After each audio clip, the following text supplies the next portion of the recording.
45 seconds.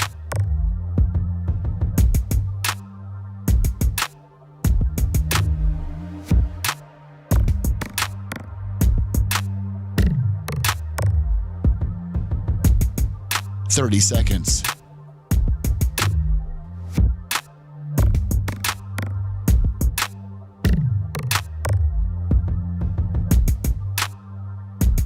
The show will start in 15 seconds, and this is your last audible warning.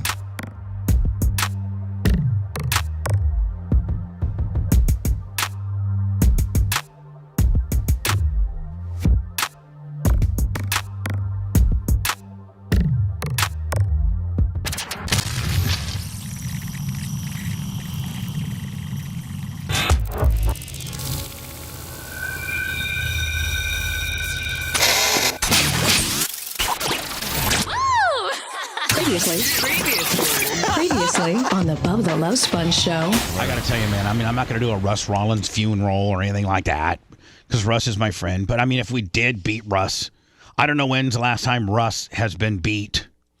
You take us to Disney? No, we're not going to Disney. All right, I thought that's how we celebrated. We're going to Rachel's. Rachel's. That's where the hell we're going. We can send you to Disney, Seth. You know what, Seth? For those that want to go to Disney, you can go to Disney. I'll take the cash equivalent of a ticket. Thank you. Lummy, would you be going to Disney? No, or Rachel's. Mama would let you go to Alpha. She'll be there first. You're listening to the Bubba the Love Sponge show. Broadcast rights for the Bubba the Love Sponge show have been granted to this station by the Bubba Radio Network and is intended solely for the enjoyment of our listening audience. Any rebroadcast, retransmission, or other use of this production without the express written consent of the Bubba Radio Network is prohibited. I'm right here ready to go. Sometimes the music plays for a little bit and you're like, I wonder when Bubba's coming on the air. Because I'm scrambling around trying to get all of our live feeds up. But they're up. I got them all. And by the way, Rhett, great job on having them ready to go. It looks like, I hate to talk ahead of myself, but it looks like we got them all. Sometimes we'll have problems with, like Twitch or stuff like that. But it seems like they all cooperated well with you today. So thank you for that.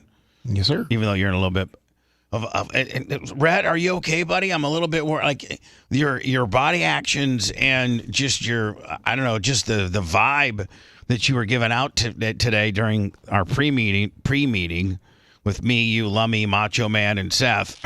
we all force it in here and like Lummy. He's like a little kid too, Seth. You see that? I didn't give him an answer on the Tarpons date, and he's like, has to keep bugging me about it, like a little kid. Well, he's got to get stuff done over there. The Tarpons, they're making it a big night for us, big appearance. So we'll talk about that momentarily. But, Rhett, is everything okay? Are you mad at me? Rhett's on mic 4. Oh, he's on mic 4. He was in here fixing cameras. Oh, fantastic. Maybe eventually that's where he wants. Who would have ever thought that he would have gone from just a lonely-ass video editor to now he's a full-blown co-host with his mic up when he's in the engineering and doing his various, duties. He also is kind of like a co-host. Macho is like a part-time co-host because some things we talk about he doesn't want to comment, so he just doesn't say anything. He throws a little fit like a little bitch. And then the other thing is a lot of times he's wiring stuff up. Well, I can definitely say that Rhett is exuding a feeling of just joy and happiness right now. So, Rhett, what's wrong? Like I actually stopped the meeting and said, Rhett, are you mad at me? You're like, no, it's just a really tough weekend, really bad time. Everything's going bad. I was like, okay, as long as you're not mad at me. But at first, your body language was screaming that you're upset with me and you didn't want to be here. How so? What do you mean, how so? I'm just telling you. I was looking at you and you had your hands in your face. And you're like, you weren't. I had to even ask, is Rhett in the room? And they're like, yeah, Rhett's here.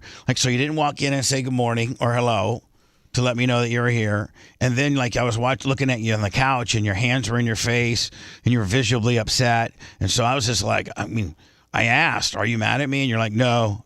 So first of all, you're not. Are you mad at me or not? No. Okay. So secondly, was it that bad of a weekend? Well, I sent a text this morning. I walked in. I didn't say anything. I didn't want to interrupt just because the meeting had already started. I was running a couple of minutes behind, so sorry about that. No big deal. I didn't even say anything. No, just kind of got a real S show on my hands. If it's not one thing, it's 50 others. So you got a real crap show in your hands. Just incredibly stressed out.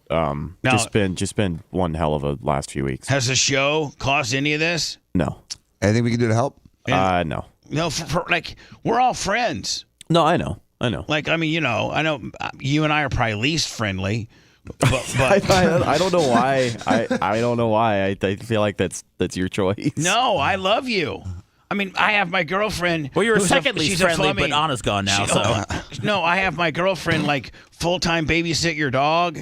I make it. I encourage you. Most employers probably wouldn't allow them to bring their little wiener dog every day. But not only do I let you bring your wiener dog every day, but I also have built-in babysitting for it. And you also appear to like his work. I like his work. Yes. I don't ever like. I don't think I can't really tell you the last time I came to you and said, "Hey, Rhett, I watched this video and I think that the one that you put together, and I just didn't. I think it kind of sucks, and I just didn't. I feel all your stuff. I mean, I like all your stuff. I can't tell you the last time I even had a criticism of your work. Yeah, you don't criticize him a lot. No, I watch. Sometimes you call for some over tweaking, but it's all right. Some over what? Tweaking. Over tweaking. Over tweaking. It's called editing, man. It's just editorial discretion. You mean sometimes I call for too much editing? I just it seems like it. You don't have anything to do with that world. How do you even know? Because I feel Rhett. Oh, okay. I'm close to him, and I feel. You feel his pain, Seth? Like when Bubba said, I love it. I have never criticized anything. I was like, I bet Rhett could tell you the last time Bubba didn't like one of his videos. All right, Rhett, correct me then. And when's the last time that I got on you about a video? I couldn't tell you. Look at that. You, Seth. Little bitch, try to start crap. Little bitch. Well, anyway, I just want you to know that I can feel whatever you're going through. Just being your friend, and if there's anything, and don't forget, we got a full-blown doctor. We got doctors and lawyers. We got crazy people. We got, if you need something moved and something's, like, let's say something's at your house and it's a little bit heavy and it's really, we'll just send Lummy over there. He'll move it. We have a financial center. Yeah, we have a financial center. Let's say that, or we also have a building department. Let's say you need something, something at the apartment's broken and you don't want to get charged for it when you guys move out. So just send Big Red and the Get Fresh crew over there. They'll fix it right on up. We got all types of resources. Yeah, I really appreciate it. Thank you.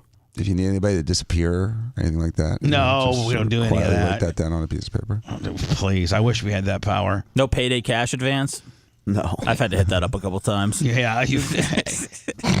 So Rhett, I hope whatever's bugging you gets better, my friend. And I hope that if ever I am causing you this much strife, that you come to me and we work it out, because I really genuinely enjoy having you here, and you do an unbelievable job.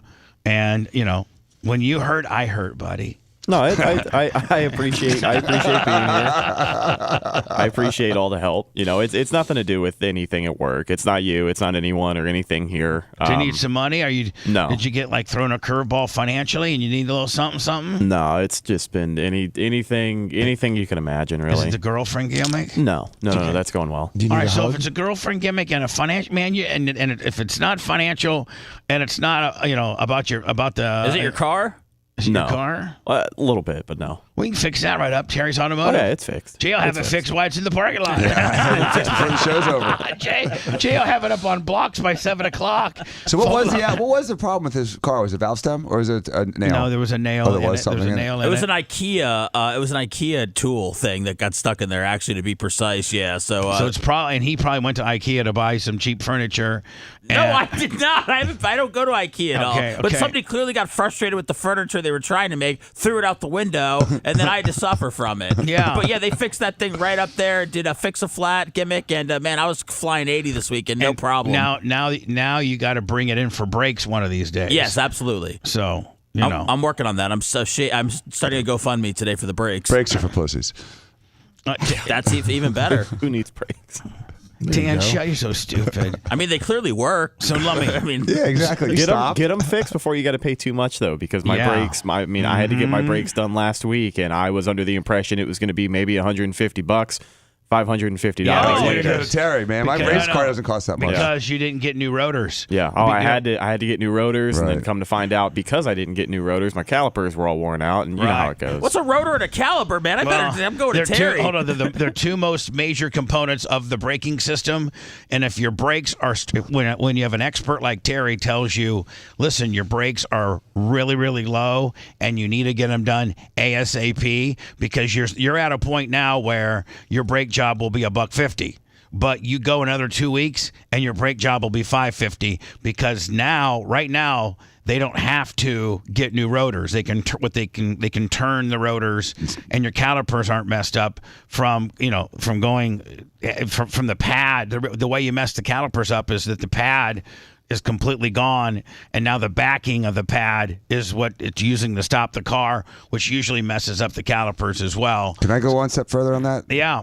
So usually when you start hearing the sounds of the brakes, that is a little like brass. They have it's called a squealer. Yeah, it makes a noise specifically, but that thing what's making the noise will scratch and create a groove in your rotor. In about a week's time, it goes from squealing to gouging. Right. And when it starts gouging, you're in trouble. But most of the time, your rotors don't need to be turned. No, they don't. That usually, if you when you first start hearing that sound and you start noticing that your brake pads are low, if you just switch out your pads, usually that's all they got to do, and it's cheap. Super but cheap. Like Bubba said, though, it's like cancer. You catch it early, it's easy. If you catch it late, it can be catastrophic.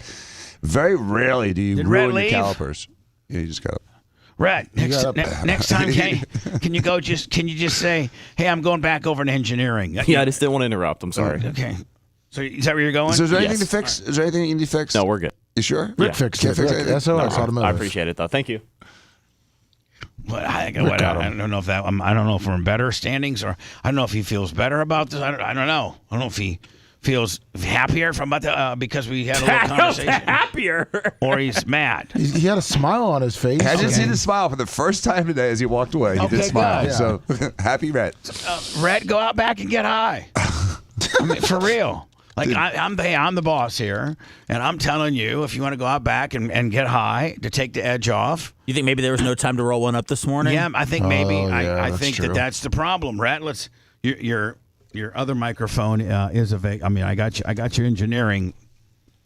Your microphone turned on in engineering. Is one of the reasons why you're a little bit Debbie Downer today is because you were in such a hurry to get here because you're running a little bit late that you weren't able to do your to burn one down, your morning morning burn. No, I don't think today would have been the best day. It would have put me right back to sleep. Oh, but now you're up. So it did burn. But hold on. So now you're up. Bubba called it the morning burn down. The morning burn. Just you got to go out back and get right. You got to get your mind right. Right. And since you didn't get, you have. I don't think that you're high at all. I think that you're completely sober right now.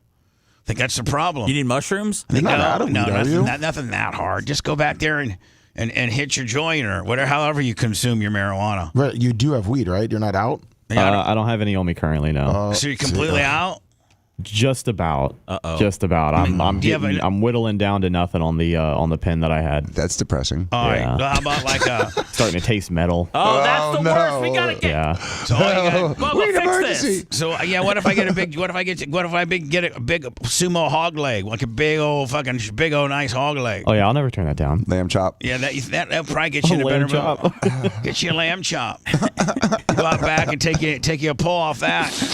Sit down in the we have these nice little You mean out back? Where you gonna start out back where we have that lawn furniture, that nothing nice about hand-me-down lawn furniture that I've had.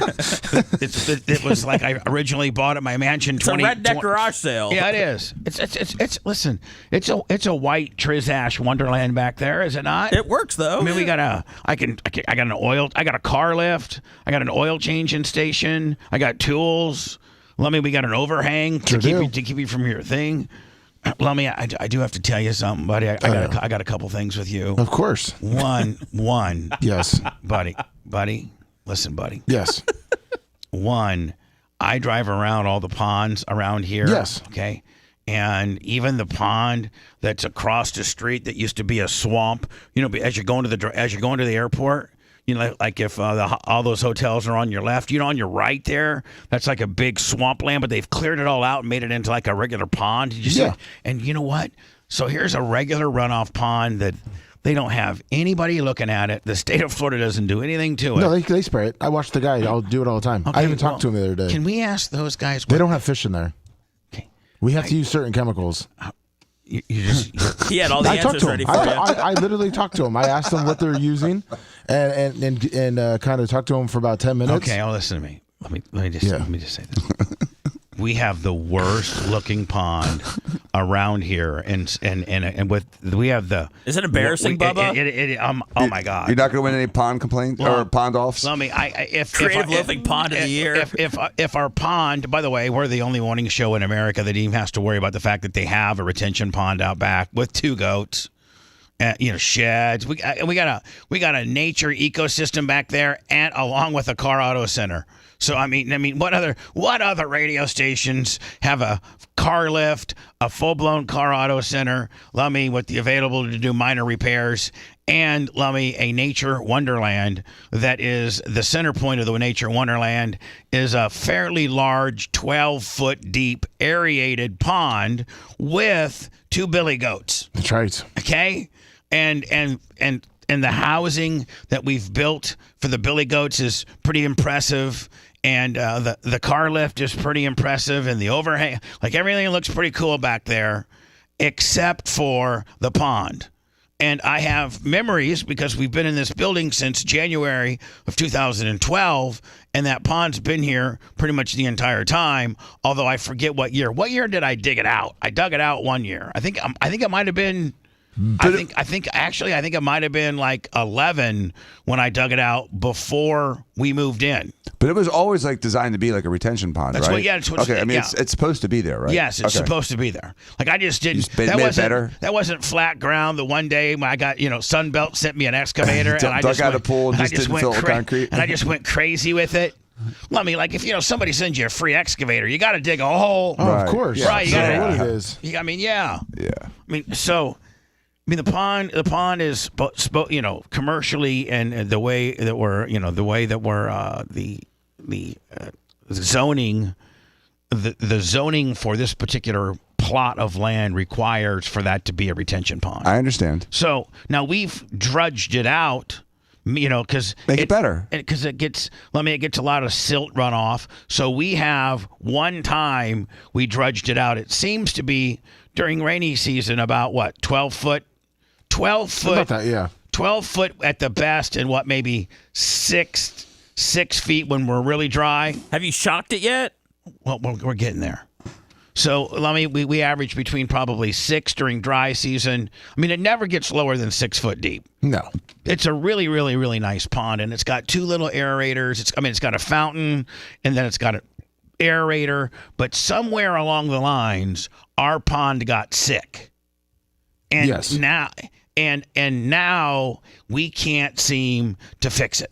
Is there such thing as like a pond doctor? One, we fixed it before. 2, the problem is the runoff we get is full of gasoline and oil, which does not help the pond. Now, where does that come? That's coming from the street and the soil all around it. Do we need to it protest? just started 6 months ago. If you remember, 6 months ago when we started getting all that runoff, a lot of it's been fuel and oil and different things like that. So you're saying, hold on, and I can even further pond detective for you. Ready? Yes. Remember about 6 to 8 months ago when the city came out and they cleared everybody's ditches. Yep. And they literally all the way down our road, all the way down the road over there, all the way down by the Clem Gym, all the way every street in this whole industrial park. They had this thing, and it came like this excavator that was made just to scoop out a perfect ditch size, and they cleaned everybody's ditches. You're talking about the ditches is close to the street that would normally be covered with like manhole covers? Well, no. You're talking about that little thing on the front of the property? No, the ditches. The ditches are the easement between your property line and the road that they use for drainage. Right, that's what I'm saying. And it all ties into different ponds around here.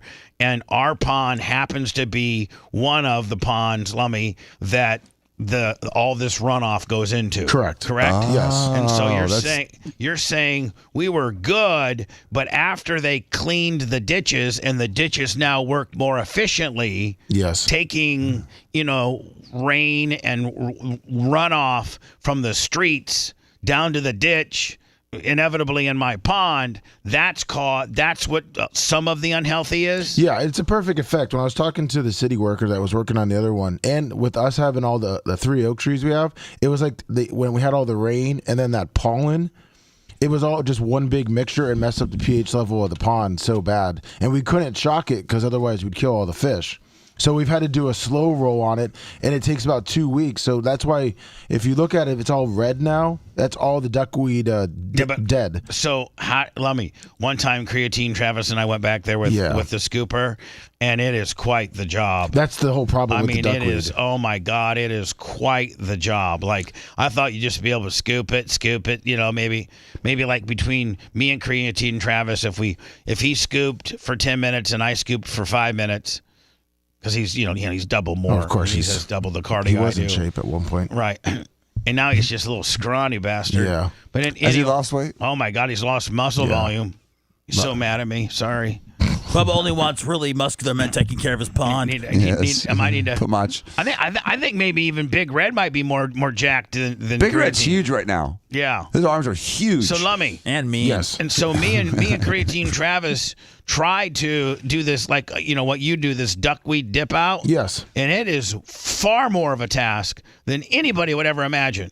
Well, see, before that, I was using a different chemical, so it wasn't really killing the duckweed that was underneath. So when we'd scoop it, it would just come back from the ground. Literally, our entire pond has 2 holes that don't have any duckweed in it, and it's just where the pump, where the aerator, and where the fountain is. Other than that, the entire pond looks like it's been spray painted brown. That suffocates the water, No, right? it doesn't. No, it doesn't. No, not duckweed. This is not algae. This is Don't get Lummy all freaked out. Can we hit that bitch with a creepy crawler? I mean, like Lummy, what can we do? Like what? I mean, like, are we just stuck with a sick pond? No, it's not sick. Actually, I can send you it, links where it shows you it's actually very healthy.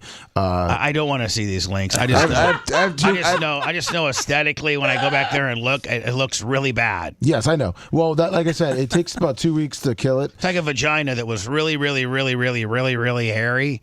It looked bad. Like, I don't know about all that. But once you start using it, Jesus. Once you start using it, part the hairs. I've never said that stupid. What the hell? But once you get by the visuals, once you get by the visual aesthetics, and you actually start using that vagina, then you really don't care about what it looks like now, do you? No. I feel like our pond is very vagina-like. Are we ever going to use it, or it's just to look at? I don't know. It used to be. I don't know. I just like it looking clean and It is a positive. When we have guests and they go back and look at our nature's retreat, that we have a nature's retreat that looks good instead of looking like a pond that it is part of the 3 Mile Island Suez, look like part of the Love Canal. Remember that nuclear?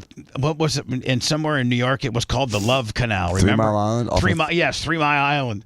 Ours looks like a pond that would be in 3 Mile Island. Yes. Ours looks like it's nuclear.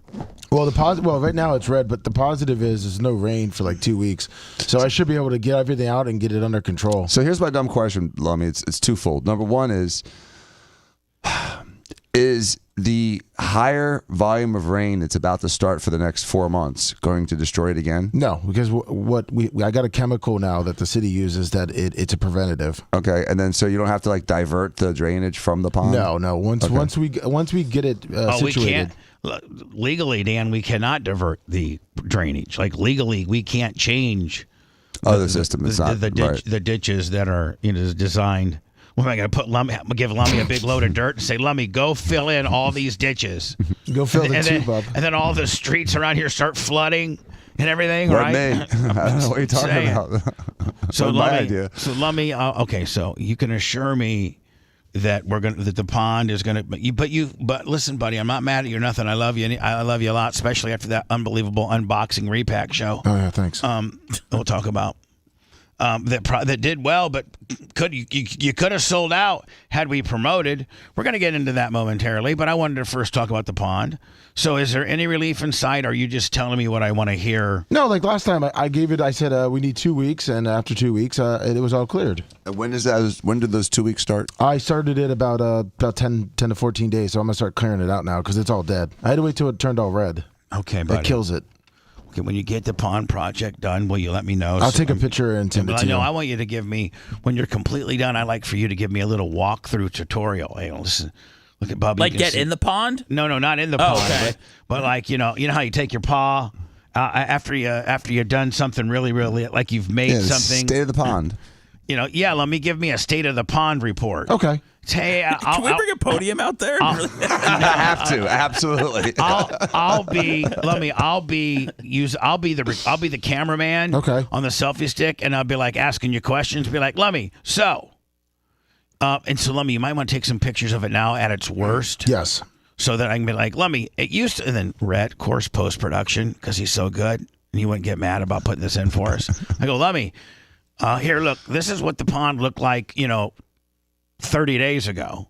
And then Rhett flashes up some pictures that you're going to take today. I said, but now, after 30 days, it looks like, and obviously I take a picture of the pond, and you're like, that's right, Bubba. What I did is I did this and this, and I used this particular chemical, and after 60 days and no rain, I was able to go ahead and take the dipper right here, the little pool skimmer, and get, and because I don't think there's any other way you can get that duckweed out of there other than a pool skimmer. Yeah, pool skimmer, and then that little net I made. Right. That I drag around. And then I took this little net. I made this little net, see? And you give me a state of the pond. Okay, we'll do. So let's call today, even though it is April 29, we're closer to May 1. Let's do a June 1. That gives you 30 days to really get that dialed in. Perfect. Okay? Yes, sir. Do you like the pond aspect of your job, Lummy? Love it. It's a little ecosystem back there. I know, but do you the way you said love it so fast, you Stockholm. You are a co-host. Yes. And you have a lot to do with Bub Army HQ. Yes. And he's the glue. You have a lot. Yeah, you're kind of the liaison. You're the union rep for the chat. Yes. Right? Yes. You're the most liked. Oh, thank you. The Trico brothers' favorite. That's you're right. You're the Trico. They're doing it. They're doing it again. Tropics like it's hot. By far the most over. By far more the most popular. Like there's some people I can fire around here and not miss a beat. In fact, I have a better. I mean, like it's better. It's a better feel without this employee. Well, I'd quit without Lummy. I'm in a bad mood. I'm in a good mood. Like, I'm just saying. But Lummy, getting rid of Lummy would be like almost maybe catastrophic to my business. Oh, no. That's career suicide, Bubba. I mean, for real. That's how, you're so well liked. Everybody loves you. Unless you embezzle a bunch of money from me, I think you're pretty much, locked in. Oh, thank you. Yeah, there's no show without Gary Coleman, But, here's the deal. You have some additional responsibilities that are not radio related. Yes. And I just don't, your paycheck is it has a little. It's getting hot out, Bubba. A little bit to do with the extra. You're all getting raises. Everybody knows that. Oh, thank you. And you won't see them on this paycheck. You'll see them on next ones. Thank you. So your new raises. Thank you. Thank you. Your new. I think you'll see that it's enough to make that you'll be able to tell your paycheck's different. Thank you. You know what I'm saying? Like sometimes you can get a raise and be like, what was that, like $8, $10 after taxes? Can I tell you honestly, I don't even know the last time I got a raise. Really? At a job? Yeah, I was thinking about it. Because when I was at Cox, they were taking money away each year from me. So, and then the other jobs I have, I don't think I stayed long enough to get raises. I don't know. I don't know if terrestrial radio is given raises. No. We are big ones. I know. So thank you, Lummy. So taking care of the goats and all that nightmare. Yes. And then also taking care of the pond and all that nightmare. Are you sure it's not too much? No, I love it. Okay. Yes. I like making it look beautiful. I just put some seed back there too, Bubba. So hopefully some grass some nice seed? grass, yes. Now let me, all this stuff that you're buying, if you're buying it on your own money and the business needs to reimburse you, just give me, just keep the receipts and I'll pay you back. Okay. Okay? Yes, sir. You shouldn't have to buy the pond chemical. You shouldn't have to buy the, whatever you spend in your little, in your little ecosystem. Let me know. Okay. Okay. Will do. All right. Have you spent a lot of your money, Lummy? I did before, but that was before. Well, that was a different dynamic. Exactly. Back then. So you asked a guy to go to Tractor Supply for you, and yes, we did get the pond stuff, but we got a bunch of other stuff too. Yeah. That never made it here. Yep. Was this a buy boy deal? No. Okay. Hold on. Look at me. Are you that stupid on that softball of a setup? I don't know, man. I didn't know. I said you go to Tractor Supply, and yes, you get your pond chemicals, but there's a bunch of other stuff that never makes it. Okay, to the I didn't know area. Blitz was dealing with Tractor Supply stuff too. Yeah. Idiot. Suck it. It's the Bubba the Love Sponge Show. We were drunker than Nick Hogan's wife when we put this thing together. BubbaArmyHQ.com. The Bubba the Love Sponge Show will be right back.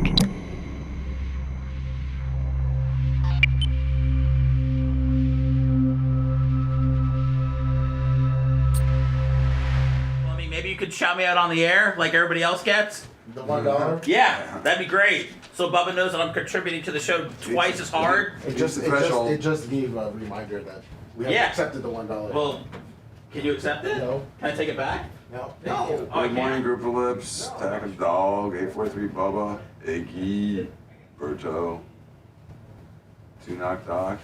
What's up? I'm Pro Human, Cracker Chris, fan in Orlando, Stumpy. Good morning. What's up? Bubba's Game and Rice.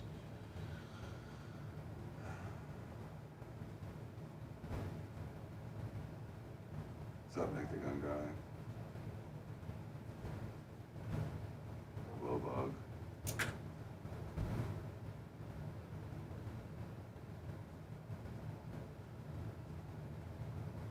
Dr. Douche's daily COVID pill. The rotors aren't that bad if you don't get them at the dealership.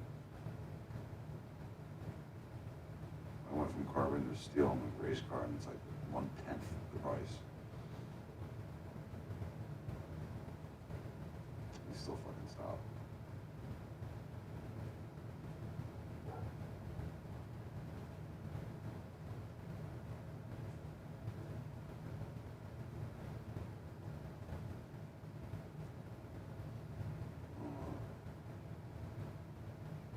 Love Army for life.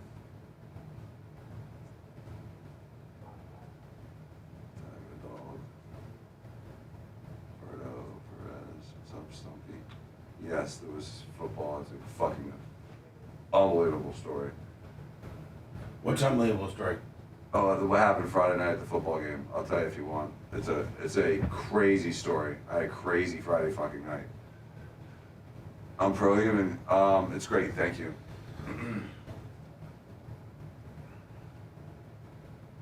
So Kenny Powers, Anth Kid, Camper Scott, Kirk.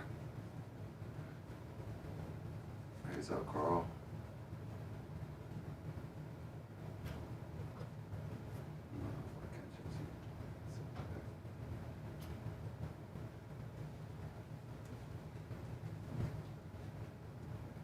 What is T? Gary Control. Chanel, Warren, Wolfgang.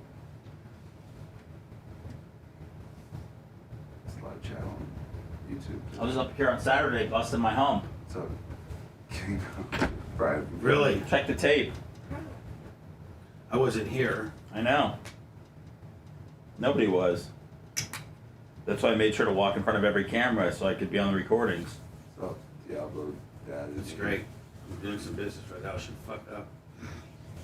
Kind of rude today.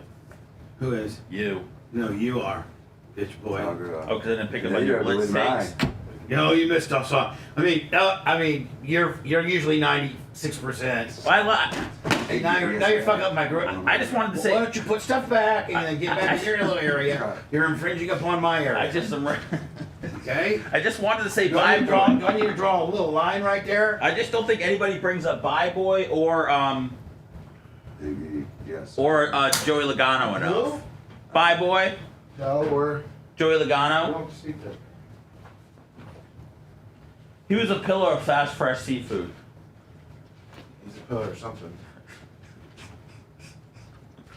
Holy shit, I'm finally seeing these tornadoes. What the hell? I think it's next week, but I'm in here for that. So, NC Surf, what's up?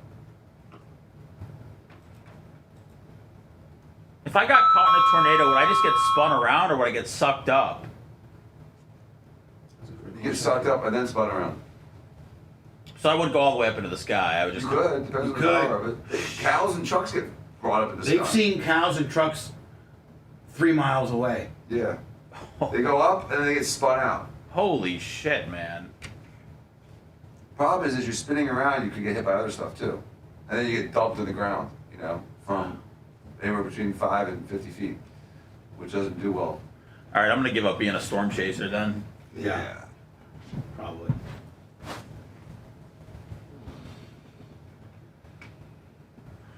Red BTS 41 months.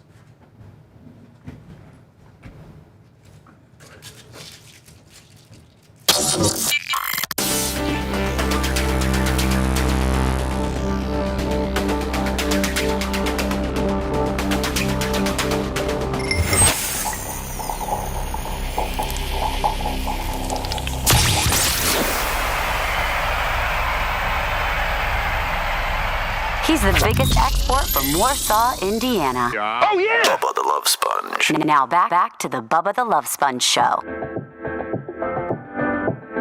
Man, 2 more days left of the month.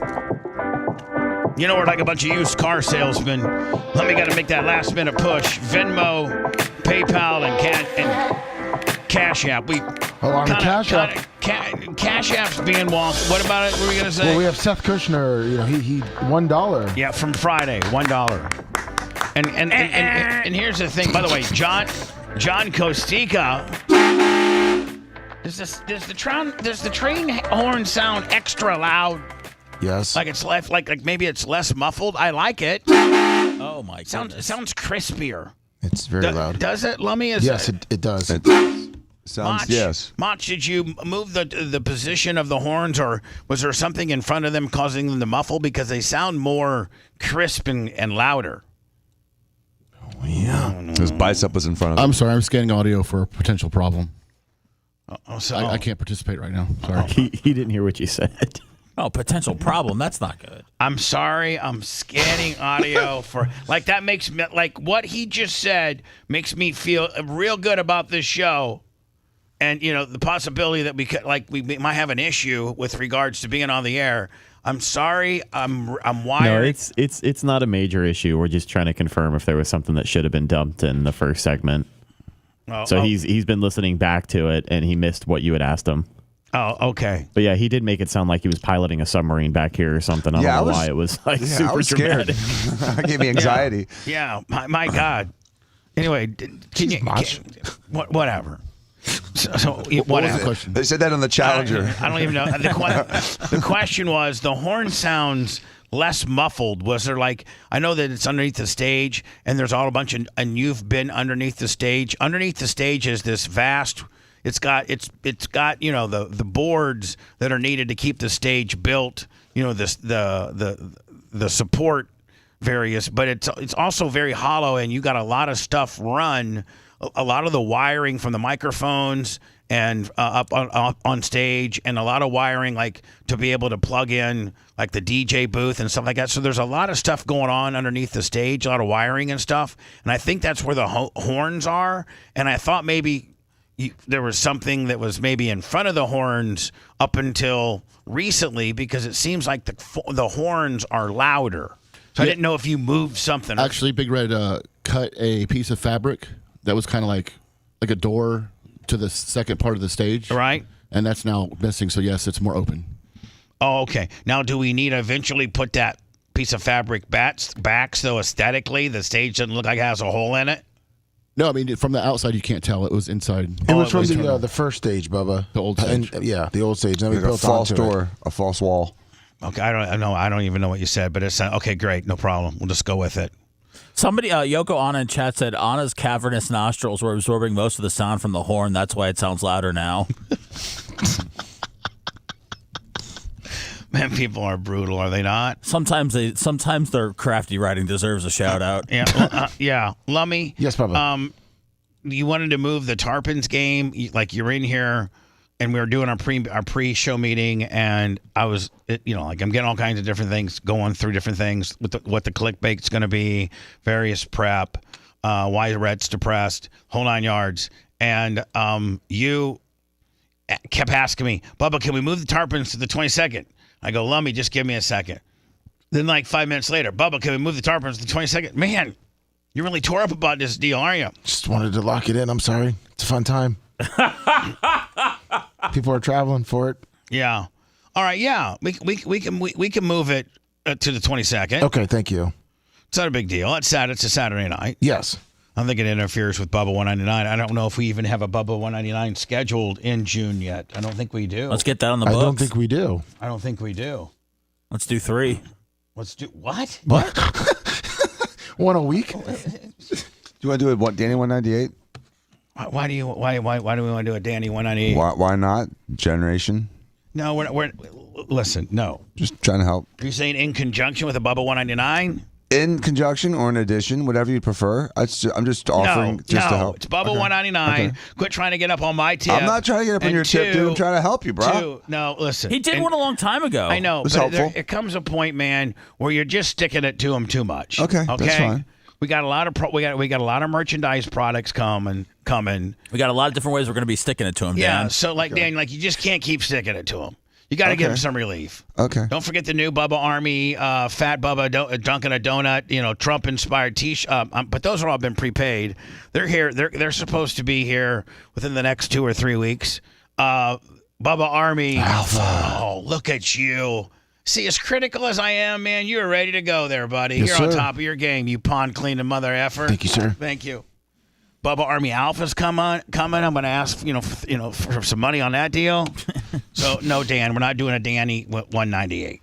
Okay, You're so narcissistic. No, I was again trying to be helpful. And the shoes are coming too soon. The new shoes are. I didn't order your kids. No, I know. But I think you ordered a pair, did you Yeah, not? I ordered one. Lummy, our first cash cube. I got some stuff. I got to wait for. No, I think we could probably do a dry run, couldn't we? Because our first cash cube. Our first cash cube appearance, oddly enough, is going to be at the Latin Sons Juneteenth celebration. We're bringing the celebration. I don't think they had anything planned, but yeah, we're forcing one upon them. Well, I mean, that's the same week that we do the Tarpons. You know what I'm saying? Yeah. Then hold on. Then probably the first time that we really roll it out, that's going to get the exposure that I have in mind would be and you must let Dan know about this because we're gonna have to get some it's at Ray J, the Morgan Wallen concert. The who? He's this huge country dude that's big enough to sell out the stadium. Really? I mean I think that probably speaks volumes as to how big of a star you are. I mean I don't think artists. He said the N-word, right, and got more popular. AJE Pros, $49.99 super chats, no salary. Tuttle's prepaid salary. Yep. By the way, Tuttle will be here on Wednesday, and he'll be the co-host for Wednesday. We're in here right at 6 o'clock, and I will tell you this, Lummy, Tuttle's got a very short leash. He might have a short leash too, but he has a very short leash with the JVC people. So if he comes in here and starts cutting Shannon Burke jokes and Shane, it's going to be a 1 week only. If he comes in here and learns how to work and it's funny, then it might be, I think it'll start out as once a month and maybe go to twice a month. And I thought we had last Wednesday's show, we don't need anybody. So we don't have to have a guest. Maybe we only do 2 guests a month because I like the dynamic. I like the feeling of me, you, Seth, Rhett, and Macho with no Dan or Baby. I like that. I like it's a different dynamic. Dan, I don't want everybody to think I'm being mean to you. I'm just saying it's a different dynamic when you're here than when you're not here. You can't eat steak every day. Okay, yeah, right. You can't eat steak every day. Lummy, I feel bad about bringing this next topic up because almost every minute that we've been on the air today, it's been Lummy directed. But there's been a lot of positive reinforcement too, though. Like right? Like it's not all been bad. No, we got the Tarpons game moved. Thank you. And we were able to talk about the fact that you're going to have 30 days to get the pond all healthy and stuff, and then we're going to do a state of the pond deal. Can't wait. Oh, by the way, Seth, I recorded.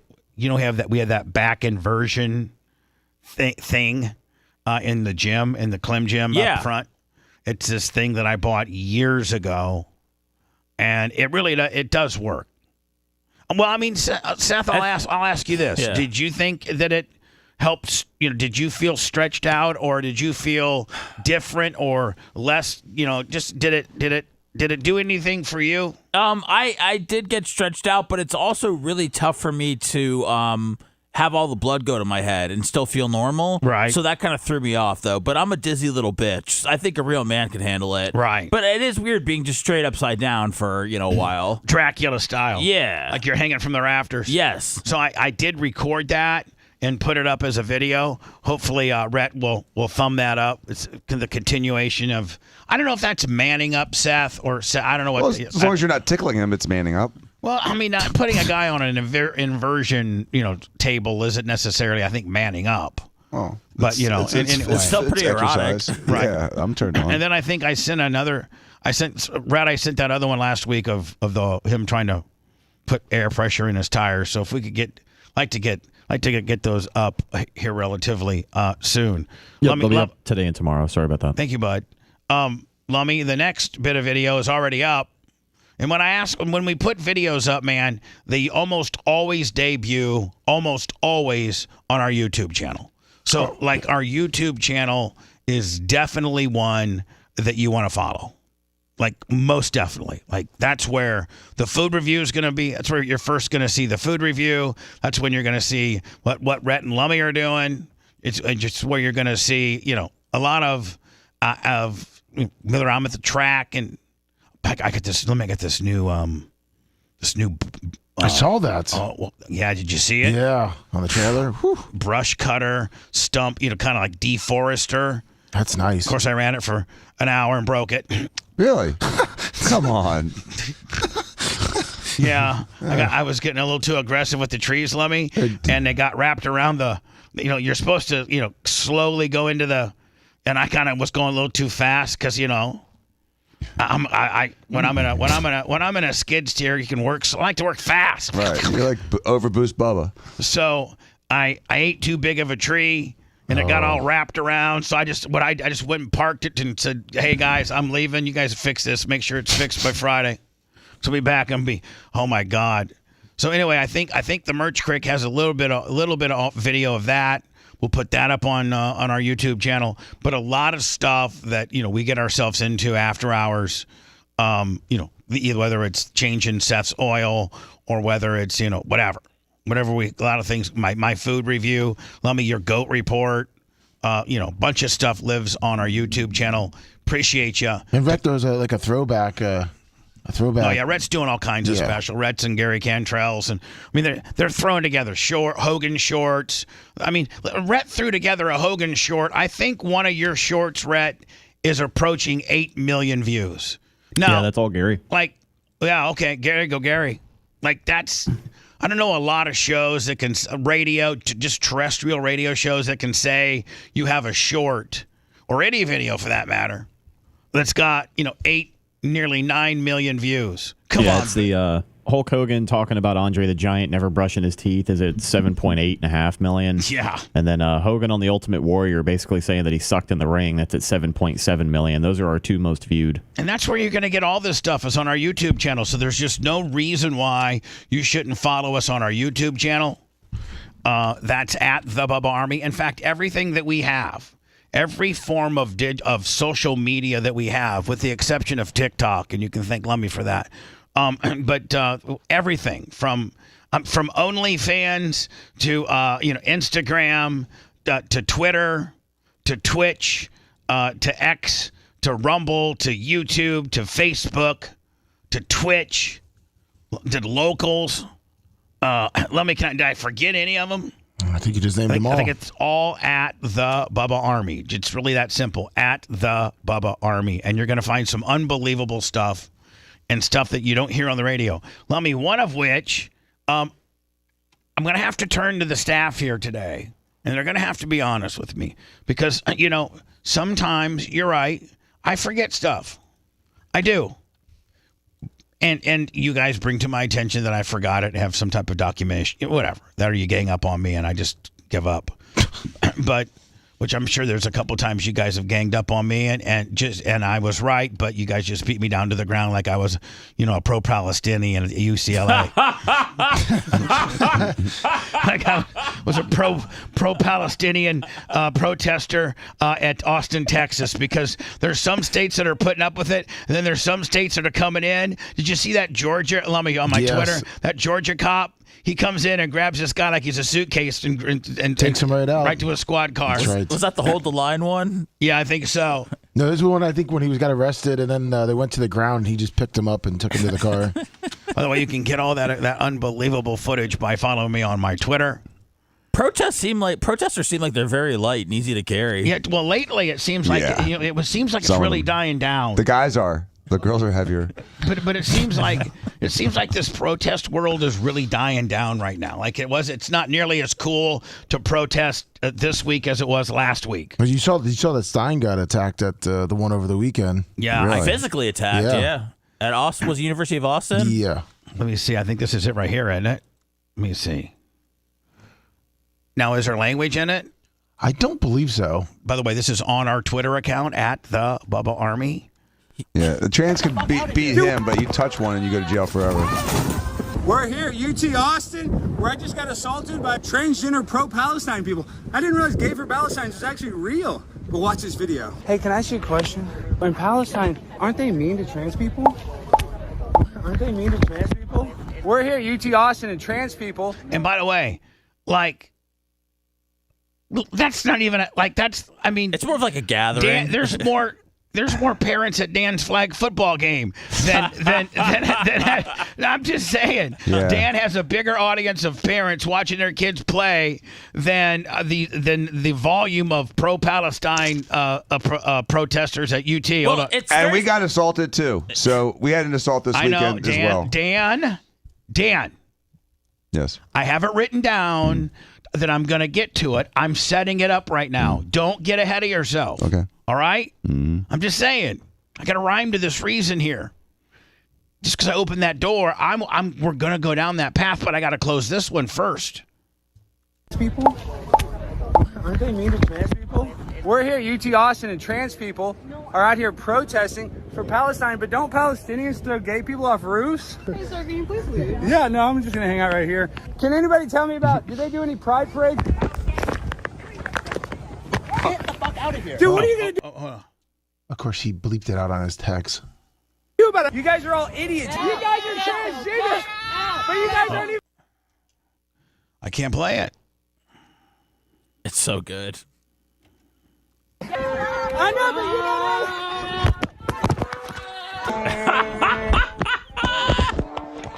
And what these and most probably the average adult male going to college is probably 5'10", 180.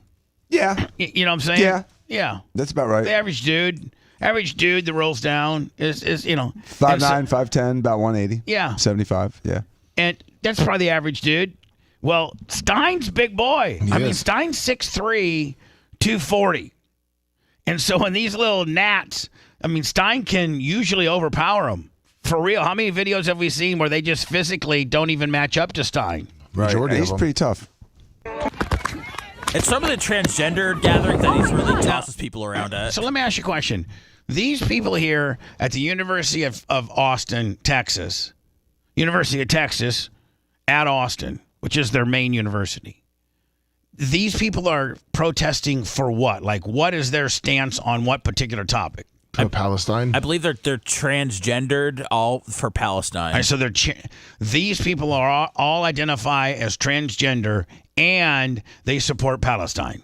Or maybe they support transgendered people and Palestine. Yeah, correct. It's not necessarily being transgender. They Yes. just support both causes. Oh, okay. So this guy, there could be a dude who's not trying to turn into a girl, but he still appreciates the fact that you should have that right. Yes. And he thinks that he's also pro-Palestine. Correct. Okay. That's a very, I mean, you're really whittling the pie down there, aren't you? That's why there's a total of 18 people to protest. Don't you want to find it? Yeah. Stein will find it. If there's an 18-person protest that's so obscure, trans people for Palestine, Anywhere in the state of Texas. he'll find it. Here we go.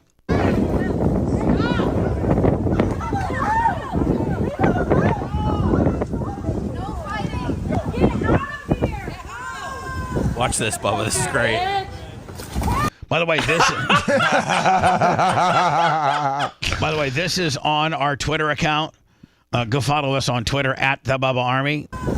So Alex now is just walking away. And After being assaulted? And they got like these tables, like these flea market tables with some various, I don't know, pamphlets and just stuff that they want you to pick up and take. And he upends one like WWE right here.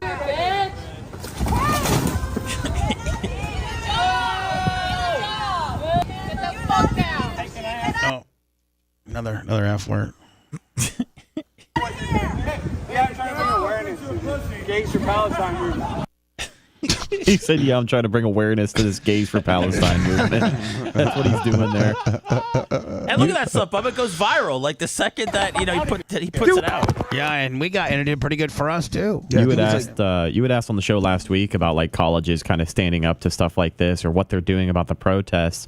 I don't know if you saw about what the University of Florida did over the weekend. No, what they do. They sent out a memo and they warned students that they could be suspended and or banished for 3 years if they violated rules regarding camping, the use of bullhorns, protesting inside buildings, or possessing weapons, the AP reported. I love that. They even threw in the, man, if you get a little bit crazy on your bullhorn gimmick, we'll get you on that too. Banished. I love it. Banished. I guarantee you they had nobody protest. But, listen, I think that's wrong too, is I think that the university, every university, that should have a zone, like a barricaded off area, that's in a maybe a like a lawn or how a lot of times universities they'll have like what they call the quad, and it's buildings all four around, but the middle is all grass, and it's where the students will play frisbee and lay out in the sun. And right. Like when I was at Indiana State, we had a quad. Yeah, we had it at Duke. Yeah, and so. They should, each university should say, we have a protest zone, and then they dance somewhere out there in the quad, they rope off 20% of it, like in a nice little area, and they have it designated and signed up and roped and barricaded off. This is the protest zone. And that's the approach that they're taking, is that there's going to be a designated area for that kind of stuff. Yep, and sorry, go there. I'm reading here. Noted explicitly, no tents or sleeping bags are allowed as part of the demonstration. You can engage in speech, expressing viewpoints, and holding signs in their hands. Yep. But you cannot have any amplified sound, and you cannot hold any protests inside campus buildings, issuing threats, or engaging in violence. Perfect. Because whoever the president of Florida needs to get some kudos on that one, because that's very sensible. Because your First Amendment right doesn't get checked at the gate when you go into a college or a high school campus, but as soon as it becomes disruptive or threatening, then it is checked. Right. And so having rules for it is appropriate. And, yes, you can protest, but you can't disrupt class. You can't disrupt the flow of people. You can't threaten the Jewish kids because you are pro-Palestine. You can't say death to them. And, I support everyone's right to protest appropriately. Right. I do too. That's why every smart university president will do what the Florida guy is, but throw down the rules, lay out, give you a nice little zone for you guys to hang out with, signs and chants and whatever you want to say. Let it eat. We should just offer them free one-way tickets to Palestine. You can protest there. So anyway, Lummy, you did I gotta tell you. So Friday, Lummy, you ruined my workout, by the way, Friday. You did. Oh, I'm sorry. Because I didn't know this many people were coming to the building. You were really working on it anyways, were you, Bubba? Yeah, I was in a funk Friday, as you can tell. Yeah. No, it was fine. You were training me. Well, I did train you, but I was in a major text exchange getting some business done on something that it was very, very time sensitive. Did he get back to you? Yeah, I mean, I got that situation handled. Okay, all right, good. But in the meantime, while we're working out, we got fast talking Daniel Rose that runs up into the building, and then he's got some chick. Well, people just walking by, scantily clad. I got yellow Jeeps pulling up. I got custom. I got all kinds of stuff in here. I got the merch crick down here. I got. It's just. And then Merch Crick has to babysit Scout because they're on the air, and Scout's a handful. How about when I was trying to put you on the inversion table? Scout would strategically put herself underneath your head, and then when the Merch Crick, I love her to death, but she's not the sharpest knife in the drawer. She let a wiener dog outsmart her. I mean, like how? She can't catch the wiener dog. It's like that dog's the easiest dog in the world to catch, unless you don't know the proper angles to pursue and things like that. Bubba said she's not alpha enough. Bubba said if you yell at Scout, then she'll come to you. Yeah. But you have to be aggressive. You got to say, Scout, sit.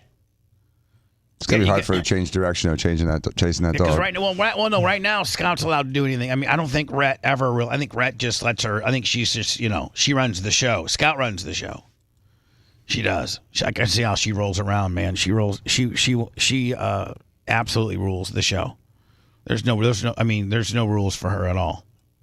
And I love her. And I want this monologue isn't a deterrent for Merch Crick to not watch her on Fridays because she loves it, because it's an opportunity for her and Bella to play. Very rarely do I need the Merch Crick's assistant to tape Seth being a vampire on the inversion table.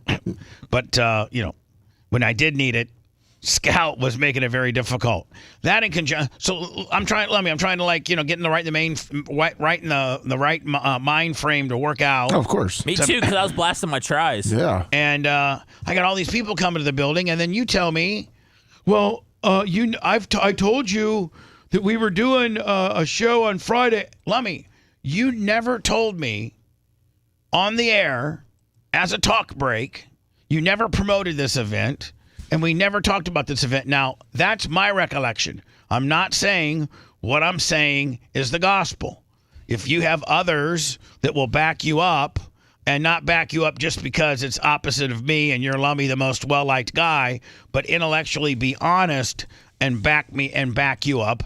And I say that I didn't know anything about Friday because I would have promoted it more efficiently, especially knowing that a chick was going to be here with fast talking Daniel Rose and Red as the cameraman and you as the Billy Mays of repacks.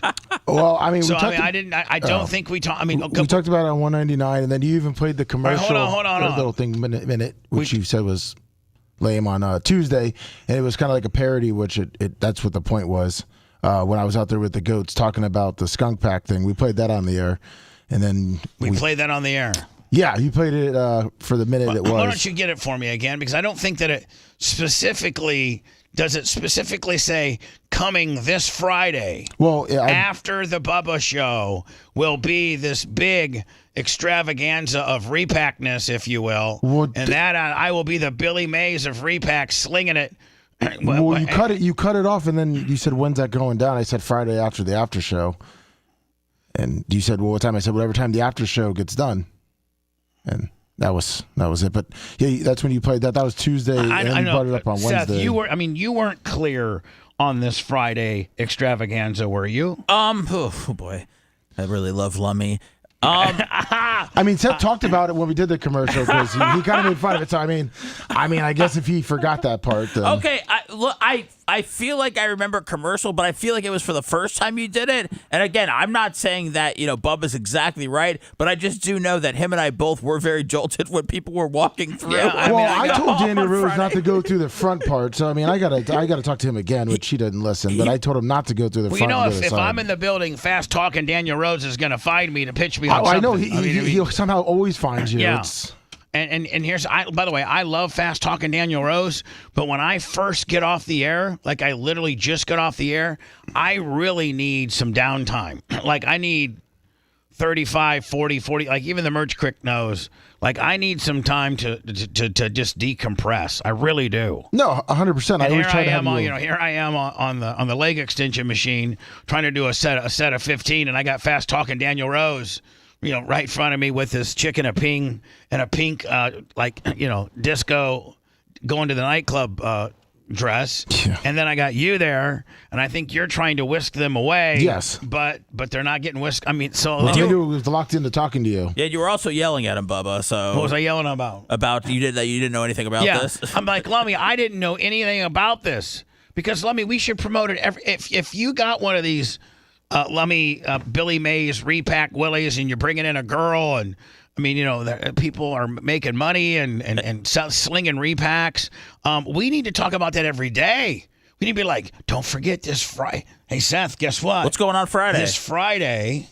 Lummy, tell us what you got going on. No, we have the Bubba repack. Oh, I'm going to be there. What's that? Lummy, what's a Bubba repack? It's where you buy in on BubbaArmyStore.com, and then you get entered into a drawing. Now, is this going to be live on the air? It sure is. Where's it going to be? On our YouTube. On our right YouTube after channel? the after show. The unboxing of the best of Bubba Army repacks with Lummy? Yeah. Oh, we're going to do that Friday? Yeah. Is it going to be like live on the air? Yeah. Well, you know what? Probably every day we should talk about that. Okay. I heard there was a chick coming along that had some, whatever. Like a BDSM deal. Yeah, like she had like a dominatrix BDSM deal, and her and Daniel Rose might be into some real kinky stuff. I heard she's coming. Is that true? Yes, yeah. I heard you're going to have a Hawaiian shirt and holding a laptop. Is Sure, that true? yeah. Yes, that's with what three happens. microphones like you're having a press conference. I know. I mean, my Lord. I mean, I heard you're doing all of that and more. Yeah. When is that? That's Friday. Oh, my God. I might take off work to watch that, Bubba. Yeah. None of that. That was, we never had that exchange. We didn't have that exchange. No, you played the should, Twitter though. and then kind What of I'm telling you, Lummy, what I'm telling you, if you're going to do this sort of thing and take this type of time and be live on the air with these type of characters, I need to promote that. I think you guys did well, but you would have done triple as well had I promoted this every day. Yes.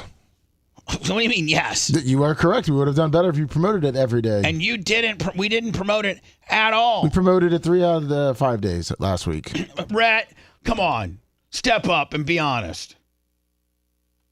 What, did we promote the repacks last week? He said we did. We promoted the repacks 3 out of 5 days. Come on. I would agree with that. Seth, help me out. I don't. Dan. I'm with you, Bubba.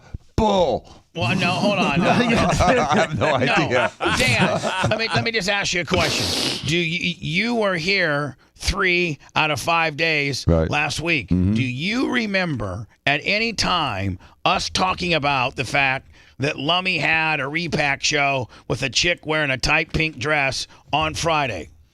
I mean, when you guys start talking repacks, I feel like Anna, when you guys talk about sports, or Seth, when you talk about politics, it's just like, if for some reason it just goes in my ear and then makes my brain hurt.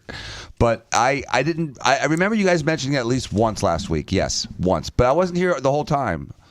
So, Lummy, here's the deal.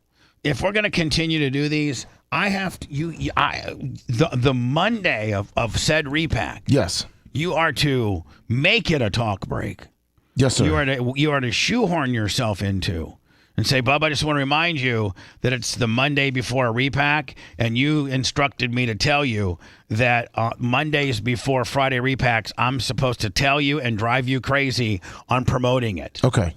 It's my fault. We had a lot of things going on last week, and I'm sorry, Bubba. It's my fault. Okay, that's no problem. Did you have a good time during the repack deal? And it was a little rushed. Yeah, I actually watched a little bit, and I would say that was being kind by saying it was a little rushed. I wasn't happy with it. I mean, we started the podcast really late. I got to be honest with you. The You know after what? show. Will you say that? Will you say what you just said one more time?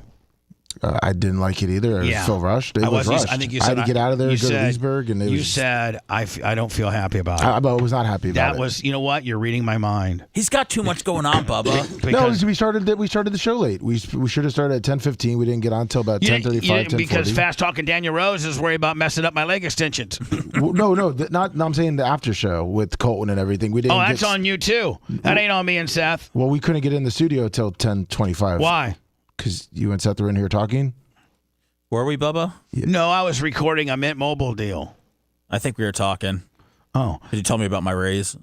Lummy, you know what? Then you have to, Lummy. This is all on you. Every aspect. Now I feel responsible. Damn it. Hold on. Every aspect of this is is on you. This is how when the show ended on Friday, you should have said, Bubba, don't forget what's your show called?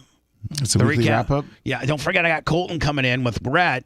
And we got that weekly wrap up, and then I got off after that this big huge break deal. So I got to go to Leesburg, and I got so Bubba get to step in. He's not going to say that to you, Bubba. But he's got to. But he's not going to. He's got to. I did mention we had the after show, and then I know you had to record the everything on how everything's passive aggressive with you. Well, when we came back in, I need things to be less. I need you to be like, Bubba. Just a quick reminder, and you always got to say this. This covers your ass. You told me. Did you say, Bubba?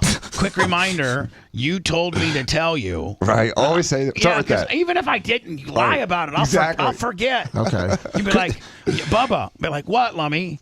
You told me to tell you, so don't get mad at me, that you needed to really, really get out of the studio quickly on Friday because we got 2 shows pending today. We got an after show, and Colton's coming in, and then we got the Fast Talking Daniel Rose repacks, and this one chick's wearing a skin tight shimmy Cocoa Puff dress.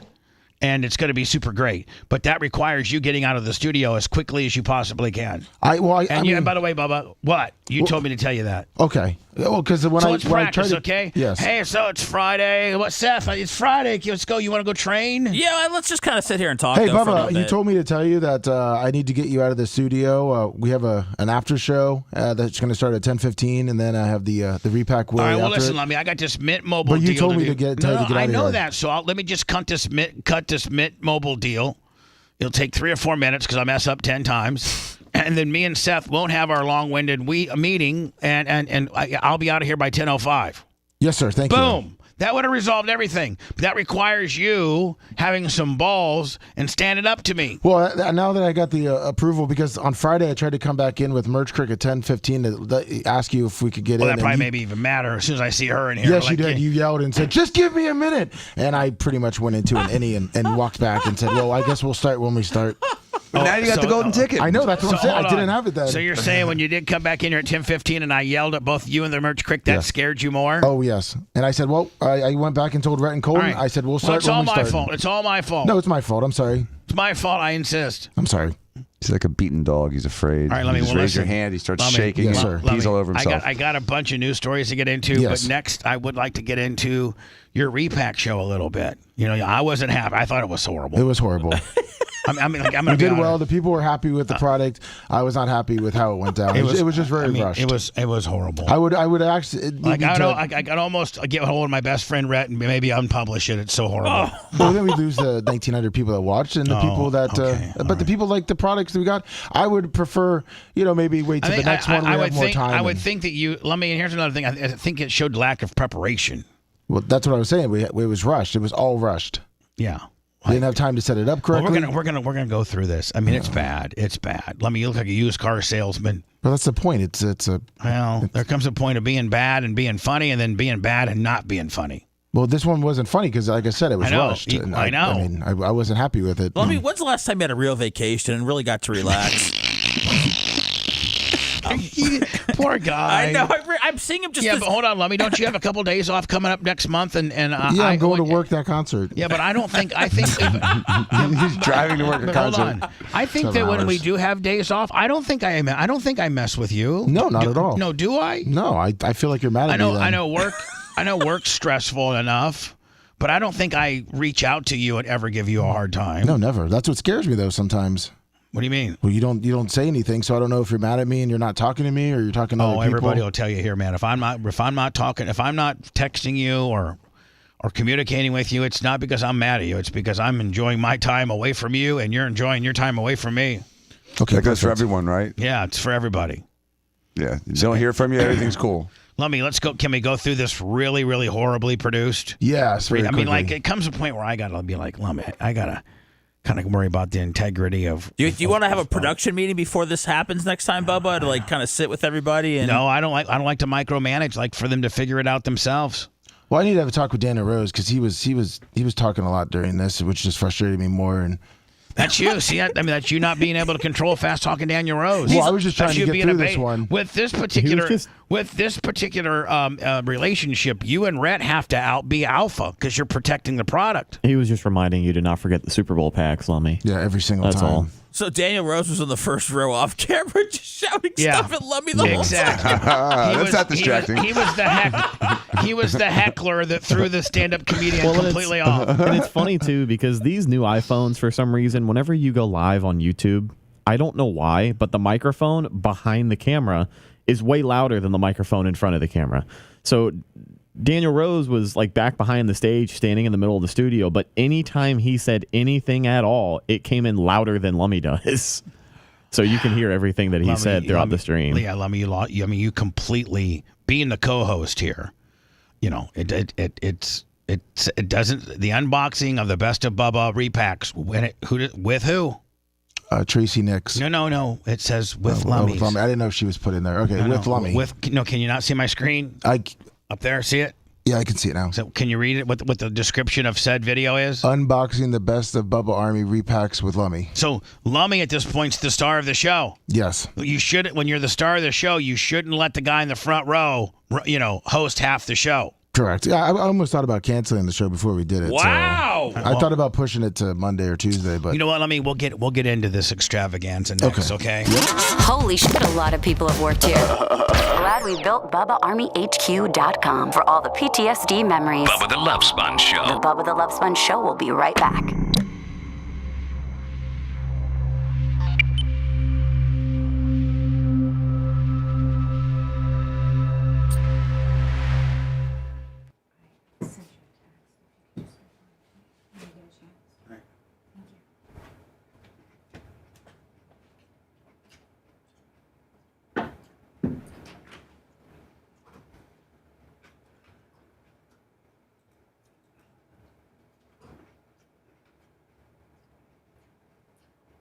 Morning, Mitch.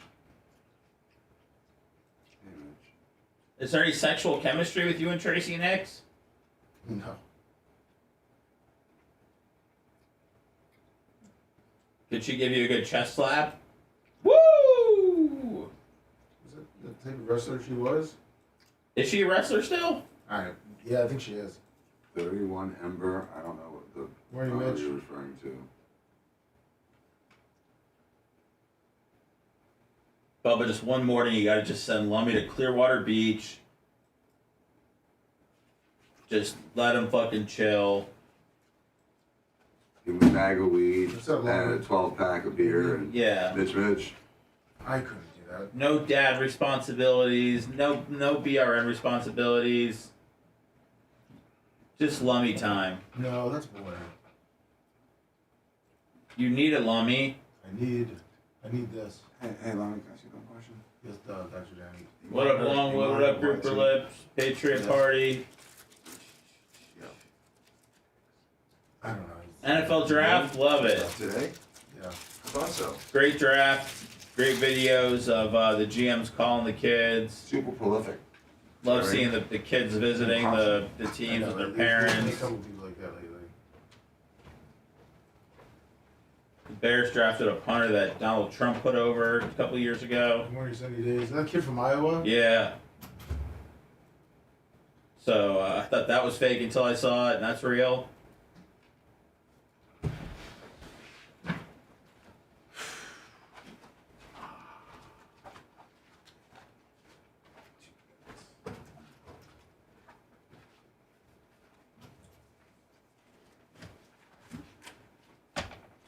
What up, Spencer Squared? Chub it up, Spice.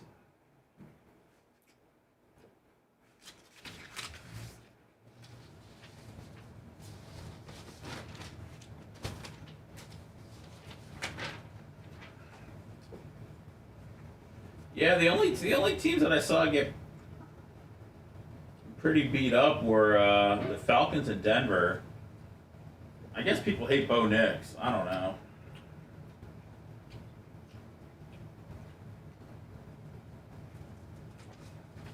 No, Erica's not doing any podcasts.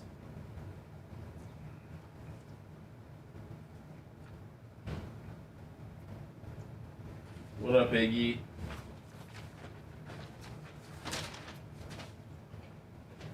Would you have a draft this weekend, Berto?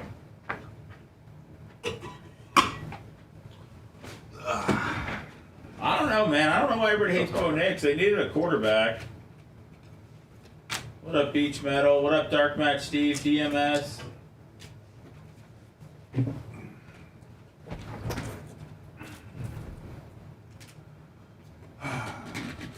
Tough grading drafts right after they happen, though. Can't even grade drafts till after the season. Yeah, you need a couple of years. I mean, I mean, if a guy really hit one out of the park, if a GM really hit one out of the park, and he had like, 3 of his draft picks that were fucking starting and were fucking just straight being, then you could say like that. Then you could say, oh, that was a fucking great draft. Right. But usually, you got to see if the guy was, if the number 1 started immediately, if the number 2 contributed, and then how many others made the team. But you find these gems, like these 5th and 6th rounders that go on to be, Yeah. Yeah, for sure. What was Urlacher? First. He was? Top 10, I think. Stanford, right? New Mexico State or New Mexico. Was it top 10? I think he went 9, if I can recall. Maybe just outside of that, but he was a safety. He got drafted as a safety. Yeah. I thought it was a little lower because that's when the Bears were decent, weren't they? Did he just bulk up, or? No, he played both. He played every position. Oh, so he was that big at safety.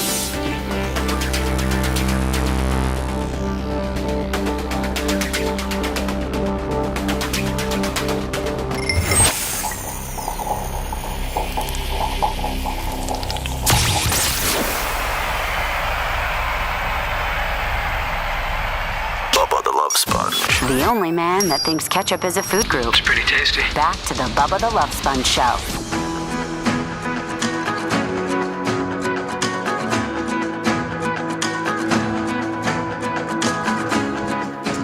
Yes, we'll break the draft down today. I mean, a lot of funny, not just the draft, but so much funny stuff from the draft that comes from it.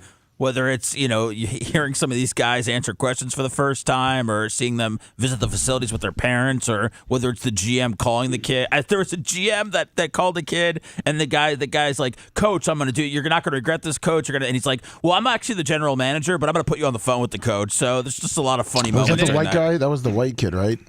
Oh, He's like a lineman? I thought it was Nate Wiggins with Baltimore, but I could be wrong.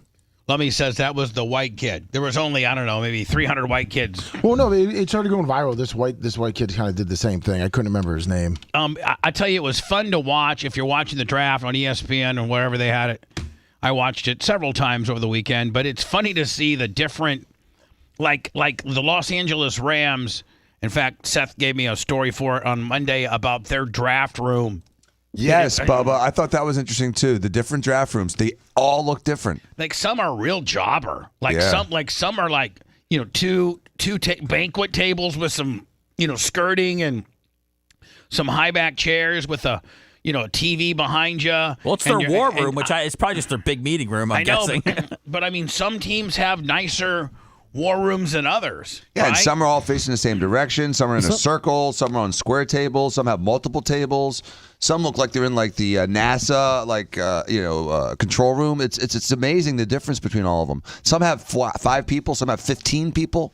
The Rams rented a house. Some have like their logos and kind of a cool vibe, and then others literally look like they're in your break room at your business. I don't know if the NFL updated or changed the rules on this. A couple of years ago, they were having all these teams do it from home because of COVID, but I believe there's a couple of teams that still do it from home, or they don't do it at the facility. So that's why it probably looks a little extra jobber. Like maybe if it's in like a spare room or something. Like they'll pick like whoever has the nicest house and do it from their basement or something like that. Yeah, the coach's house and his spare room, or guest room at the coordinator's second house. I don't know, but there's a lot more home setups that you see on TV. One of the funny bits from a couple of years ago was Bill Belichick, when he was drafting from home, he left the table for a little while and he had his dog sit in the chair. Yeah. And so a couple of times the coverage would go in and check on, let's go look at the Patriots war room.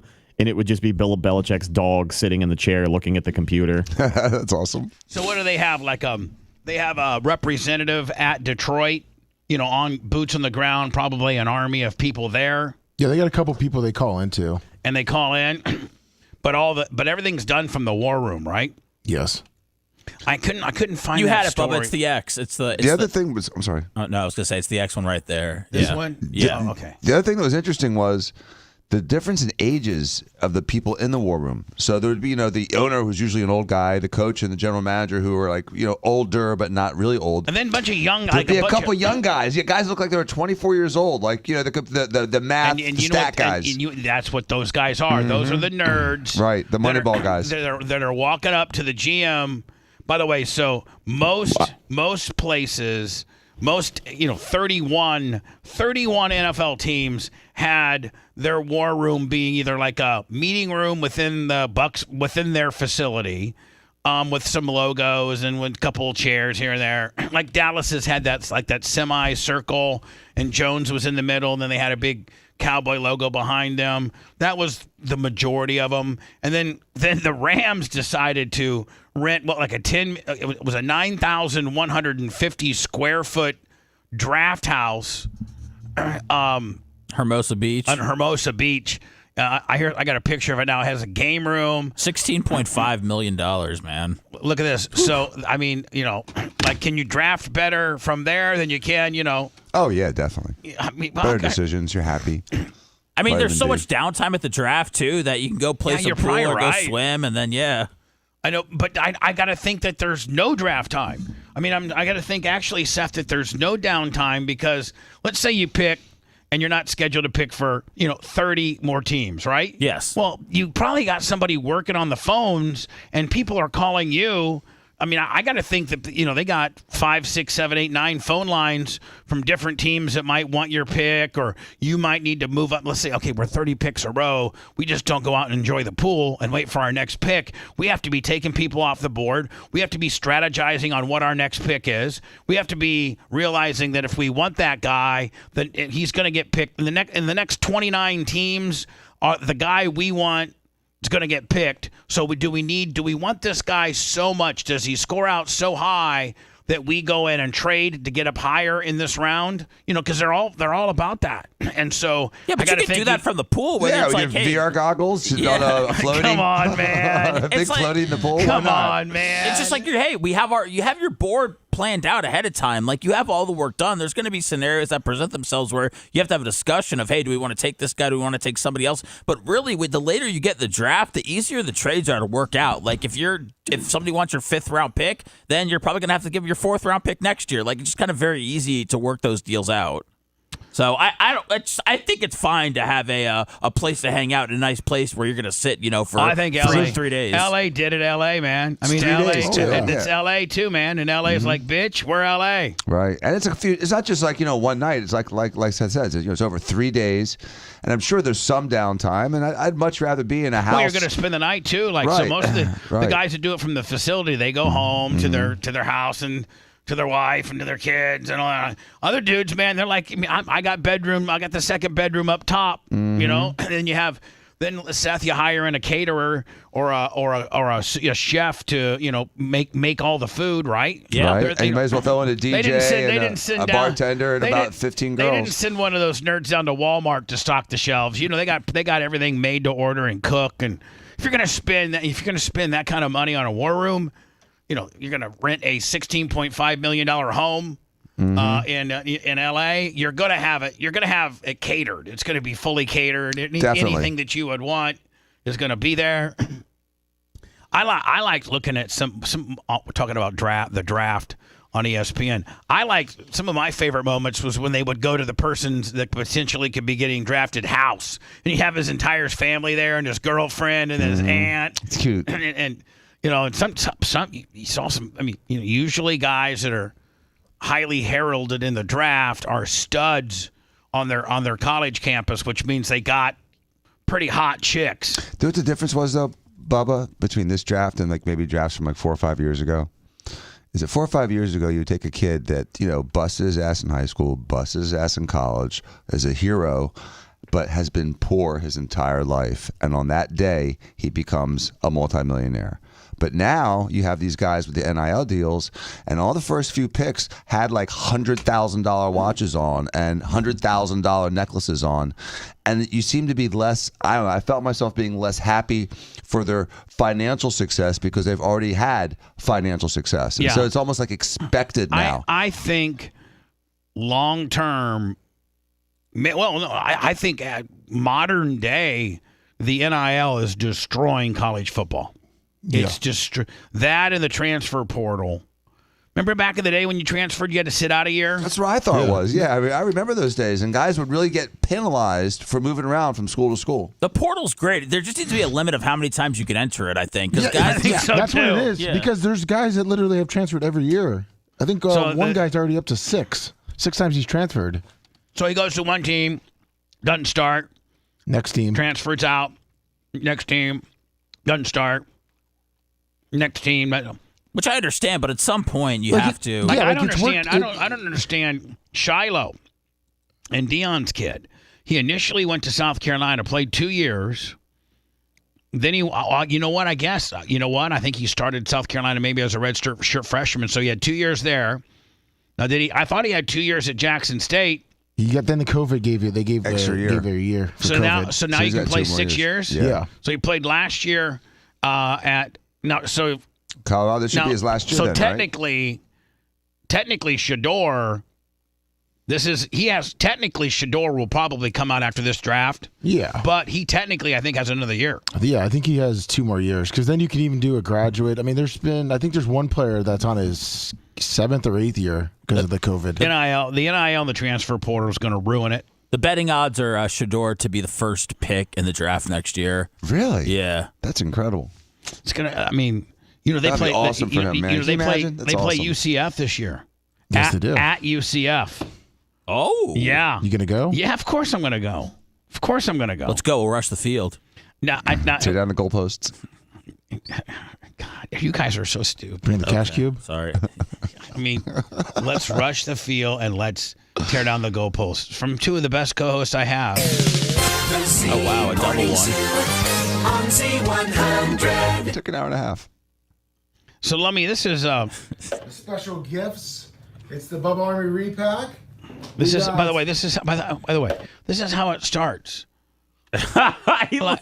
like this is literally, if you guys will look at my screen. By the way, I'm on our YouTube channel, a must follow at the Bubba Army. But she's really looking into that camera, and Lummy's just like, "What is in front of me right now?" I mean, that right there explains it. Yep. That explains it right there. That right there is like you don't have any idea what you're doing. You're up in arms on the curveballs that have been thrown you. You don't even have your monitor in a fixed position. You have to have it in your left hand. She has her hands on her hip, trying to be sexy, and you got almost like a 3-microphone press conference gimmick going on with a bunch of stuff on top of a table. You know, I got to think that what we're putting out as content has to be a little bit better than this, my friend. Yeah, of course. Special gifts. It's the Bubba Army repack. We got... I thought you hit her.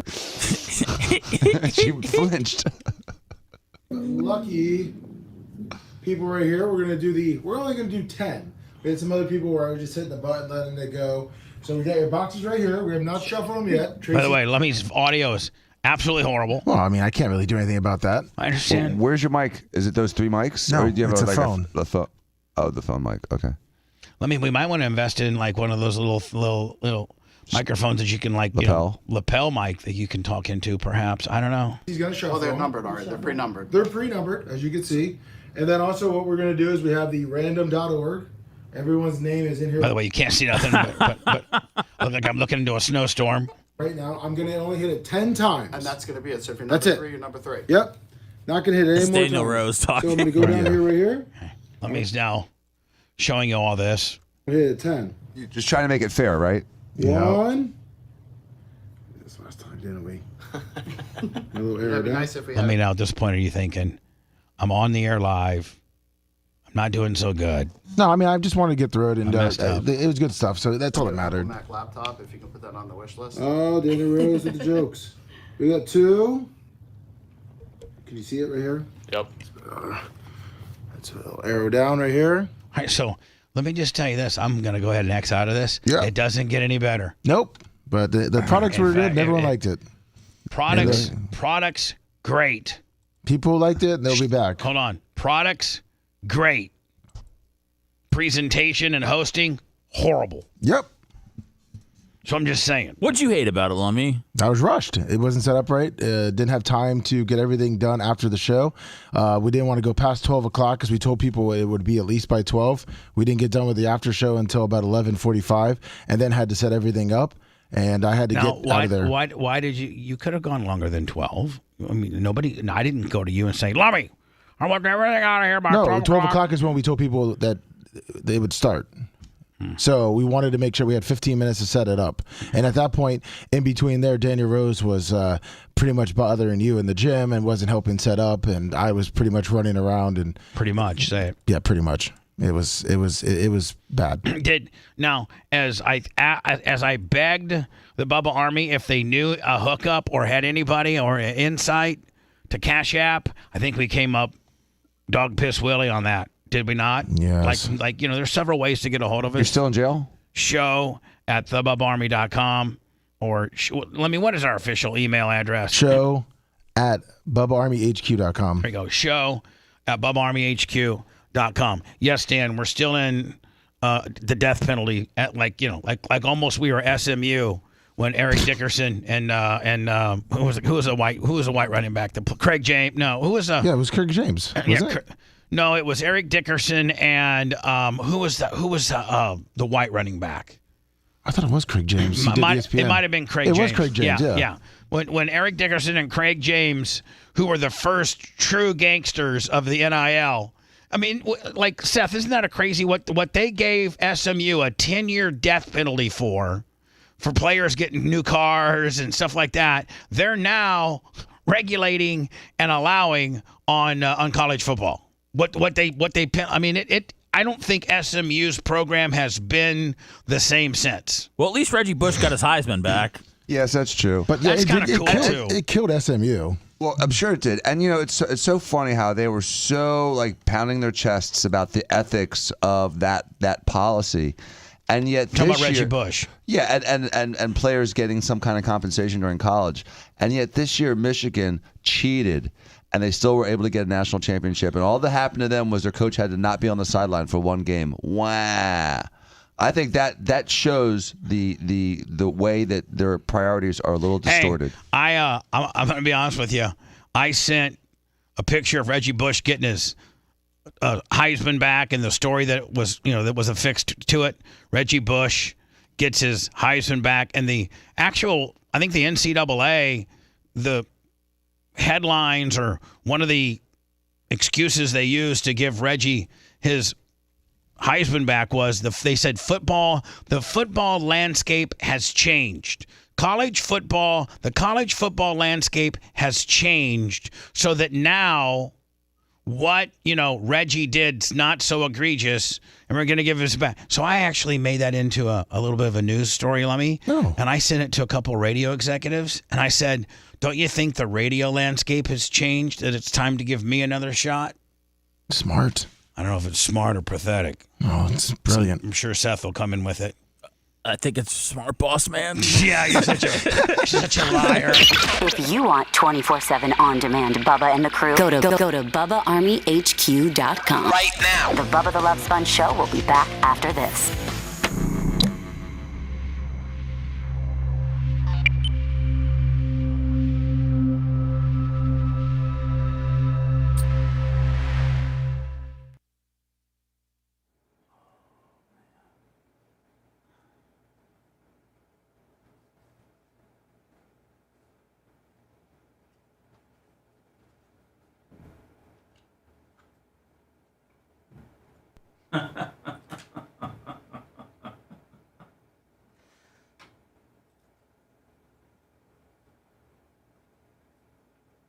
Oh, no way, Tampa Terry.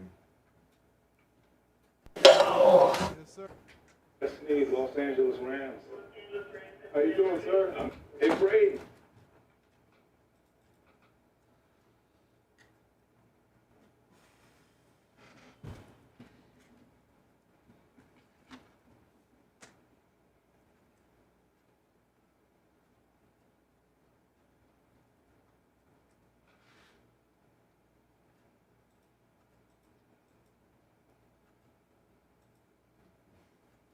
There's always a chance, Nizik.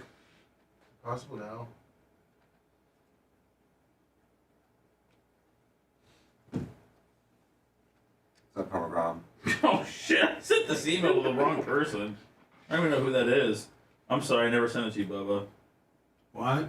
This audio that I've been talking about all morning, I just checked and I had sent it to just somebody I don't even know in my email box. Be here, Red Wave. So I don't have it. I just forwarded it to you.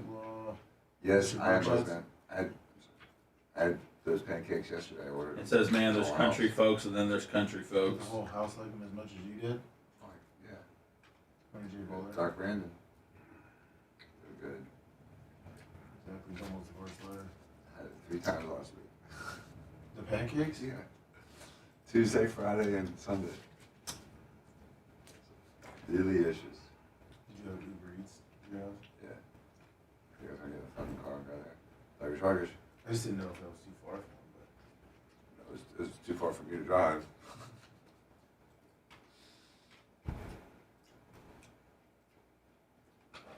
Sister Gold Tees.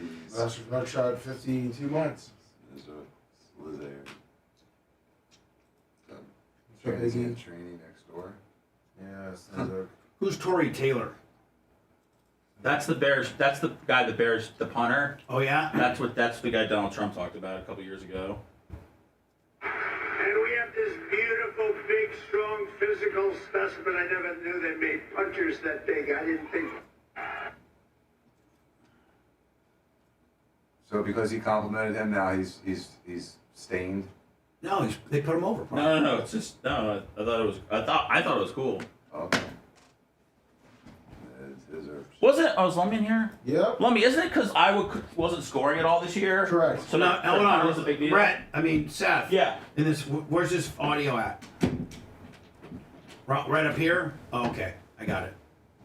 Iowa couldn't score. I got it right here. Okay. Oh, did it get deleted? Is it this one? It looks like it got deleted all the way at the top. What does that say next to it? Let me just go back to your original.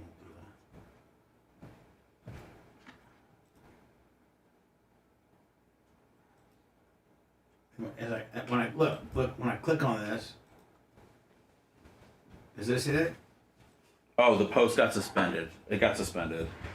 That's why it's not there anymore. Why? I'm not sure. So G-Boy. I thought it was good. Yeah, they swept them. Downfall.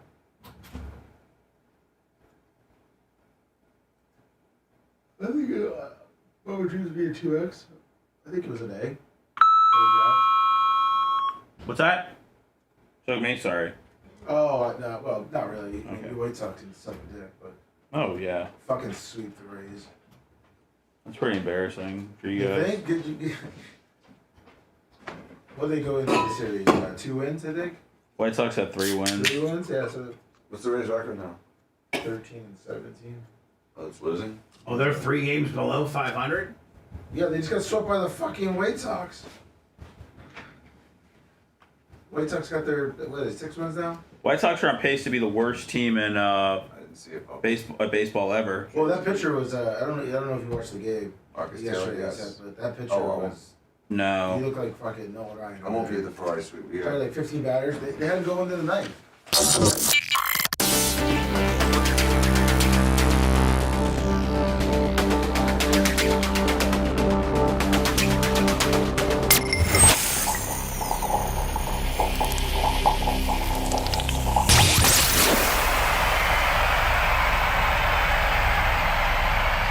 He's the biggest Longhorn Steakhouse groupie. It's the Bubba the Love Sponge Show.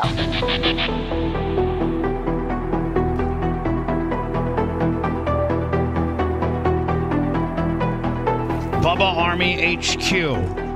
If you haven't checked it out, do so, please. It's a way that you can subscribe. What are you going to say, Lemmy? Somebody going to say something? No, not me. Thought I heard somebody chiming in. But anyway, you can go subscribe, and it's a way that you can have access to our entire libraries and anything that we've ever done.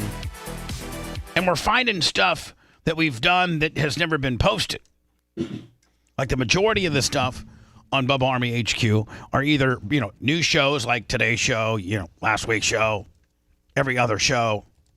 But Lummy, we're finding old 98 Rock stuff and, any Sirius show, any Cox Morning show, like anything we've ever done. Oh, yeah. An unbelievable search engine within Bubba Army HQ where let's say you just wanted to, put Hulk Hogan in there. They give you the 16,000 times he called into the show. And Tucker Carlson. Lummy, I got to tell you, and I don't know that Rhett's heard it or you've heard it, but I found, are you familiar with the Luke Campbell, Two Life Crew? Yeah, we got it. Where he talks about peeing on girls. I believe that's the one we have, yeah. And then he has phone sex with like Texas Jersey or have you heard the one where he has phone sex? Yeah, it's illicit. So yeah.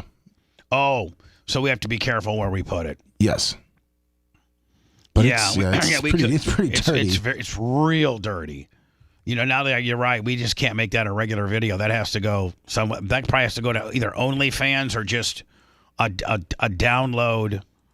A downloadable break on Bubba Army HQ. It could live there. Yes, it could. So, well, we haven't put it up yet, have we? No, we haven't put it up as its solo thing yet. I listened to it this weekend, and it is filthy. It is. Oh, my It's getting God. crazy. I don't know if that doesn't get him in trouble.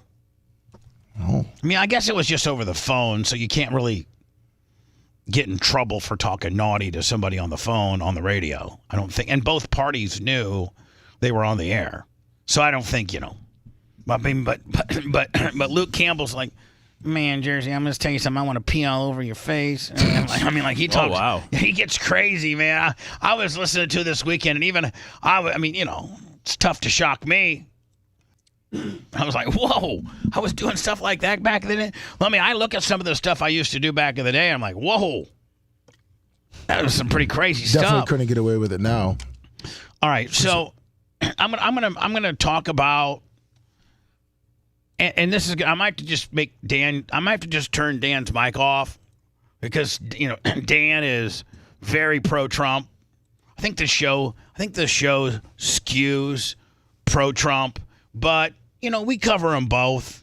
I even know obviously Democrats that aren't happy with Joe Biden, but there's still people that support Joe Biden. And I can say nice things about him. And I try to score this race and this particular situation just on how I feel, regardless of. I like some Democrats, and I think there's some Republican idiots out there, and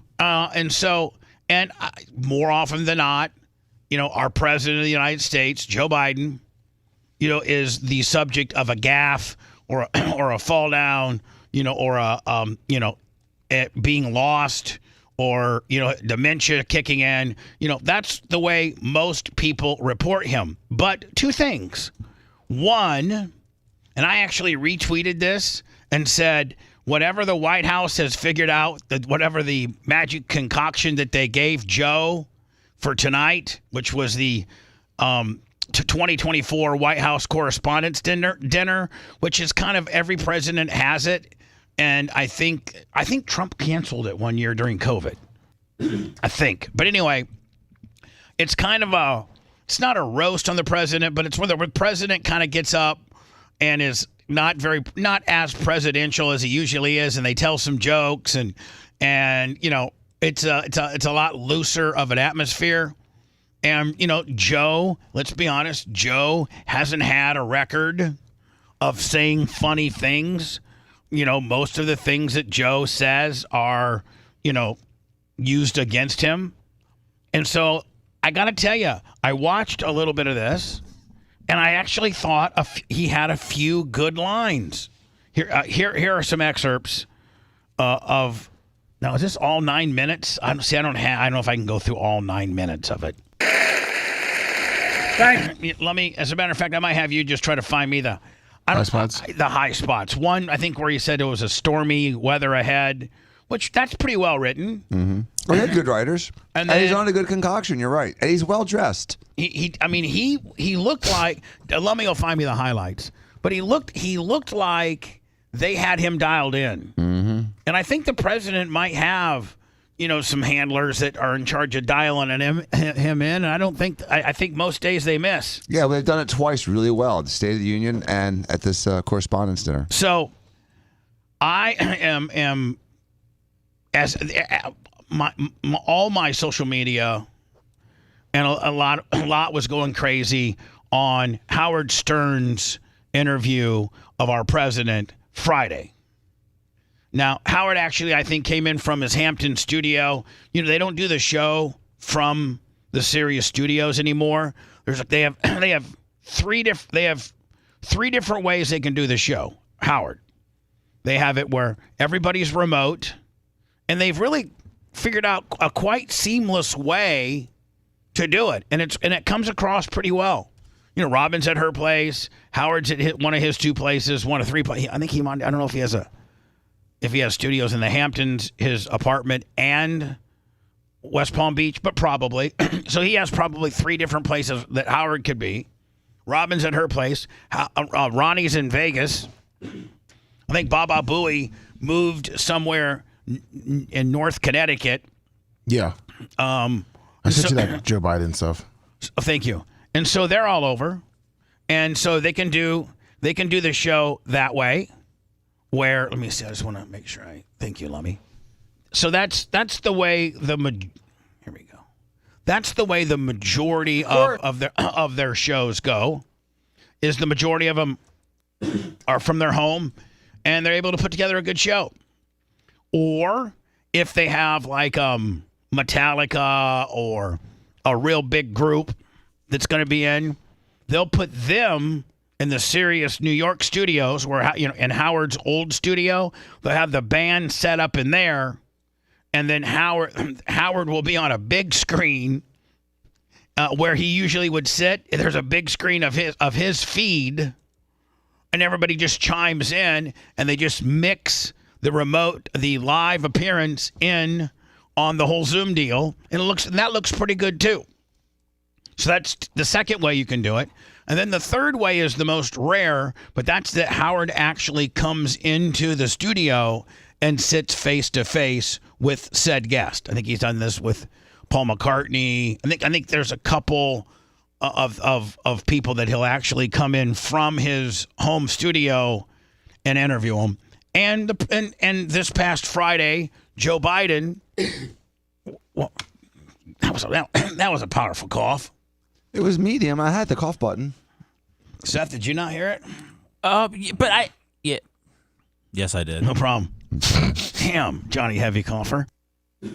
So, anyway, Howard comes into the studio dressed in a suit and tie, and again interviews Joe Biden. Now, Howard's catching a ton of crap from some of his longtime P1s.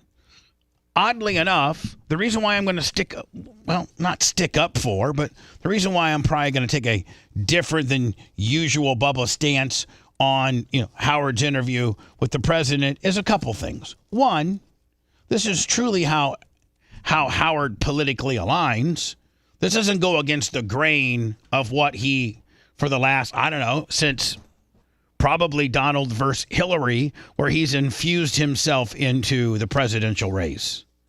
And then, he's established that he's a Democrat. Him and Donald Trump used to be good friends. He supported Hillary, had Hillary in studio.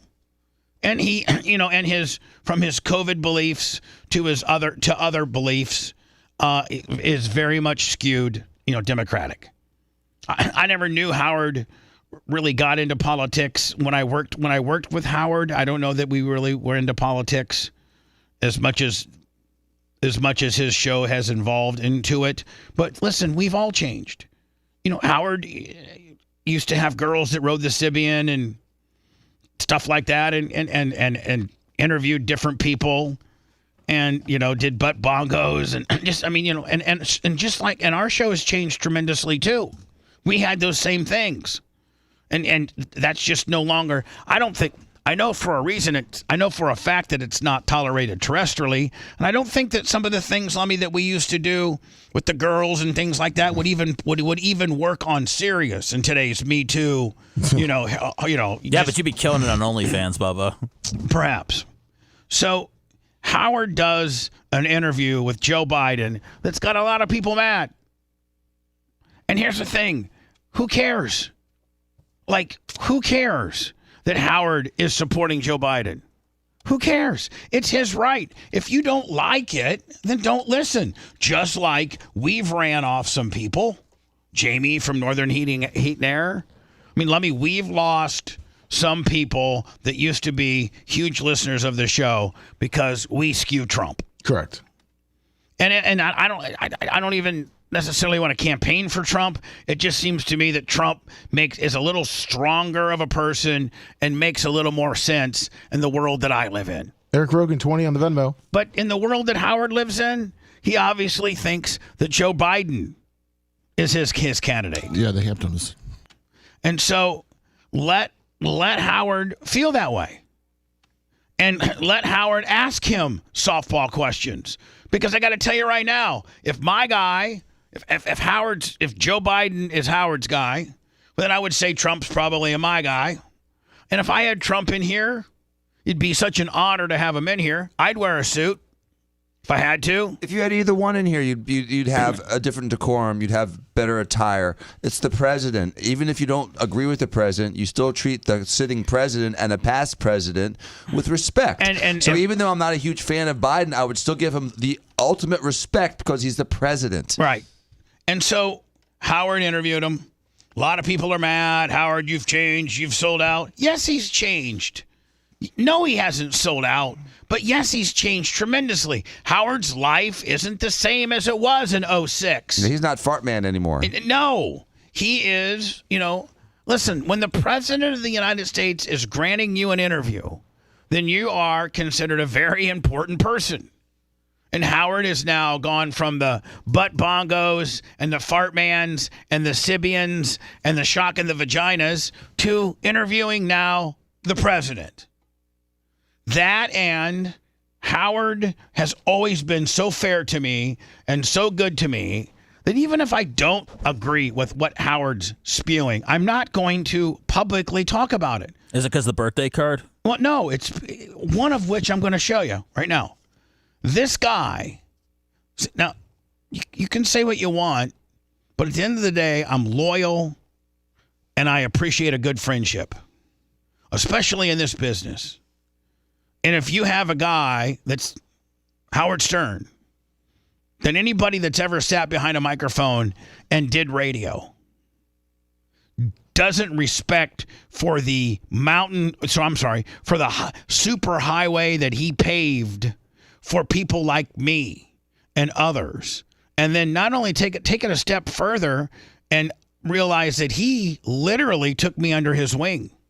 In 2006, when we were dead in the water and terrestrial thought we were still the bad guys, based on our FCC violations, Howard Stern said, I'll give you a job. And for 5 years, we were his afternoon drive guy. And because of that recognition and thumbprint that I was able to create on this large of a stage, Sirius XM, endorsed and handpicked by him, is why I'm able to digitally carve out a living based on the stage he gave me for 5 years. Had I not did that 5-year stint or was honored to have the opportunity to do that 5-year stint with Howard, we would be like Orlando or MJ, just a local guy, just a local guy. And you can't listen. I think you guys will all know that if you're a local guy, you're not going to be able to make a living on your digital. Local guys don't make money and cannot pay their bills from their digital monetization. We can, and we're able to do that because this guy right here who I could care less what questions he asked the president. You think they all had to be pre-approved? Yeah. Yeah. But he's a friend of mine, and since April of 2006, I have never missed a handwritten birthday and or Christmas card. And here's the one I just got Friday from him, handwritten. Bubba, wishing you a wonderful birthday. May this and every day be special, Howard. Let me show the camera right there, if you guys can see it. And it's on your Twitter too, I believe, correct? Yeah, I think I put it on my Twitter too.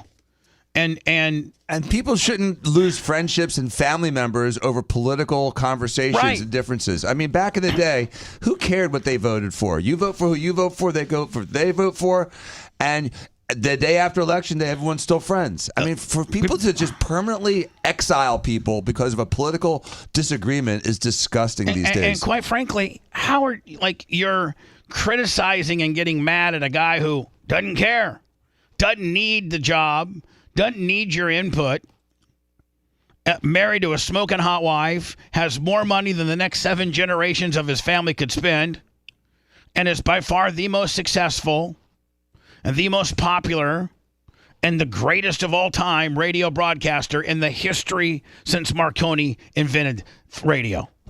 And so I don't politically align with him. I'm probably a lot more conservative or Republican than he is, but you'll never hear me speak a bad word about him, ever. And if he wants to put out, if he wants to talk, if he wants to interview our current president and he wants to endorse that guy and he wants to, throw him softball questions, then so be it. That's his show. And he'll always be my friend. And I just won't talk politics with him. It's that simple. Here. I want to thank you for doing this today. I want to thank you for your compassion. You know, the reason I'm so excited to talk to you was because I wanted to understand the tragedy in your life and how you dealt with it.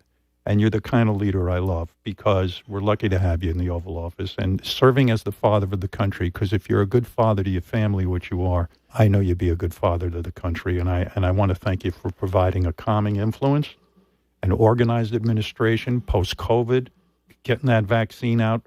I remember what the world was like at that point, getting NATO, getting us to feel comfortable, standing up to Putin, the incredible... This might not work for you, but you know what? I'm not gonna say a bad word about my friend and the way he interviewed our president, because if Donald Trump was in here, I'd interview him the same way. Softball after softball after softball, because that's my guy. Well, this is Howard's guy. Like it or leave it, or don't. Or, you know what? He didn't even care. Large growth in the jobs, unemployment rate down. I'll give you your greatest hits. The lowest uninsured rate in history. 4 out of 5 Americans are covered for less than $10 a month. Knocking off a few ISIS leaders, cutting the emissions in half. I mean, you've always been an environmentalist. Even the marijuana reform laws, enough with sitting there and fighting that battle. Respect for Marriage Act. What the hell is with people with this gay stuff? Who cares if someone's gay? How is it affecting anybody? People in love, it's good, right? Love is good. My dad said, we saw 2 men kissing one another in Rodney Square when I was going in to get a license. I looked at him and he said, Joey, it's simple. They love each other. That's it. That's how I look at it. You know who deserves credit? What's that one? I'm sorry, Joe. Hold on. You know who deserves credit? The American people are relentless. The American people are stepping up. Who they vote for, they just never give up. We're the most unique country in the world. We really are. We are, but I don't want to lose it. We're not going to lose it, God willing. Thank you for doing this. Well, thanks for having me. Mr. President. Look at me sitting with the president. Look at me sitting with Howard Stern. Wow. I mean, you can tell people this is the most important event in your lifetime. I'll tell them that. And so, I mean, like, call Howard a sellout. Get mad at him. But you don't ever turn down the opportunity to interview the President of the United States as a broadcaster, period. Nope. And probably only a handful have ever even had that opportunity. Yep. And, he that's the way Howard scores it. Howard scores it that way. Great, no problem. You know what I gotta say? Thank you for my birthday card. Want to listen to the show on demand and on the go? Enlist today at BubbaArmyHQ.com. Sign up and start listening. The Bubba the Love Sponge Show will be back after this.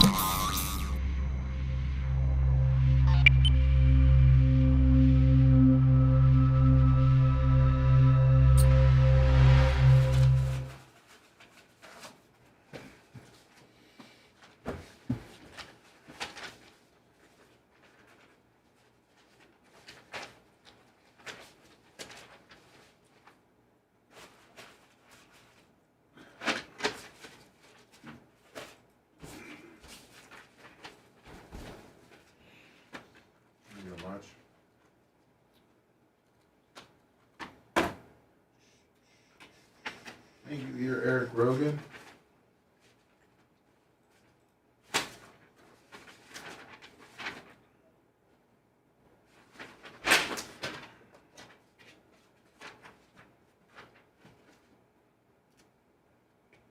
What up, Dinah? Fuck yeah. Good morning, R.C. Hogan.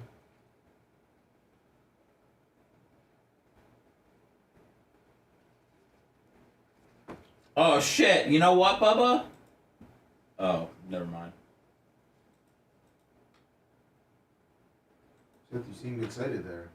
Well, I just didn't want to. If I said something, then Bubba would say that I'm downing his Hall of Fame skill set, and I'm not. What's up, Doug?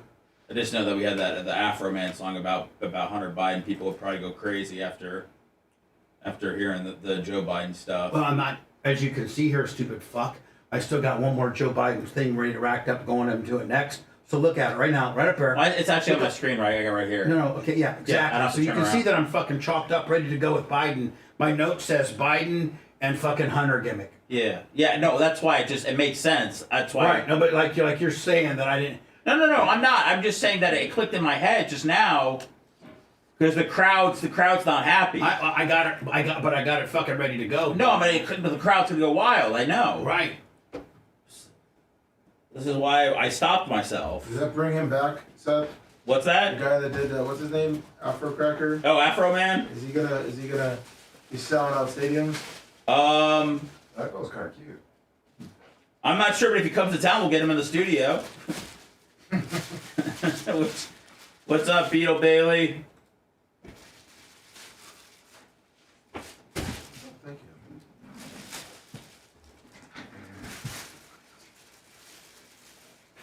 Oh no, it's this Bubba Army collared shirt. It turns titties to pecs. What does? What are we scrounging around for? Bubba Army collared shirt. Just taking the trash, taking about 2 out. Okay, thanks, appreciate it. Ha, Patroni's in the chat. Matroni, nice tweet to Bubba's treadmill deal. You almost ratioed him.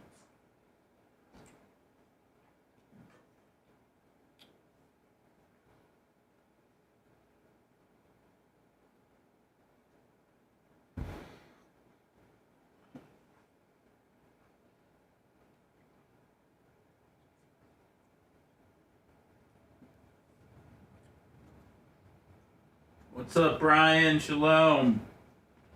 Speaking of Shalom, how was your Seder? Oh, thanks for asking. It wasn't horrible. Half the people didn't show up, so That makes it better. yeah, light crowd. Yeah, you gotta love a light crowd. Yeah. Is the food tolerable? Yeah, it wasn't bad. The best part was when I was I don't know why I was forced to read some Hebrew and I just was fucking fighting through it and I only knew about half of it, so I started halfway through it started sounding like I was in ISIS or something. And my brother finally told my parents that I was making this shit up as I was going along. So You were making it up. Yeah. You just were just like yeah. I was like, like the guy that does the sign language doesn't really know what he's saying. Yeah, they all were just going along with it. So I thought I cracked myself up. A little poetic license when it comes to reading the Bible. My dad's getting a freaking bar mitzvah in like a couple months. I thought he would read it. Oh, he's like fresh up on it right now. I mean, I thought so, but he was fucking sucking down the matzah during the whole Seder. It's a peanut butter cup smoothie. The brisket, people seem to like the brisket, Tim. My mom got a rotisserie chicken from Publix, and then she told me that she made it herself in the air fryer. That's awesome. I don't know why the fuck. But that one dish that could be sweet or kind of not sweet.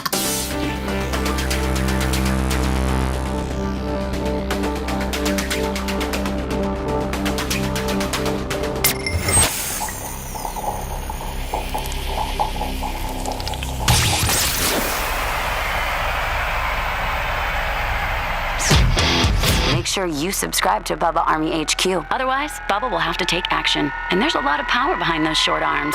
Welcome back to the Bubba the Love Sponge Show.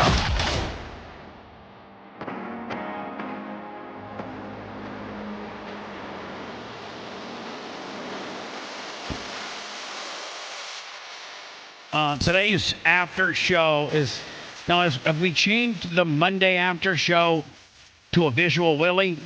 I'm gonna have to talk to. I think so. I think over here. So the Monday after show today will be on, Rumble, YouTube, Twitch, X, Facebook, all of those places, and be seen live and as it's happening visually. It will not be a well, it could be a podcast, but we're offering it as a live after show visually first and foremost. Yeah, it'll be live visually every Monday moving forward, and then I think a podcast after. Yes. Perfect.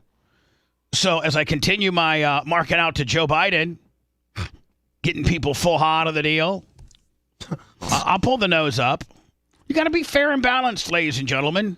You got to show both sides. I mean, I make fun of Joe Biden a lot. I'm not voting for that idiot. I think he's a complete bumbling idiot. I'm just telling you, I think he's I think that screenshot right there. An idiot or just an old elderly man? Elderly man that's lost, he's about 10 years. He should have shut off his political career about 2 administrations ago. Mm-hmm. He's a dotard. You know what he should have done? He should have wrapped up his political days after he left the vice presidency with Barack Obama. Yep. He was spry then, weren't they? Like high-fiving? Yeah, whatever. Well, he's not so spry anymore. Look at. So anyway, you've really turned on him since the last segment, Bubba. It was the 2024 correspondence dinner that he did, I think, on Saturday night, and this is like an invitation only.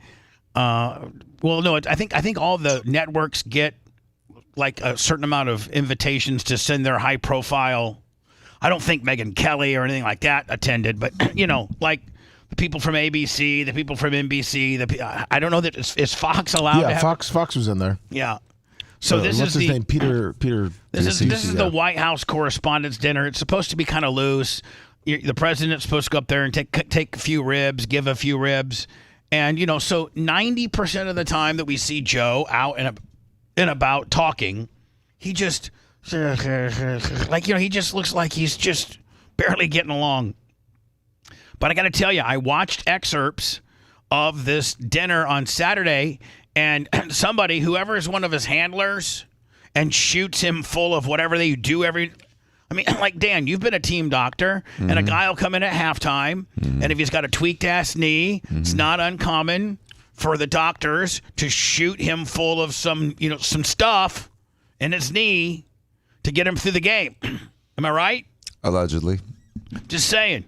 So you don't think that the president of the United States has a couple of Dan Diacos saying, listen, we need to shoot him full. And then I guess, I mean, anything that's a legal drug would be prescribable, correct? I mean, anything that is a USDA, I don't care if it's an opioid or it's if it's prescribable, then I would think it would be in bounds for, including, can you prescribe pure adrenaline like they did on Pulp Fiction where they stab your heart? They do that to him, though, but they could. But they could, right? but do you really think that his array of options is limited to what's FDA approved? I No. mean, do you really think he doesn't? There's some like secret stuff that he gets that no one else can have access I was to trying that to give could the be guy illegal. And I'm giving the guy the benefit of the doubt. Dan, you could make this guy sing like an auctioneer just by drugs that are available to you as a doctor legally. Correct. Okay. Well, I think they had him dialed in pretty good for Saturday night. This is the best that he's come across, and he actually had a couple funnies, and he had a cut on Trump that was kind of funny. Yeah. No, I think being funny is funny. I mean, being funny is funny. There's mean-spirited, but there's funny. And most of what he said was just pure funny. He had great writers. And he was jacked up. He was jacked. Jeez, he was jacked up. I It'd be want to know what he's got. Like he did 4 lines right before he went out. Oh, my God. Hold on. Of course. I mean, if you do, and here's the thing. Doing a few lines isn't out of bounds. Let's not forget they found cocaine in the White House. Sure did. So let's hold on. Exactly. So I'm just saying, like, doing a couple bumps before you go out there is far less of a stretch under this administration than any other that's not been found with cocaine. This is the only administration that I know of that has been found to have cocaine in the facility. Right. Right? In a locker that was fairly close to the Oval Office. Probably right next to it. The 2024 election is in full swing. And yes, age is an issue. I'm a grown man running against a 6-year-old. Yeah, a little bit of a pop. I mean, you got to give him. That's a better cut than he usually has. Is it not? Joe, good job. That wasn't mean. Great. I really feel great. Hold on, but I don't care if he goes mean. Just be coherent. When you go mean, be coherent. I'm campaigning all over the country. Pennsylvania, Georgia, North Carolina. I've always done well in the original 13 colonies. That one kind of fell on his But face. but it's busting on his age. Right, I understand. It's it's Speaking of history. Self-deprecating. Yeah. Did you hear what Donald just said about the major Civil War battle? Quote, Gettysburg, wow.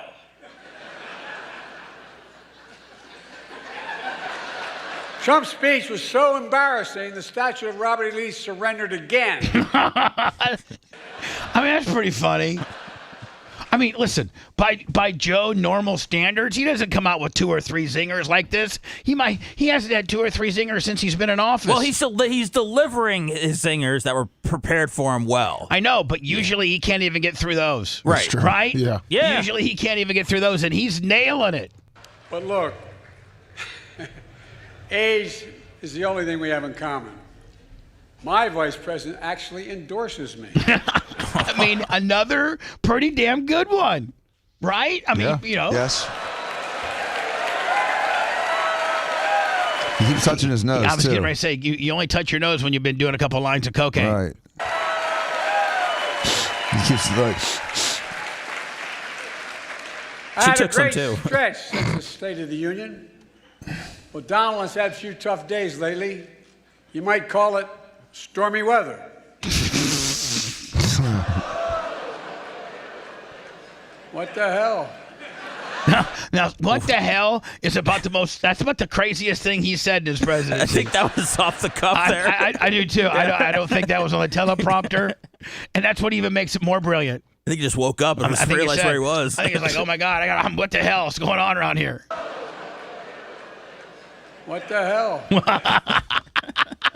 That should be his campaign slogan.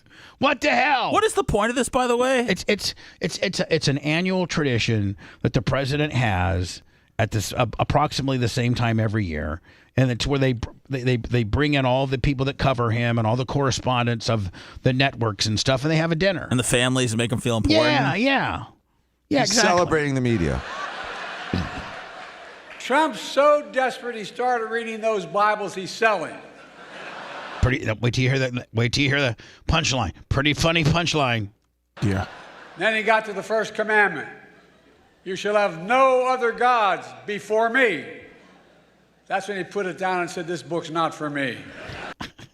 So again, by Joe Biden standards, well, it was fresh from the Howard Stern show. Maybe some of Howard's talent ran off on him, right?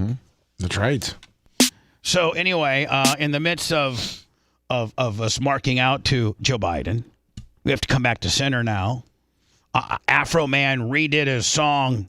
You know, you get high. I was gonna go to school and then I got high. I was gonna go, like just do normal activities in life, and then Afro Man, the Get High song. It was a hit, a cult classic. It was a huge. Was it a huge hit? Yeah. Yes. This is the new video, man. The new video that Afro Man has shot. There's Hunter. There's Hunter right there.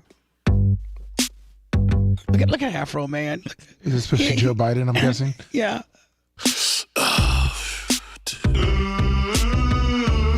Shout out to Bass Records. Hey, yo, Hunter. Roll up another one of them congressional blunts, brother. One of those congressional blunts. This is actually brilliant, isn't it? He was gonna get his laptop fixed, but Hunter got high. He wasn't gonna show all them dick pics, but Hunter got high. He should have let Hillary bleach his whole hard drive. Hunter got high. Hunter got high. Hunter got high. He wasn't gonna mess with the hoes, but Hunter got high. He was gonna take them all out on the boat, but Hunter got high. He's the smartest man Joe ever knew in his life. Yeah, till Hunter got high. Hunter got high. Hunter got high. La da da da da. He was gonna go visit his dad, but Hunter got high. He thought he had a secret stash, but Hunter got high. The White House got shut down. We all know why. Yeah, Hunter got high. Hunter got high. Hunter got high. He never could pack what the fuck. Hunter got high. Yeah. Now he gets $500,000 and up. Damn, that's high. That's high than a buck. That's higher than me. Biden never used to start with BUI. Yeah, till Hunter got high.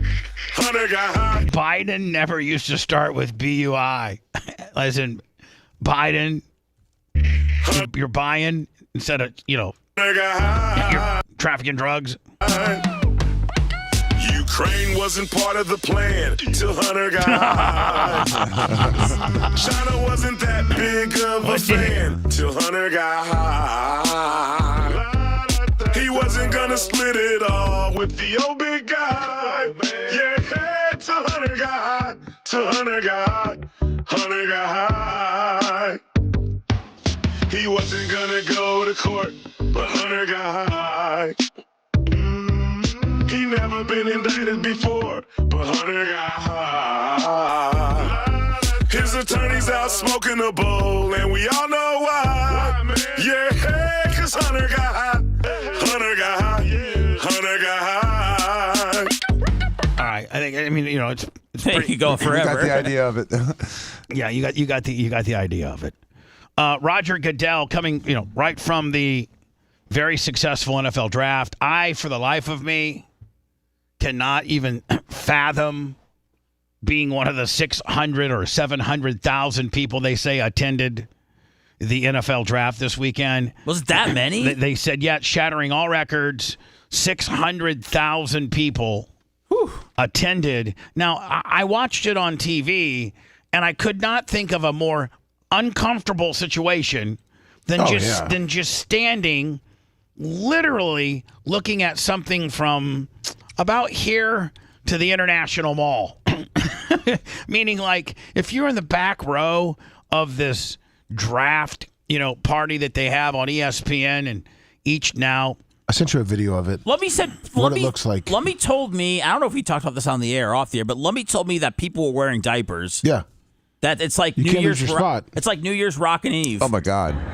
So, but Now- it said it was 775,000. Yeah.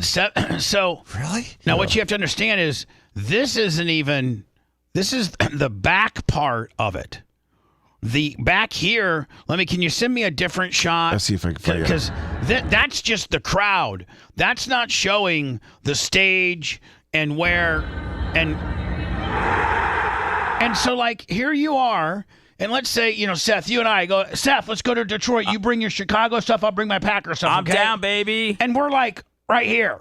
I'm out, baby. I mean, like, what are we doing? Bubba, like, what are we doing? We can't even see this. We can't even see the stage for what? For the event that we're going to. When I saw, and they've been doing this for a while now, they've been going to different cities. This was obviously, you know, the biggest one, but when I saw this specific draft over the weekend, I decided that I never, ever, ever would like to go to one of these. Now, here's I'm with you, Seth. Here's the thing. Here's what you don't understand. Let me see if you can send me another picture. I'm looking, of it facing the other way. But here's what you don't understand.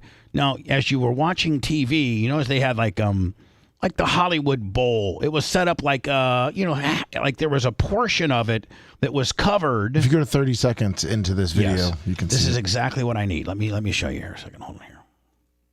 30 seconds? Yeah. All right, hold on here. It shows the bowl and everything. Yeah. Boom. All right. So now, what people don't realize is if you get inside this bowl, like just past these monitors, see these monitors here? This one. All these were highly, very expensive, like little mini suites that they would the NFL picked fans from every.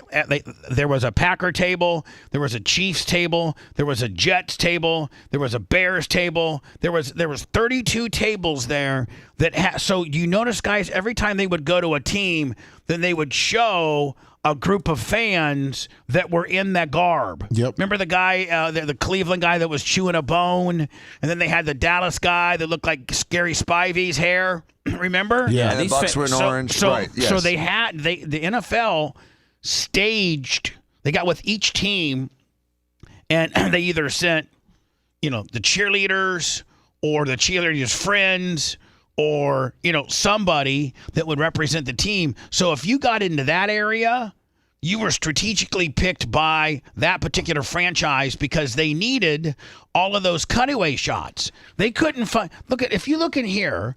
This shot right here, Lummy. There's no.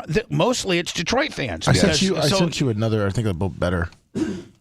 So video. Every time when they would say, "Okay, now on the clock, the Oakland Raiders are on the clock," and then Lummy, they would show like these rabid Raiders fans. Yeah. Well, they had to know you couldn't go in the middle of this crowd here and find Raiders fans. No. Logistically, as a network. You're like, okay, listen, Packers are on the clock, Bears are next. So go find Packer fans within this crowd of 600,000. Go find Packer fans and then go find some Bear fans. No. You had to have them in a controlled atmosphere in order to efficiently be able to go over and show the fanatics of the team that you're talking about. Back in the Hold on.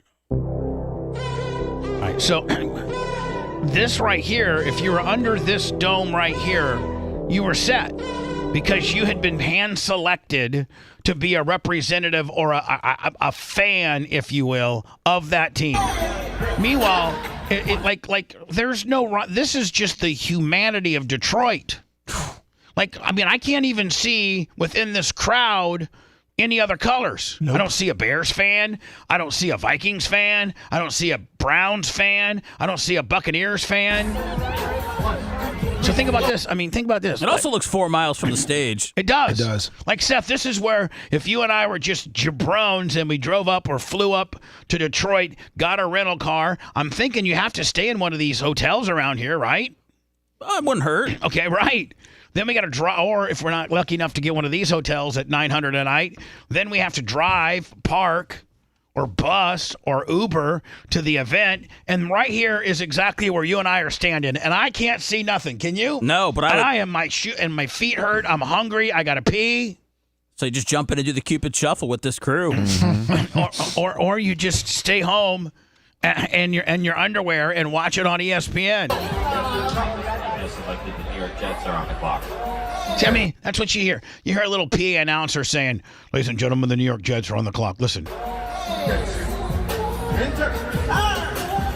I mean, it's fun though. Like the crowd, like, when guys went up to like the Bears or the Packers or the Lions, all the fans were booing them, and then they had Eminem kick it off, which was great. Obviously, being in Detroit, just to travel to be an opposing fan, or not opposing fan, but to be a fan of a team, to go travel, to go get at that humanity, man, that's tough. That's why the article that I read was dead on, saying that the tables that were in the under the roof portion of the draft template were all strategically staged. Makes perfect sense, Bubba, based on what you just showed us. I mean, that crowd could dance, but I didn't see any Buccaneers fans or Atlanta Falcons fans or New England Patriots fans. And then Seth, is the way things change. The most amount of time you're going to have is 10 minutes on the first round. The most amount of time you're going to have in the second round, what was it? What was it? 5 minutes after? Yeah. Okay. So the most time you're going to have after the first day is 5 minutes. Logistically, as a network, how do you get? And there's trades happening all the time. So how do you get? Okay, we got Eagles on the clock. So you probably have like 3 or 4 crews that are a couple picks ahead.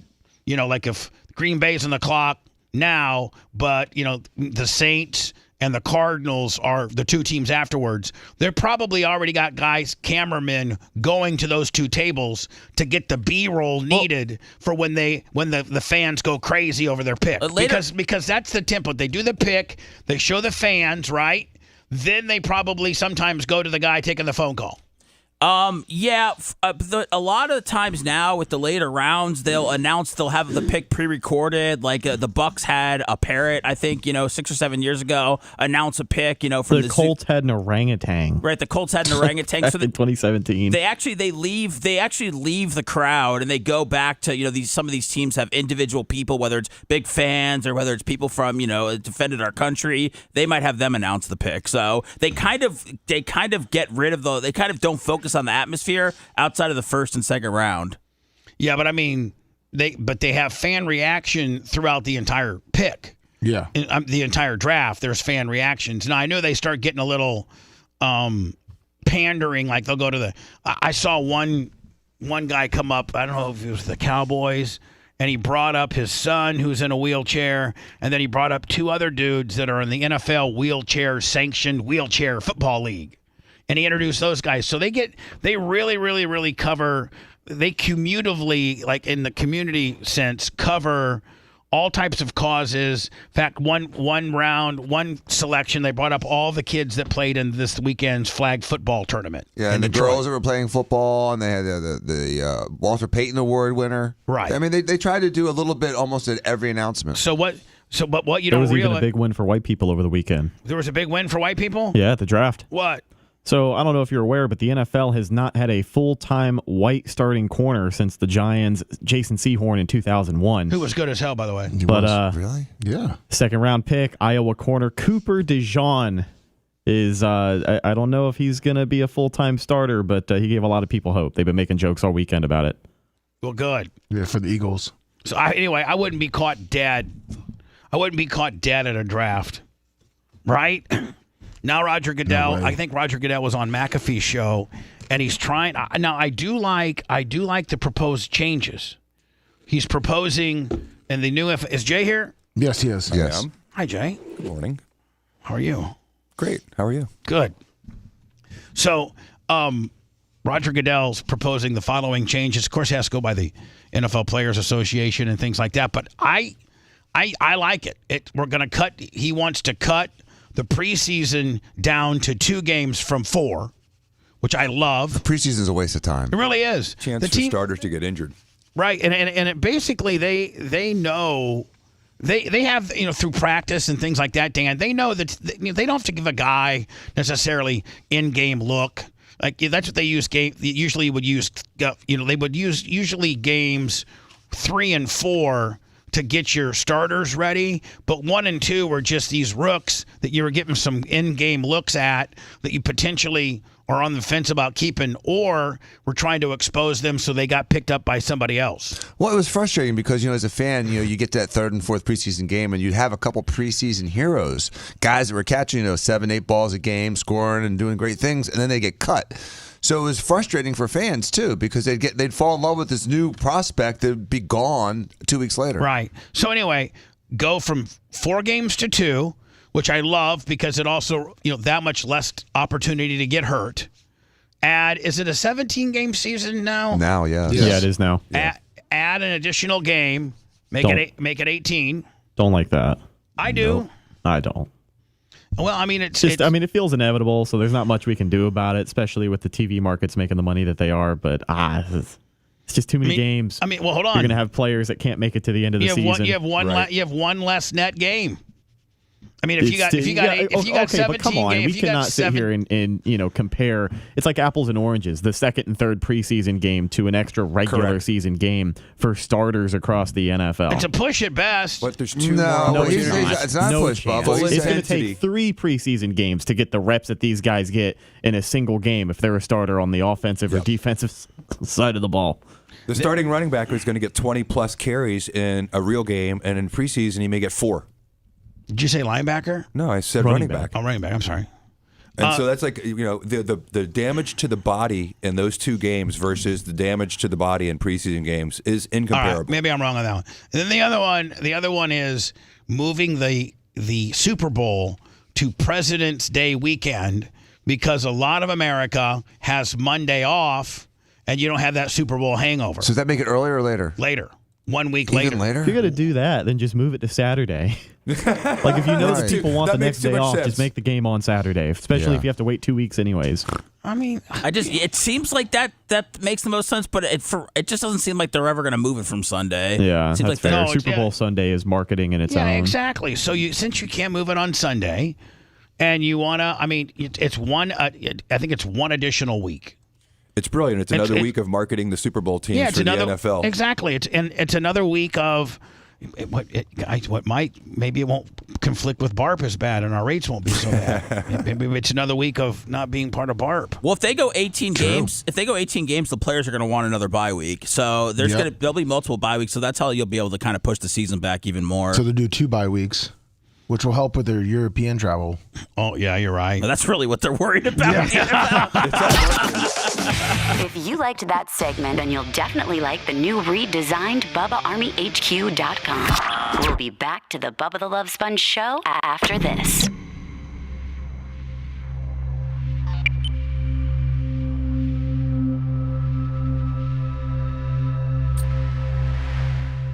Where else? Thank you. Just now as you walked in, just leave the thing over and there's someone to the left against. The computer, I wonder how to do that.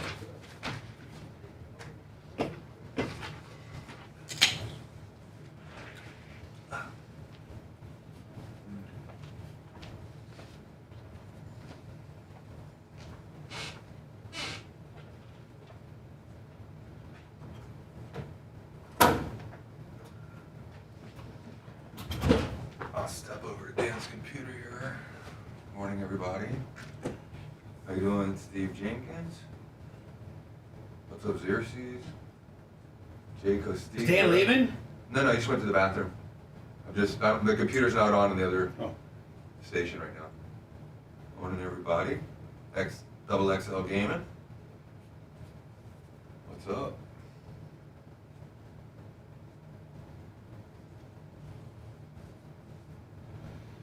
What up, group of lips? How you doing, buddy? Sister Girl Tease. Soupy John. I would never in a million years sit out there like Bubba. I pay money to not sit in a line or a crowd. That crowd gave me a little bit of anxiety, Bubba. No shit. I don't get anxiety, but I don't want to be around that many people ever. No. Red Wave, what up? Sounds like that new Because I Got High seems like he's, maybe one of those male African-American men supporting the president. That was an awfully political song. What's up, the Gary Cantrell? How you doing, buddy? Good morning. Song's pretty funny. Madden Crusher 666. Good morning. Pivotal F. Good morning. Terry. Let me step out for Dan again. Good seeing you guys. Trying to get back on my I'm not on right now, so I'll just do it on my phone. Start with that. There you go. Oh, nice, Dan. Yeah, just slap that bitch. Dan just did a Fonzie on it. Perfect. Chat's disabled. Why? Okay. These are probably better than the earpiece, so no, that's black on your ears. Okay. Did I get black on the okay, it's fine. Now, normally the answer to a question could be a little bit of both. You can't get new earmuffs? Okay. Can I get new earmuffs for it? I tried replacing. That sounds serious. There's gotta be a way. Give the reddish, I guarantee you. It's not the same. Thank you. Nice. This is the real reason I'm retired. If they're going to pick 23 guys in the first round on offense, I think it's time for a defensive guy to go. So I just think it was. I really think it was. How's it going, Jay? Well, how are you? I'm good. Which is offensive line, quarterback, and wide receiver. Feel a little vibrant today. Yeah. And those are. Yeah, but that goes away by like Wednesday. I don't think it's really an indictment of the defensive. You get past that day. They got 2-3 good days of me a week. Yeah. That's it.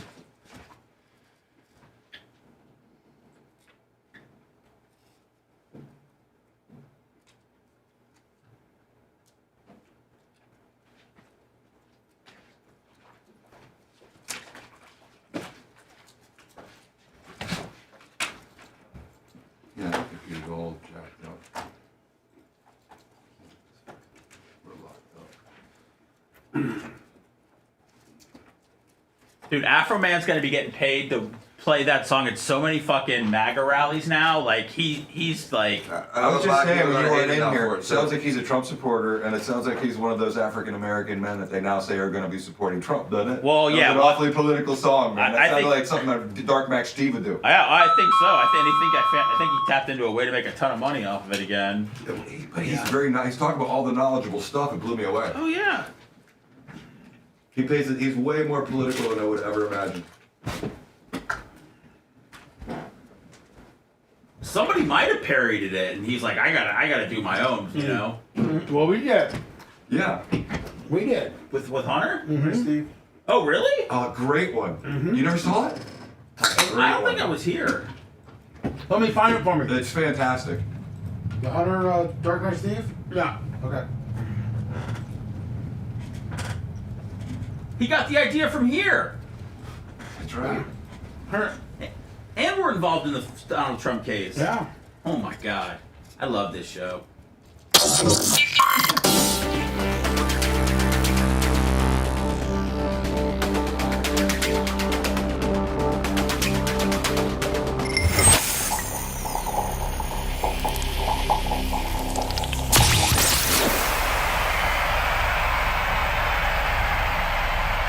a world-class e-cyclist. It's the Bubba the Love Sponge Show. The Bubba the Love Sponge Show is sponsored by BetterHelp. That's BetterHelp.com. BetterHelp.com. Again, this show, the Bubba the Love Sponge Show, sponsored by BetterHelp. We can all carry around different stressors in life, big or small. And when we keep them bottled up, it can start to affect us negatively. Therapy is your safe space to get things off your chest and figure out how to work through whatever's weighing you down.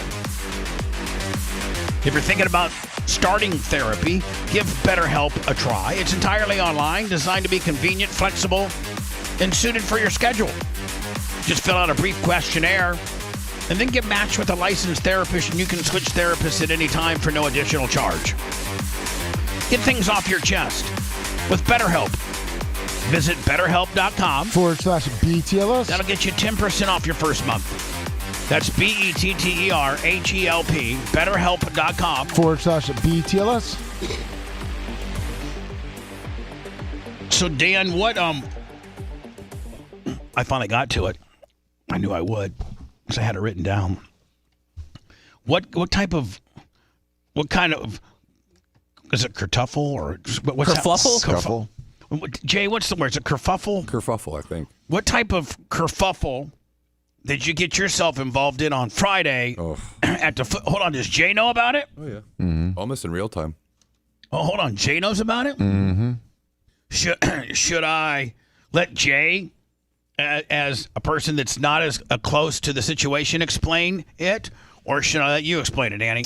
I think if you let Jay explain it, he may lose some of the subtleties because I'm sure I left out some of it when I explained it to him. But I talked to him about it a couple times, including right afterwards. Put it this way, Bubba. Did you swing on a parent?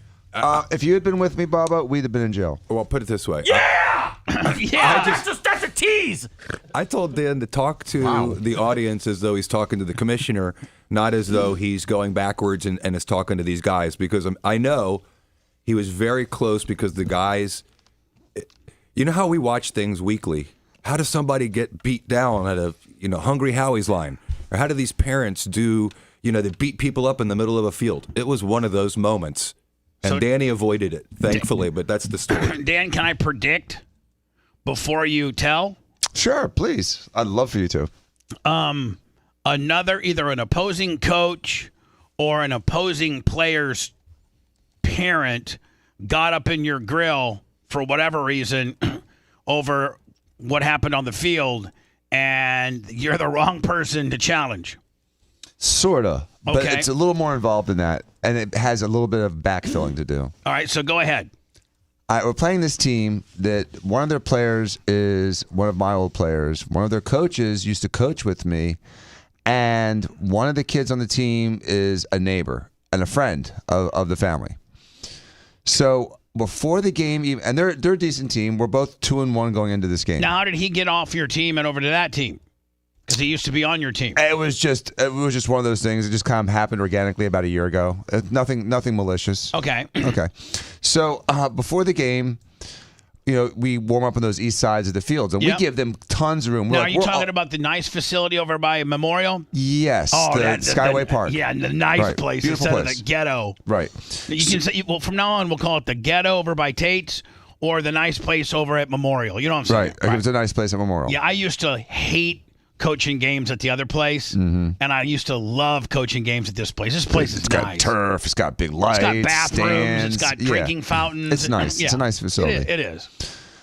And so we're doing our warm-ups, and they're doing their warm-ups, and we're literally like we're far away from each other. They run their entire team through our warm-ups twice.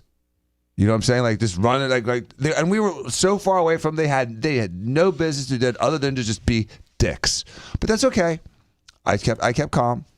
So And you're the head coach, Dan? Yeah. Okay. So the game starts, and we're playing tough with them. We almost score on the first drive, then they end up scoring, and they had a 25-mile-an-hour tailwind behind them, and so we were trying to say a 25-year-old playing for them. No, the whole team was tall. Everyone on their team was tall. Their shortest guy was taller than our tallest guy. So, and there's a theme that Danny has, and Bubba knows this, is win with grace and lose with grace. Right. He uses this opportunity for these young men who are 11 and 12, the little boys really, to try to teach them an opportunity to be graceful, be winners, learn from your losses. And so you've seen that with Danny. He's an intense, Dan's a dick on the radio, but he's an amazing coach. He And really so is. That's the theme. If I could help you back, Phil, in it. Kids naturally want to go crazy when they win and be boastful and be a bunch of dicks. They just that's their starting point. And Dan is always yelling at them, settle down, be graceful, stop showing off.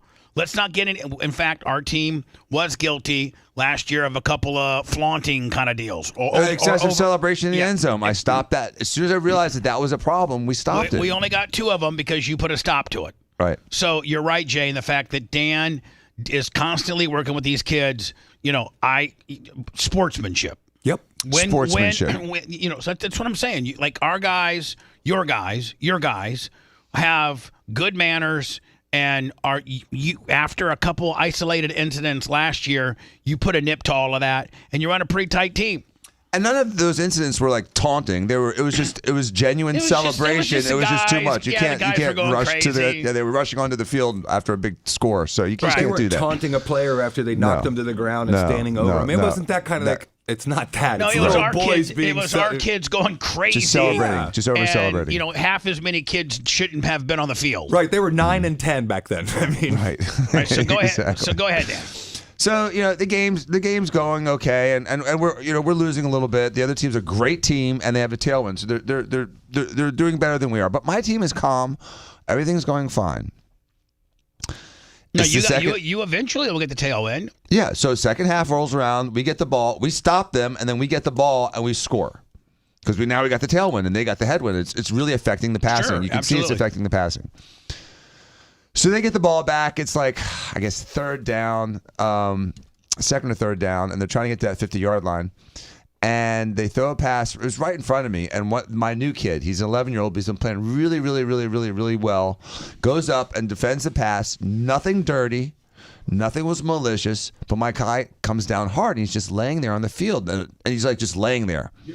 Your guy? My guy. And it looks like he hurt his shoulder. It looks like a dislocated shoulder. I'm like, oh God, I'm gonna have to set this guy's shoulder in front of 1,000 people right now. And I go up to him and I was like, dude, are you okay? Is your shoulder hurt? He goes, no, it's my wrist. And so I literally he's like maybe 10 yards off the sideline. So I sit, I'm on the ground and I roll him onto my lap, essentially, because he's really he's got those tears. He's not like wailing like wah, but he's in agony. And the playbook's on the left wrist, so I had to slide the playbook off, and there's an obvious deformity. He broke his arm. Ooh. He doesn't want to move. So he's like, I can't move. I can't even move off the field. He goes, it hurts too much. And so I tell the referee, I go, we have a significant injury here. Call EMS. We don't have EMS. We don't have. We can get the paramedic. We don't have paramedics here. Well, dude, call someone because this guy's not getting off the field right now, and he needs to go to the hospital and at least be looked at. Who's the sanctioning body that puts this on? It's called Rise, sub-sponsored by Under Armour. Like, for instance, let me just give you an example. When I have a race at my track, I hire Marion County off-duty EMTs, and they bring their the off. There's a whole program you enter into, and they bring their ambulance. They check out an ambulance, and you can't have a green flag unless there's an ambulance on your property, right? With people ready. Exactly. In fact, when we've had crashes that involved racers that needed to go to the hospital, there's literally the firehouse where this place comes from is about a mile and a half from the track.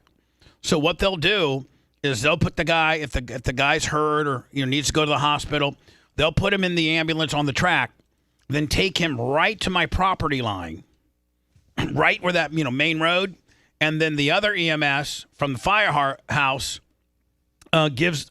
takes him, and my guys jump into their ambulance and run it back into the track. Right, because you can't race without the paramedics there. Right. I So understand. they transport the guy. But meanwhile, I got an ambulance back on scene. So I don't know. I really don't know of any sporting event that's Well, think about the size of this sporting event, Bubba. We're talking about football here. Even though it's flag football, there's impacts, there's contacts, there's injuries. They run. You're talking about probably volume wise, maybe 600-700 kids. There's 8 games at a time. Average number of guys on the team is, we'll say, 10 guys. So that's 20 times 8. That's $160, and they run about 6 or 7 of those every 45 minutes. So there's literally 1,000 kids an evening playing football, and there's no paramedic. And so it's, we talk all the time in the law about, well, why should you? Because it's reasonably foreseeable that a kid is going to have a head injury or break an arm or blow a knee or do something. How common are injuries with football? And so this is unconscionable. Thank God this kid didn't have a head injury and die, or else I'd be suing somebody. So now, Dan, do you have to? Is there an entry fee into the league? Yeah, it's a couple $100. Yeah, so add another $25 to ensure the fact that there's going to be a meat wagger there. Better be an insurance policy. Well, yeah. We also, Jay, have race insurance. Of course you do, and you can't get it without proof of EMS. I'm telling you right now, man. Each event that I have. It's on a per event deal. It's well into 4 figures to have insurance for that night. And there's special insurance companies that do nothing but insure race events. It's K&K. That's the number one leader in race insurance, K&K. And I have to have a nightly policy. I have to have a rainout clause, and then I have to have, Marion County, EMT there on property. Like you said, there's not one green flag of racing that we can have legal. Well, I guess we can legally. But insurance-wise, coverage-wise. Right, exactly. Right. Contractually. You can, if you want to be supposed negligent, let them, do a green flag when they're in the bathroom.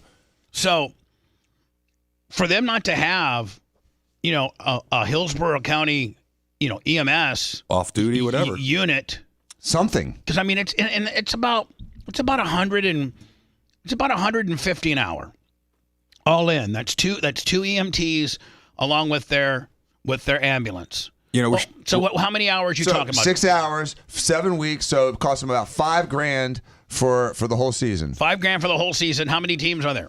There's 1,000 kids. Okay. There's like literally like 100 teams. No, probably more than that. So if each team has to pay $50 extra to make sure that there's an EMT, a fully equipped EMT with a defibrillator, with an AED machine, with. Dan, with some maybe tape, maybe a splint, maybe a popsicle, like a 20-year-old girl come in a pair of soccer shorts with some gauze. That's what their emergency response team was. So it took about 10 minutes to find what was essentially just a piece of cardboard and some Coban, and I was able to isolate and immobilize his wrist. And then as soon as he started trying to stand up, he started throwing up because he was in such agony. So he's literally in a pile on the side of the field, not even completely off the field. The game stops for about 12 minutes because I can't move the guy. That's my dream, to be throwing up in Dr. Dan's arms, by the way. Set that a dream about that. Just holding me. It'll happen one day. I can't wait. I'm sure it will. Holding you. I'll keep your puffy hair out of the toilet. So, what happened? So finally, after 12 minutes, I get him splinted, and we drag him. So he's only maybe a foot on the field, but he's mostly off the field. So the refs decide, let's start playing again. Now, listen, these are a bunch of 11 and 12-year-old kids that have never really seen, a lot of them have never seen a real injury. They certainly haven't seen an arm that's grossly broken where you can see the deformity. And, during the injury, they were all taking a knee. Everyone's a little upset. The whole mood really shifted to a somber mood. But everyone was trying to get back on their feet and get, Were the parents there? Well, the dad was there on the sideline with me after a few minutes. He came out on the field. Zeke being cool? He wasn't mad at me. It was a non-malicious injury. There was nothing. Racing incident. It was a football deal. I can't point a finger at anyone's negligence. But was the for dad the happy with how you're handling it? Yes, because I handled it gently. I took care of him. I got him immobilized. We dragged him off the field. And at the end of the day, out of all the teams out there, out of the 100 teams, how many are coached by a real doctor? Yeah, exactly. Zilch. But Bubba, when he got him off the field, he didn't get him off the field. You know the little area between the fields? He could only get him to that little tiny area between the two fields. Yeah. He still couldn't He's get still him. not by the fence. He couldn't get him anywhere near where he needed help.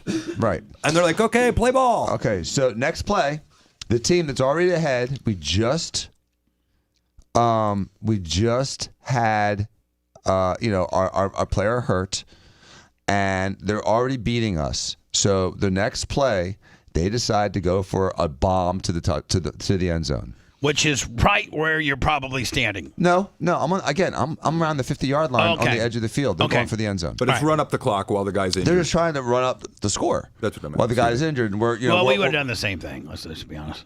At any rate, I would have said, Coach Dan, their right corner is tweaked. Let's go ahead and have little Danny do a post out there to the right corner. They the opposite side of this kid. They did the opposite side of this kid. Right? I would have done the same thing. Dan, let's pick on that backup right now. Right, you pick on the backup. I understand, especially if it's a close game. When right. You're winning by I'm not. touchdowns. So I'm dancing with you, clear up until I can't be mad about that. Okay. We're trying to win this game. We're not going to be mad about that specific play. Okay.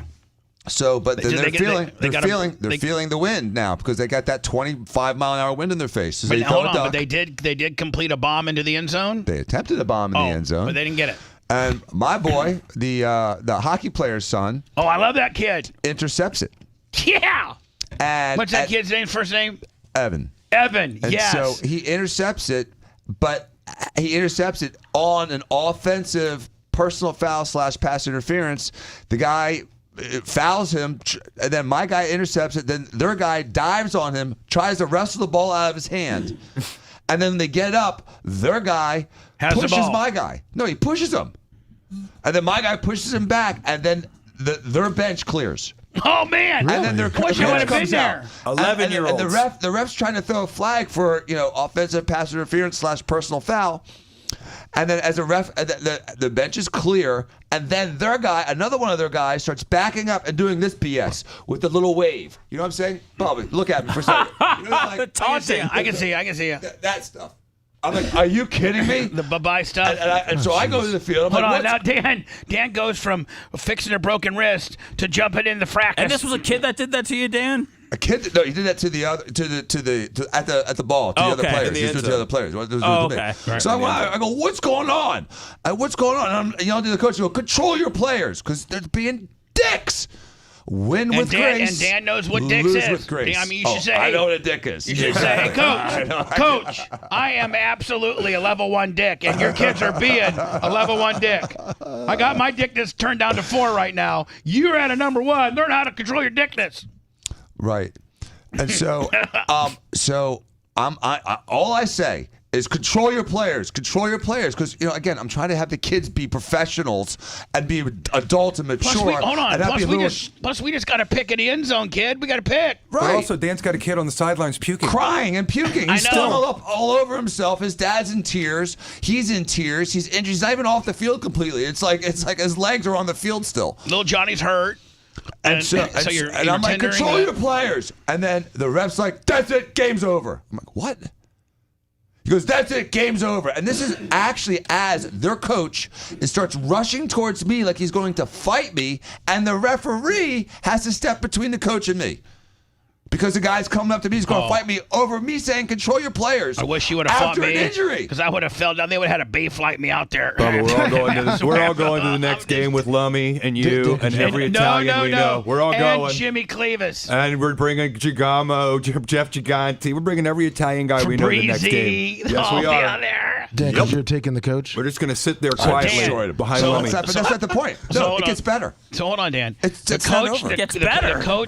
The coach comes running out after you've said control your players with that hard Diaco right finger that you get going out. Yes. Control your finger. Control your players. Control your players. So he wants to fight me now, and the referee has to separate us and then says, game's over. I'm like, what do you mean?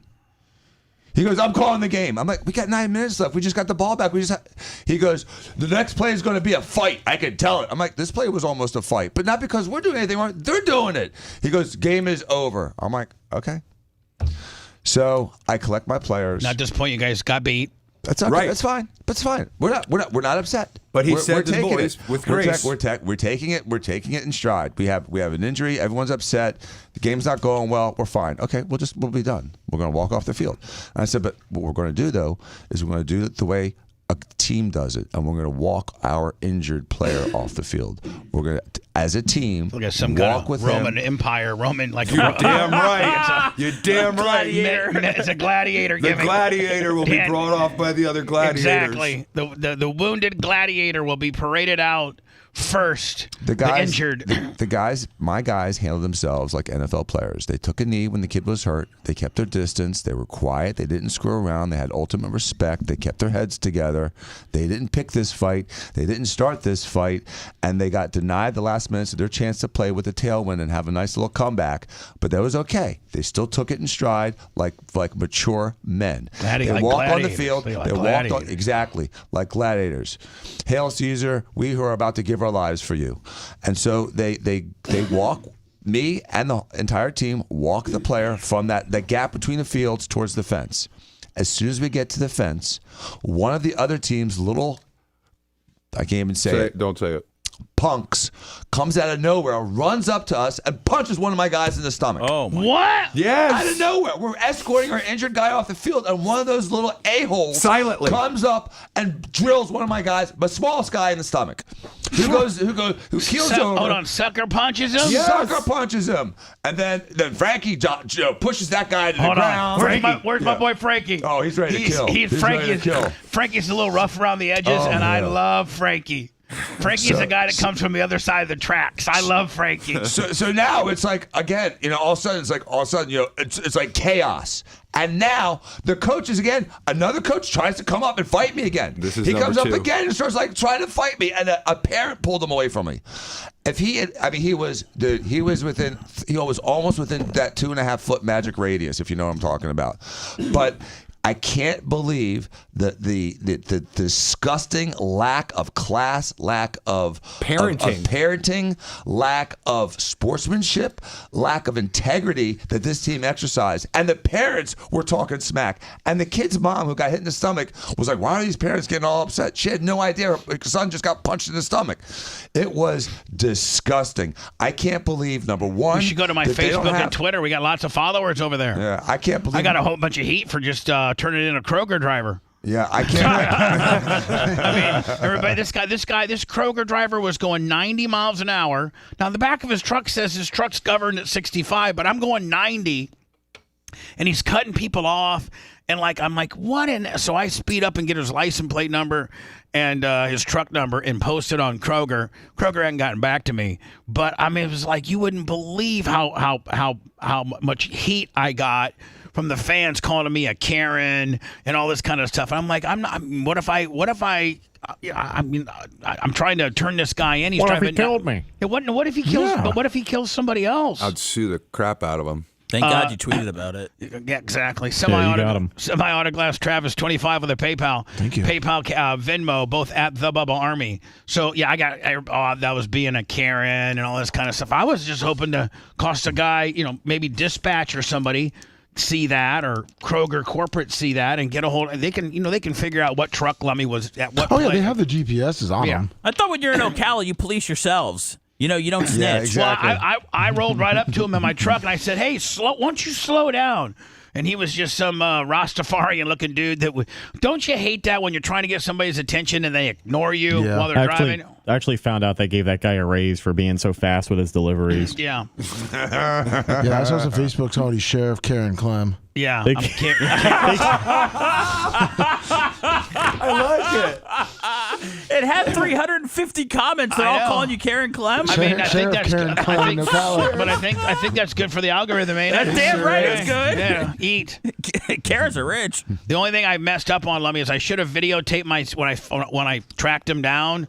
And at one time I was going like 100 to get to him, but he was probably going 90. Jeez. And I should have got behind him and recorded my speedometer. Then you would have gotten a ticket. Yeah, exactly. You kidding me? Do not post that.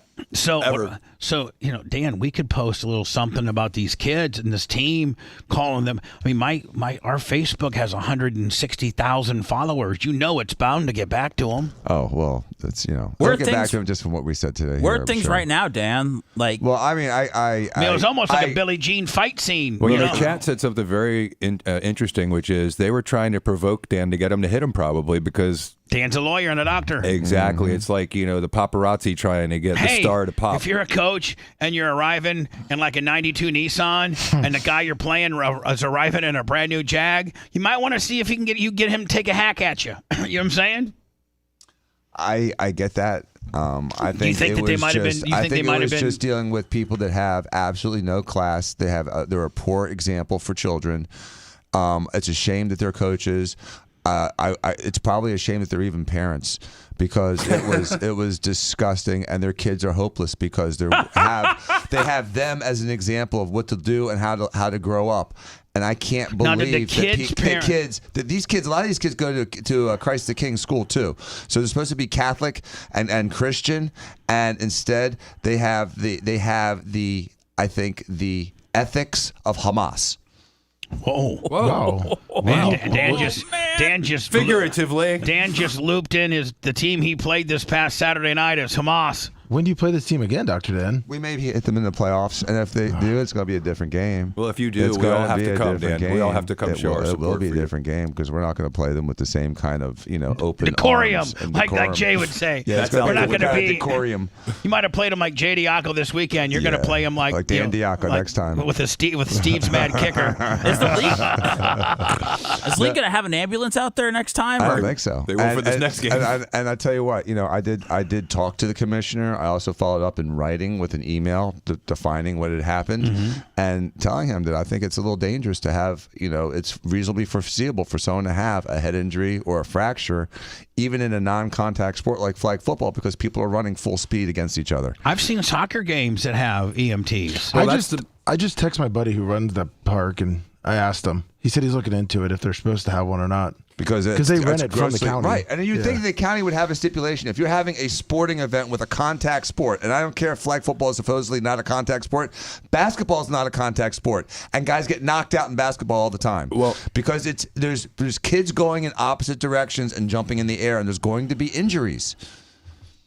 Like soccer, it's probably the highest. It's the sport with the highest percentage of concussions of any other sport that kids play. Yeah, next week I'm flying in on a hang glider. Oh man, You just did like a Hamas hang glider. He did. Did he? The Q Morning Zoo on Q105. it was a deep one. I mean, that was good. And then I realized I can't laugh at Hamas jokes. Right, you can't. I can't. I feel bad. So Dan, I mean, when's the next game? Friday. Mm-hmm. I'd go, but I have Pepe's graduation.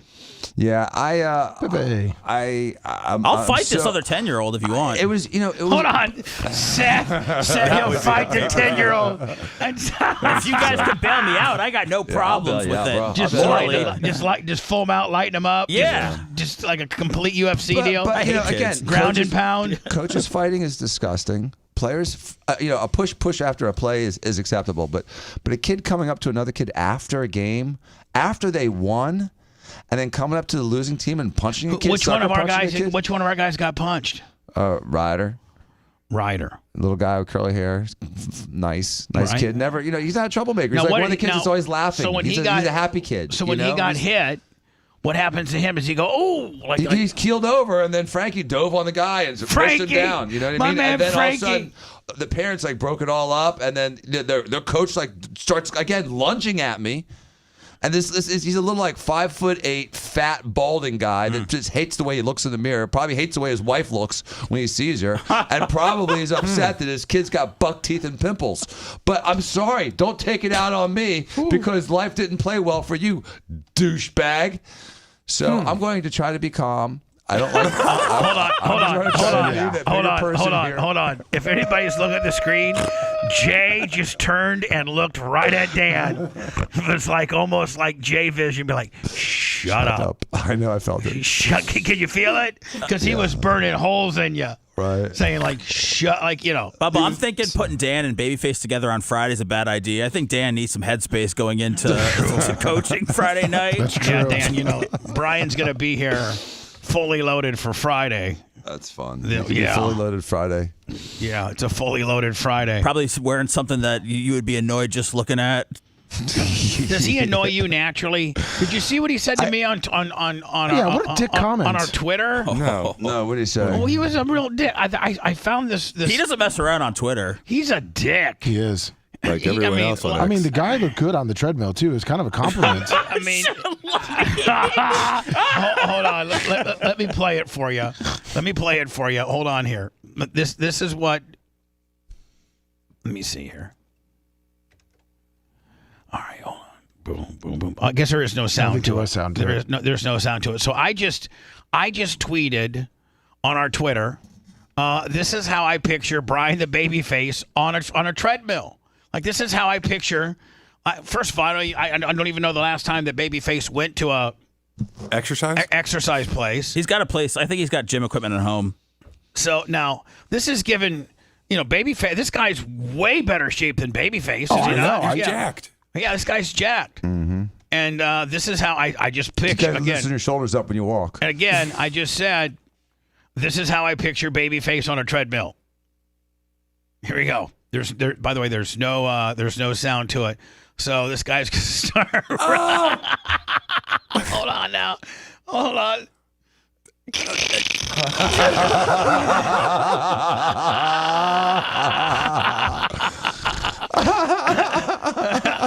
All right, so Babyface shoots me hard. Does he not? Does he not? Yeah. And he says, I think he's the first one out of the box. I can't even imagine you on a treadmill. Too far-fetched. So he's saying that he can't even. He may run a little gingerly and femininely, but that's far better than what I can do on a treadmill.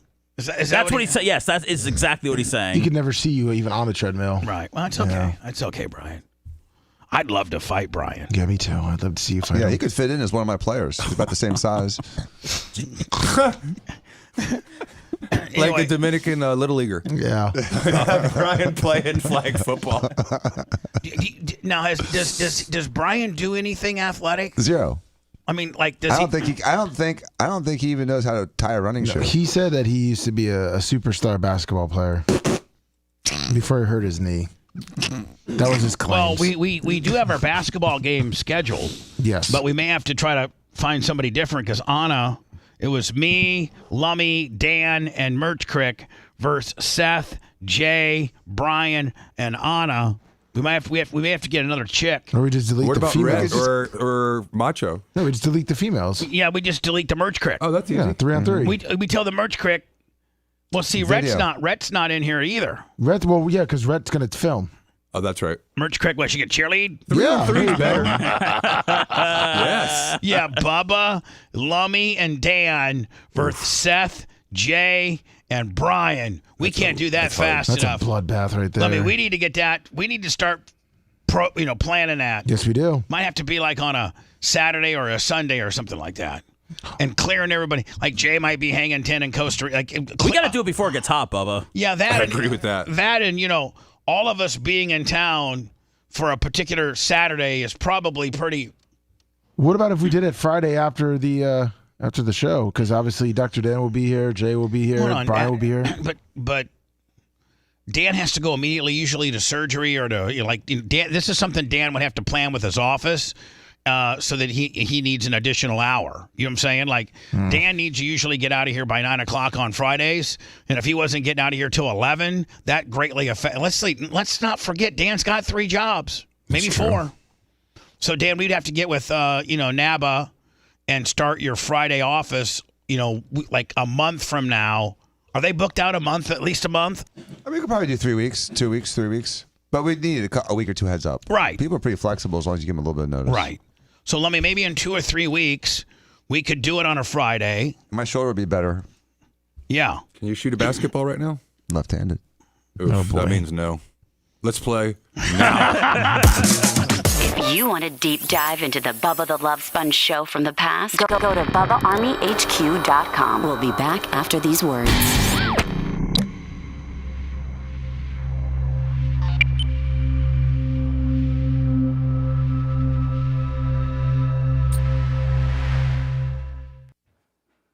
I really thought I was getting in a fight twice Friday night. 2 different times. It was like, Seth, see you? That's how close. Dan, you out? That close I swung. Dan's out. He was within 6-8 inches of mine. Yeah, that's coaching or playing since I was Little League's not 15 fun. barrier. Did you know him before at all or no? What is with these people that want to fight, man? They were winning. He wants to fight. Right. I wasn't. Who's that? That's Jay. They're having their own little Diakos world now. Yeah, well, I mean, there's a lot going on. Probably gotta get Steven involved now.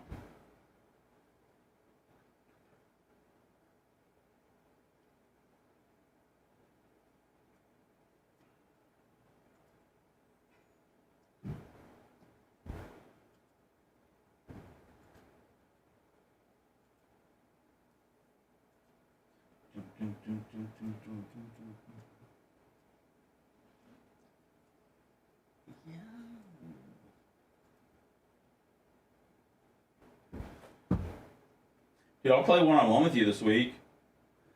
You know we're never going to get this off the ground. Let's just ball it up. Tom Brady live on Netflix. Nope, the man.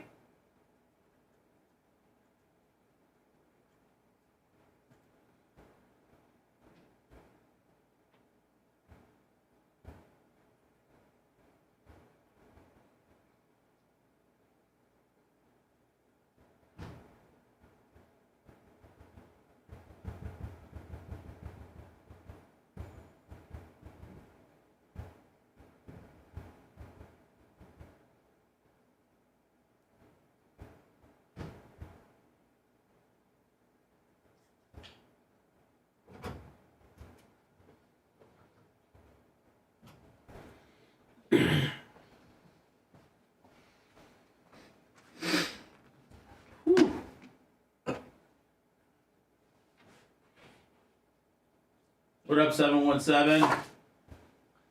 So, Bubba, high school football, you know, they're required to have an ambulance. Yeah. Because it's contact. I think that it should be required with flag football. Should be. I do too. Thankfully, the kid's injury wasn't worsened at all by the delay. Same treatment, no matter what.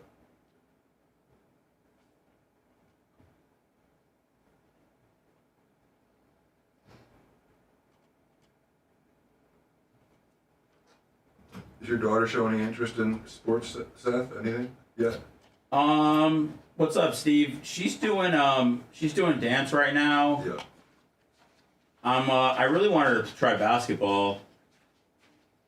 She likes playing catch. She likes soccer. Yeah. My daughter hated everything until volleyball now. All of a sudden, she loves it. Oh, I didn't even think about volleyball. It's a little bit hard for kids her age. Yeah, There's a lot of yeah, hand-eye yeah. coordination. Soccer, it's easier to just kick a ball around. Oh, I mean, adults can't even do volleyball. This is yoga pants, 43 months. Daughter has her 17 months. So you deal with dance moms, no coach dads yet. Coach dads are the worst. Yeah, I saw enough of it growing up. I did. The little league stuff is just the worst. Little Rubs, good morning. Michael Reynolds. it's another Senior, world good out morning. there. Robert Grom. What's up, Maria? MVP for life. Snizuki. What up, everybody? I feel like Maria and Tina offered to make those cinnamon Jason pancakes. Hefner. What up, Maria, Guatemala? Dan had some on Sunday. How you doing? I got a monkey bread CLIT. yesterday. Rub it out. Nice. What up, buddy? I put the picture on Twitter, everybody, or on the Bubba Army Instagram. Everybody thought it was the cinnamon pancakes. Thanks, Bucker. I'm glad I'm back too. What's up, Steve Jenkins? Steve Jenkins.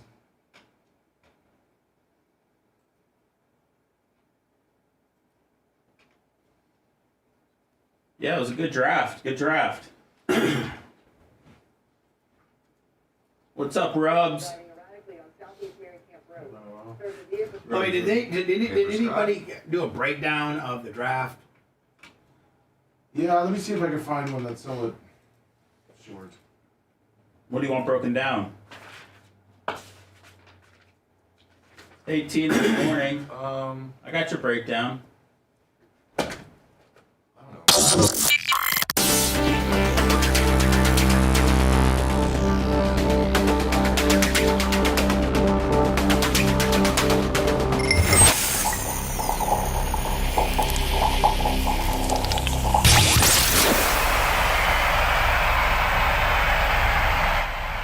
He went from strip clubs and mansions to golf carts and pickleball.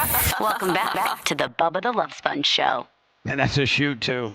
We often think of living a more heart-healthy lifestyle, and that it might mean making some huge unsustainable changes. Well, the Super Beat Heart Chews, you can not only get your daily blood pressure support in just 2 tasty chews a day, but you can get heart-healthy energy without the stimulants. Paired with a healthy lifestyle, the antioxidants in Super Beets are clinically shown to be nearly 2 times more effective at promoting normal blood pressure than a healthy lifestyle alone.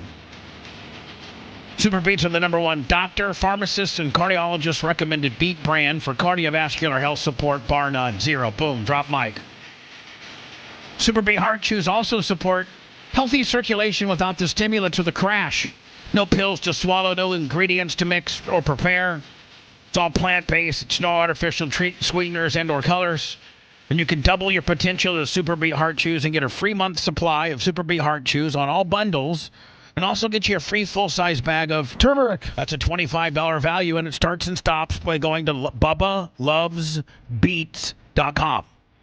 Get this exclusive offer only at BubbaLovesBeats.com. Thank you, Super Beet Heart Chews. Love you guys.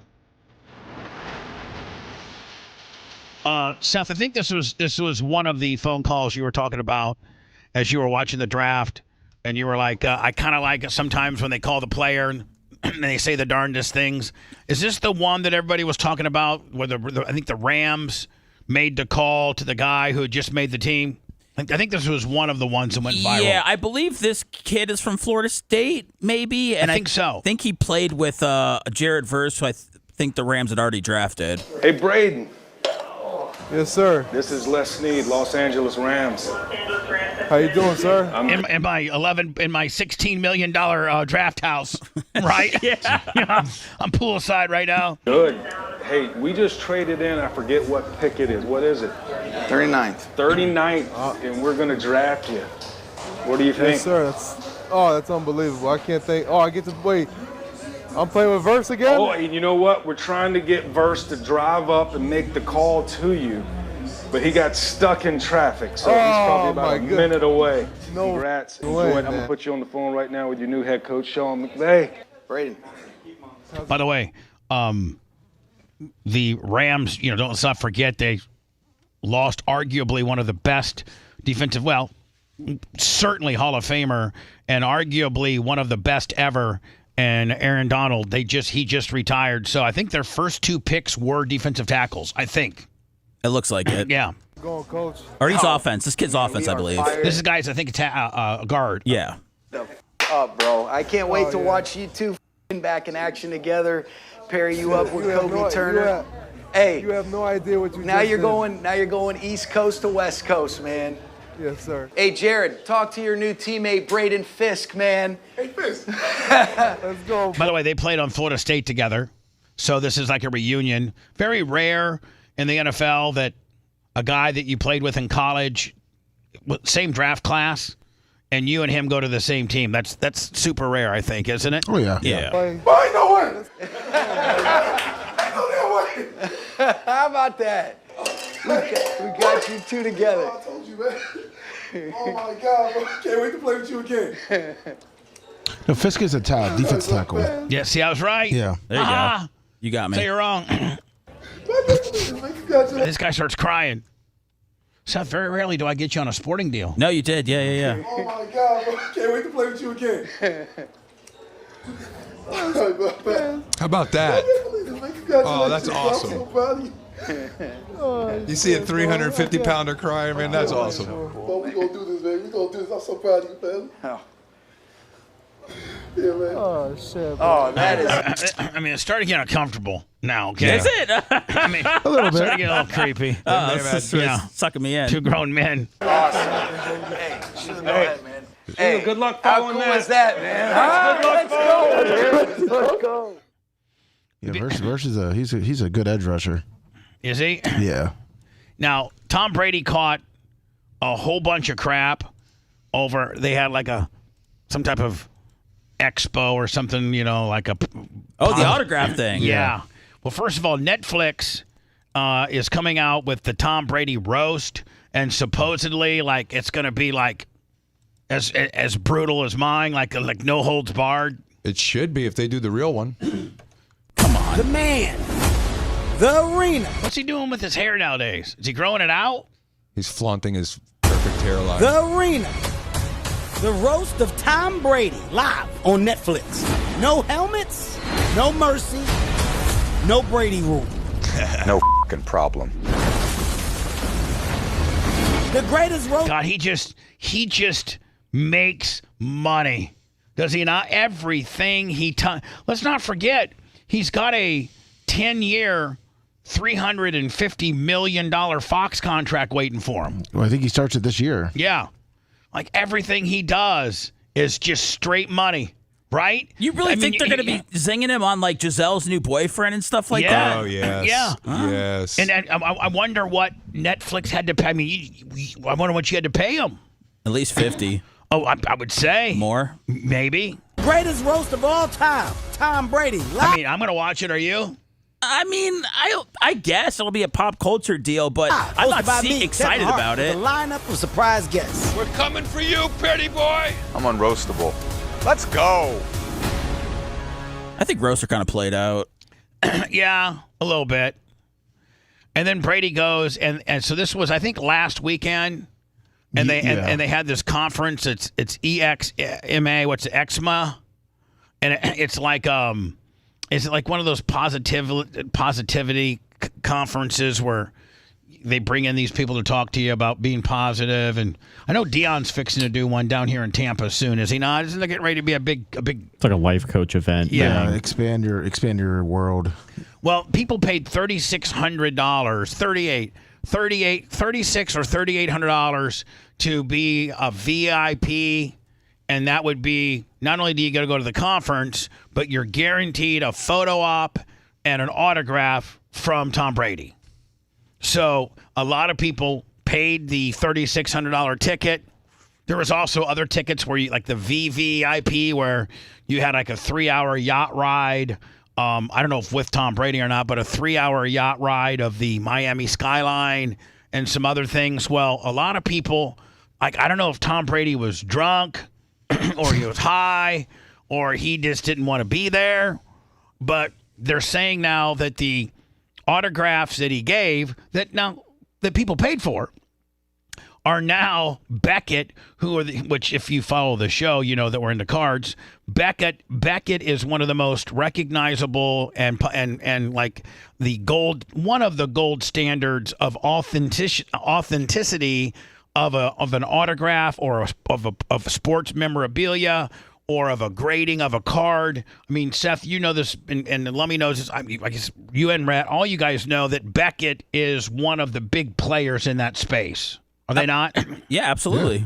And so Beckett now has said that the autographs that Tom Brady gave as you know, as an uptick to these people that paid $3,600, you paid I think it was like maybe $600 to go to the event, then an extra $3,000 kicker, which gets you and Tom Brady fulfilled his picture and his autograph. You know, he fulfilled it, but this is the autograph that he was giving out to people right here. The initials, and whatever that is. Yes. And people hate that. Looks like a wave and a little person. Beckett has already come out and said, we are not recognizing or authenticating, whatever the hell he said. Authenticating. Oh, yeah. We are not as Beckett. Now, this is a Joe Johnny sports collector. This is Beckett. I sent you an autograph like that is from him. If you wanted to compare them. You mean like what he usually does? Yeah. When he's into it? Yep. Yeah. Does it look weird that they have it taped out exactly where they want him to sign it because they want to like sell it? You know what I mean? Look at that right there. Is that just like, oh, my son went there? See, or is that a guy that makes money from autographs? That makes it. I mean, I think when you, I don't know. I mean, I don't know if you needed to tape off the area you need signed or not. But this is what he was signing. And this is what Beckett recognizes as an official Tom Brady. Like, it's different. A Tom Brady, this is what he usually signs. This is what most collectors consider an authentic Tom Brady signature right here. Boom. That does not compare to that. I don't think, does it? Close? I don't see the B in the other than this one. Would that make it more valuable, Seth? Though theoretically, like in 20 years, not if Beckett doesn't recognize it. It's the only time he ever did this weird signature. Yeah, but he would have to have Tom Brady then pretty much go on record and saying, "Yeah, that's my autograph." What he did is he missed the B. Yeah, he missed the B. See the B here? Uh-huh. So you got the big swooping gimmick there, and then I guess is that his Y? Is that his Y? It's like an E to me. Yeah. I just wouldn't be upset. I wouldn't be upset over an autograph. Some guys give better. No, hold on. But if you paid $3,600, what do you want the guy to write you an essay? Like, no, I mean, like an autograph's an autograph. I want the guy to do an autograph that I can get graded by Beckett to state that this is an authentic autograph because I paid $3,600 to have this opportunity.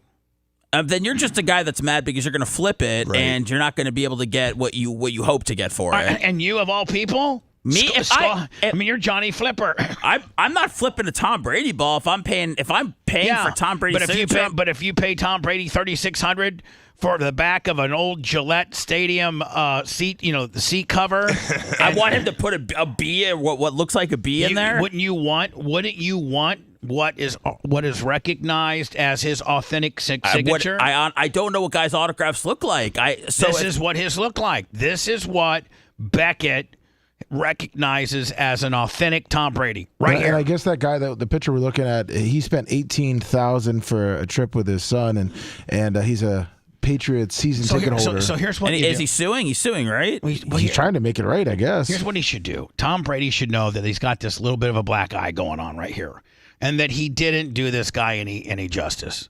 You could sit Tom down and say, Tom, look at this guy feels as if you didn't sign it like you usually do, and rendering his stuff worthless. So let's make it right. And Tom Brady goes out and makes it right. Like, find something that's even more valuable, or a game-worn jersey or something, and makes it right with this guy. That solves all your problems. Did you pay $3,600 to get 4 items? He paid 3 $18,000. items? $18,000. No, that's his trip. That's his first class ticket in his hotel. He bought extra tickets to get more autographs, Jay. It was $3,600, so he bought 4 of them.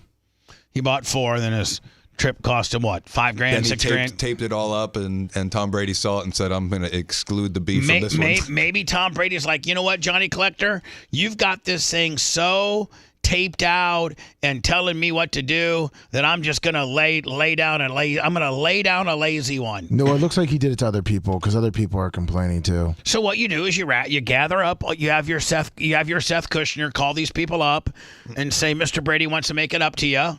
What about we send you a Tom Brady authentic, Patriots and or Bucks jersey? Tell us which one you want, and it'll be one of those. And you know how those jerseys, they can make cheap ones, and then they make the real authentic ones, right? The ones like the jerseys in themselves are like $600, right? Like just the jerseys alone are worth $600. You get those. You have them lay down a beautiful Tom Brady. You have them lay down this one right here. Boom. And you send a guy a handwritten letter. Sorry, that I didn't sign your other stuff to your satisfactory, but here's some stuff I think you'll like. Tom Brady. Sorry for autographing your stuff. Yeah. I'm really curious Seth, if this is worth more. You're into the whole autograph thing. I mean, I just this seems like such an anomaly. If you had a video or a photograph of him doing it that you could prove is authentic. He didn't because they all went. They said they handed the products to the guy, and Tom Brady was in a private room, and they gave him the stuff, and then he got the stuff back. Bubba, you remember our BB King guitars are worth money because we have the photograph of him signing it, and that's one of those things. Is if you have a photograph of the actual autograph happening, it authenticates it. I actually have something that's similar to this, and Lummy will attest. Yep. I have a pair of Deion shoes from the 96 NFC Championship game where the Cowboys beat the Packers. So I'm in the locker room with Deion, and Deion says, and Deion gives me his shoes. Gives them to me. That's so cool. His game-used shoes. And he says, and I go, Deion, will you sign them? And he goes, give them to Craig. Craig was his assistant. And I'll sign them. And get him back. One. He signed one. I think he only gave me one. I think he might have gave the other one to somebody else, or I have the other one. But anyway, Craig ended up signing. I didn't. I left to go get back in the limo. Deion was getting ready to hit the shower. I'm not going to stand in there and wait in the locker room while you shower. No. So at that point, Craig still stayed in there because Craig would make sure his clothes are all ready, his assistant. So Craig brought me back. It was in a bag. I never checked it. And so as we're in the limo, Craig gives me the shoe in a bag.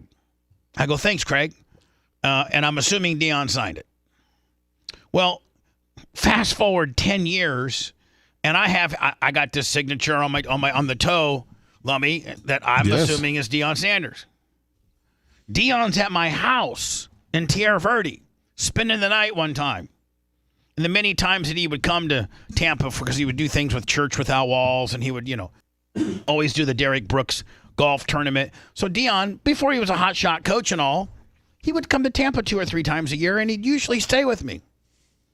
And so we're sitting in my sports, kind of my man cave, Lummy, and Deion goes, Sponge, is that the shoe from when we beat the Packers? I go, yeah. You signed it. And he goes, I never signed that shoe. No. And I go, yeah, you did. He goes, I never signed that shoe, Sponge. I go, well, hold on. Let me go get it. So I get it off the shelf, and I give it to him. He goes, man, Craig signed that. You're kidding me. No, hold on. I got it still. Hold on. I go, what? And he goes, man, Craig used to sign stuff for me all the time, knowing I didn't want to sign, but he must have just thought, I don't even know why he signed yours. I would have signed yours, so come, give me that shoe. So he takes the shoe, and he writes, not me, fake, on the one on the toe, and then he signs it for real on the top part of the shoe. And I think fast-talking Daniel Rose got Beckett to authenticate that, and they're like, that's actually kind of rare. I was going to say that sounds super cool. Where you catch where the clubhouse boy, and aren't those called clubhouse signatures? Yes. I got a clubhouse signature, and very rarely does that clubhouse signature come back to the guy for him to write fake on it. It says on my shoe, fake, not me. And then Dion signed the top part of it himself. That's awesome. That and my Reggie White pants, which, Lummy, we don't even know. Like, I've heard that they potentially could be worth $15,000. Oh, yeah. Easy. Because there's no other player in the league.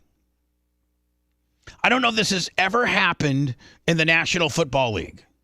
And that is one, you have a Hall of Famer whose last game that they played was in the Pro Bowl of that year, and the last pair of pants that they ever wore as a NFL football player, I have signed by him with his Corinthians 113 gimmick, and he's dead. And they don't even play the Pro Bowl in pads anymore, so there won't be another. Right. So like pads. they've been authenticated that they were Reggie White's last pair of pants that he ever wore as a football player. He didn't come back the next year. His last game was the either 2000 or 2001 Pro Bowl when he played for the Panthers, and Tony Dungy was the coach. And you know what, Lummy? I can't even find too many. Like, he was a last minute add-on that in some instances you can't even find him on the roster. Yeah, that's true. I think I found that one picture a while ago. Yeah, you found the one picture, but you have to even trace the roster to find out. You have to get into game logs and stuff to find out that he was on the field and did play, because when they announced the NFC and AFC rosters for that year, Tony Dungy was the coach from the Bucs. That's how I got the pants. Darren Kearns was when a head, I don't know if you know this or not, Seth, but when a head coach wins the honor, usually it's the Super Bowl losing coach and another coach from one of the AFC or NFC championships. That's usually the coaches that coached back in the day, back when we used to have a Pro Bowl and they hit each other, right, and they played football, and it wasn't a bunch of flag football skills. So, Lummy, he was not initially announced on the roster, and Tony Dungy, they have a couple of picks called the coach's choice. He pulled a couple strings, knew it would be Reggie's. Reggie was retired, and he wanted to go. He wanted to show respects to Reggie, so Tony Dungy adds him to the team. He has his uniform. His uniform's made. Was it size 48? I think it is. Yeah. Had his pants, with his number and everything on it.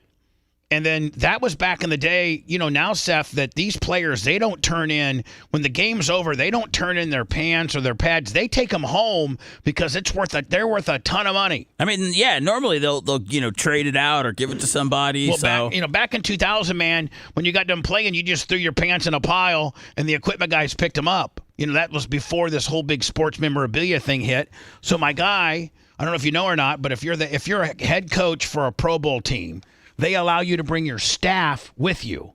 Everything from equipment manager to, your doctor. So, I know that when Tony Dungy was the NFC coach, your dad went to Hawaii as the team doctor. Many times. Many times. Tony Dungy adds Reggie White last minute to the point where you can't even find him on the roster because the rosters had already been determined and voted on. And Reggie, played, I don't know how many downs he played, but I think he played like 10 or 15 downs. And then at the end of the game, he throws his pants into this pile. Darren Kearns, who's my buddy and listens to me on 98 Rock back then, knew I was a Reggie White fan, grabbed him, put him in a suitcase and brought him home, gave him to me. Then Dion comes to town, and Reggie was part of Derek Brooks's, celebrity golf tournament one year, and Dion got him signed for me. That's pretty sweet. So and so, they're the last. Are we sure it wasn't Craig? Clubhouse signature. Craig wasn't there. Man, Craig wasn't there. No, they. Did you see him do it? Lummy, they've been authenticated. Yes, they have been. They just don't know how much the guy at Beckett or whoever fast talking Daniel Rose gets his stuff graded said, I can't even put a price on these because he's dead, and these are the last. He's one of the greatest. I mean, I think even a staunch Buccaneer and or Chicago Bear fan would admit that Reggie White is arguably the one of the greatest defensive linemen of all time. Yes. Oh, yeah. I mean, if you look at the greatest defensive lineman of all time, you got to throw Aaron Donald in there. You got to throw in Warren Sapp in there. Mm-hmm. You got to throw in Reggie White. You got to throw in who else do you put in there? Defensive lineman. Lawrence Taylor. Well, he's linebacker. No, not Lawrence. Maybe Alex Karras from Detroit back in the day. I mean, you could throw J.J. Watt in there now. Yeah. So I mean, that guy and the last pair of pants that he ever wore as a professional, I have, and they've been authenticated, whatever called. Yep. So do I put them on the market now, or what do we do? I mean, yeah. I mean, or wait till football season comes back up. Somebody said I should donate them to Canton, but you don't get. I already went under the. Yeah, you get a tax write-off. Yeah, but you don't get nothing. No. You don't even get them back. They put a little plaque saying donated by Bubba Clem. But they don't give you any money. They don't get me you don't get and you don't get them back. Like you can put on some Hall of Fames you can put things on loan. Like you just let them borrow it? Yeah. Yeah, no, but they keep it forever. Yeah, I mean, like, hey, listen, you know what? I'll let you have them for 2 years, and then I need them back. Let the rich guy that buys them from you do that. Yeah, let him do that. Yeah. Put it on eBay, open market. Yeah, just unload on Bubba. Get a couple thousand. But it's worth more than that. But I think a couple thousand that would be way. I think I'm leaving 5,000-6,000 on the table. I don't know. Yeah, I found a bid. Well, I found a bid on it looks like one of his Pro Bowl pants. Not autographed for $2,500. Not autographed. Not autographed. And hold on, not his last pair. Nope. They sold for that much? They sold for on his bidding site. I'll try to pull it back up. They sold for $2,500. And Seth, they were not his last pair. You gotta incorporate that. Yeah, like, that's a big deal. Like this is when this is when he had probably 5-6 years left in him. You don't see a lot of Reggie White autograph stuff floating around. You really don't. He didn't sign that much. He didn't really. If I get $5 or $6 grand for him. I think he started off at like 10 and just see what happens. What's fast talking Daniel Rose say? He said like 14,000. Well, maybe he'll give him that for me. That's right. Your BB King guitar's worth 10 to 15. Please. All day. You're wrong. No, I'm not. Yes, you are. You better add 10 to 15 to that. Oh, you think it's worth that now? No, I know for a fact. Wow. I know I've kept up on this. What? Yeah. Yeah, they range from 15 to 35. And that's because ours are actually dated with 2000 on it, which is another very unusual thing with the photograph, with the case. Jay Diaco and I are the only two people that have signed BB King Lucille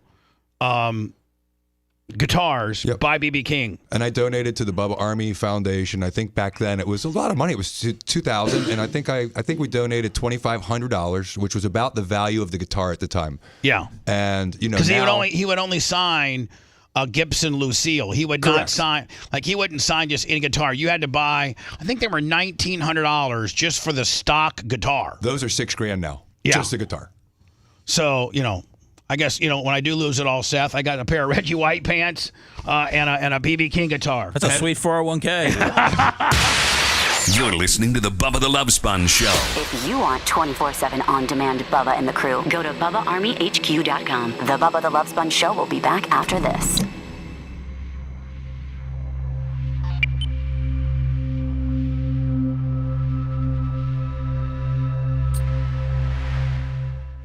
With the X-Dot event, that's got to be worth a lot of money. It seems very unusual. Not as much as you think. Really? No. Probably maybe to catch a clubhouse autograph like that, because it's rare that the people that do autographs know the person. It hurts it. It hurts it because it's not pure. That's it. I thought like any anomaly. That's what I was curious. It's like any difference that you confirm was real. Yeah, unfortunately, it's like. But then I don't think they really know what Yeah, his handwriting is either his or his autograph. Right.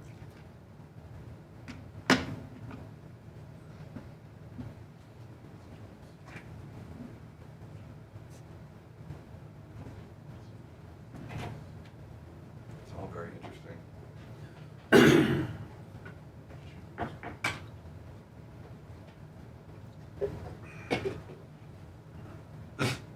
Babyface has a pair of Hillary Clinton's pants.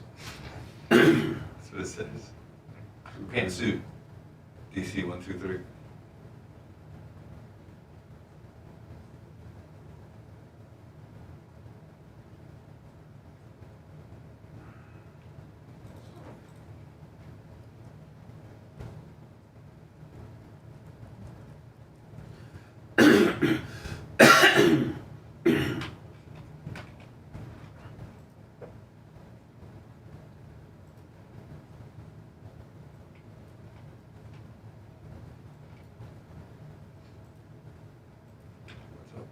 Highway 73 this morning.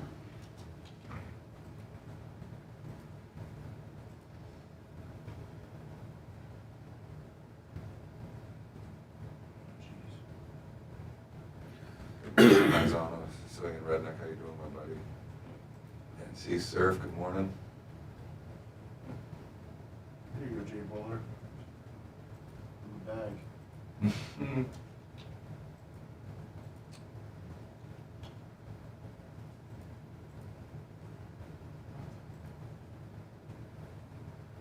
I know it'll probably never happen again, but that bowling league was so much damn fun.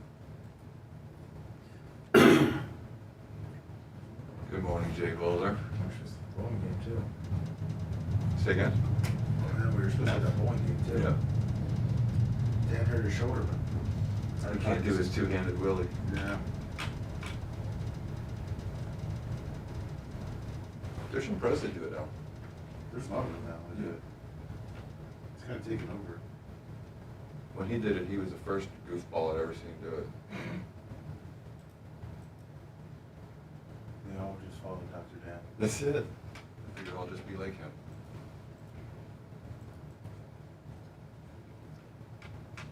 I'm proud of him for maintaining a high level of decorum Friday night.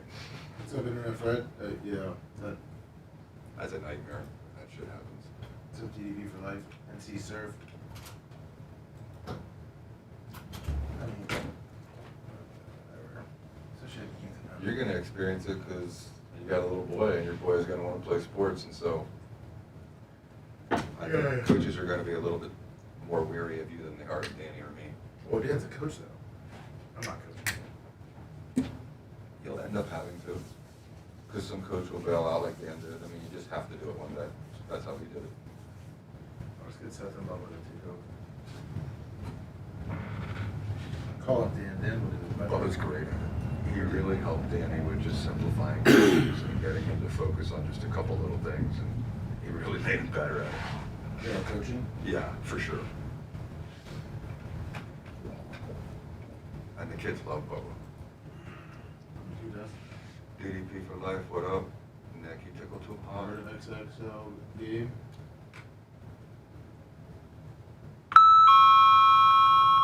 No doubt, we're all going there. Everyone with a vowel, your last name needs to show up at Dan's game.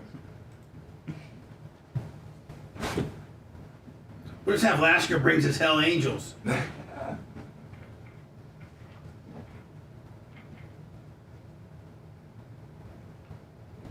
When it happened to me, I had Gigante and every man I know come. We had 15 people on the sidelines.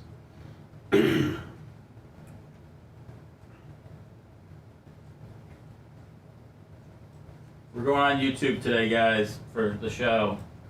Love Uncensored.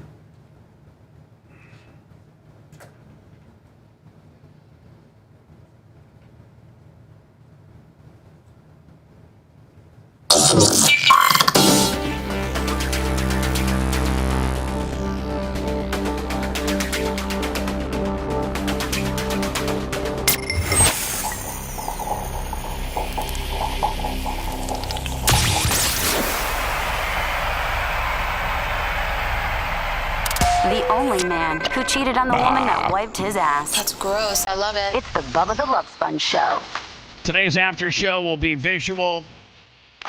We'll call it Rumble, YouTube, Twitch, Facebook, X. That's the visual portion of today's after show. It's me, Lummy, Seth, Rhett, and Macho. Stick around for that. We'll probably start that about 10:15, 10:20. Fish on the J, Lummy, $50 in the PayPal. Thank you. PayPal and Venmo, the most efficient. I'm still working through my Cash App deals. What a joke. And Lummy, we didn't even get it. Like usually the Bubba Army has some type of hookup for us when we say, hey, we need a connection. You know, like Alex Stein found us our Twitter back. I wish we could get some type of inside connection to the Cash App, and I try to like, can I talk to somebody? Be like, hey, can you look at my account and tell me, like, why am I flagged? What have I done wrong? Does the word Army have somebody trolled you and let you know that like I'm part of the Proud Boys Antifa Army kind of deal? Like what? Could you change the name of that one account to just like No Bubba Army Foundation? No, or no. not foundation, not commingling, but like it's just a different business entity name that didn't have the word Army. No, I mean, I could, but I have to go. Okay, everything we do in this entire Bubba world is at the Bubba Army, except for Cash App, and it happens to be like, can you know what I'm saying? Like it makes it very cumbersome. Yes. Let me. I've been trying to play this for I don't know how long, and I don't know. This is like the most This looks like Marion County TV, does it not? Yes. And they're reporting that Marion County, which, by the way, home of Ocala, that's where I was this weekend, getting the track ready for our opening night, which is Saturday night, The Hangover 2. Let me street stocks. Let me see what I got. Street stocks, V8 Thunders, open wheel modifieds, mod lights, and I think Gladiators. So I'll be up there. Pepe has his graduation at 1:30 on Friday, so I'll be going from the Yingling Center Friday to Ocala. Are you excited about that? I'm excited. I'm excited to get the season going, yeah. Sweet. I'm not excited, about the pain. I mean, it's an extreme amount of work for me. I'll have to start, but I got to, if we don't get that much rain this week, which I don't think we're really supposed to get much, that the track will be perfect because I got it graded out perfect. Nice. And it'll stay that way. I'll just have the guys lay a load of water on it every day just to keep it wet. Lieutenant Bloom was off duty. He observed a vehicle driving erratically on Southeast Mary Camp Road. This is in Ocala, and this is how people in Ocala roll. Checked on the driver, Tammy Angel, and noticed numerous signs of impairment. Look at Tammy Angel. She looks straight. Look at Tammy Angel. The cutie that she is. Corporal Young. That is the definition of a beast. Oh, boy. Responded to conduct seated field sobriety exercises due to her level of intoxication, because if they can't stand up, we have to find another way to do these tests. All I need you to do is tilt your head back, close your eyes, and say your alphabet from A to Z.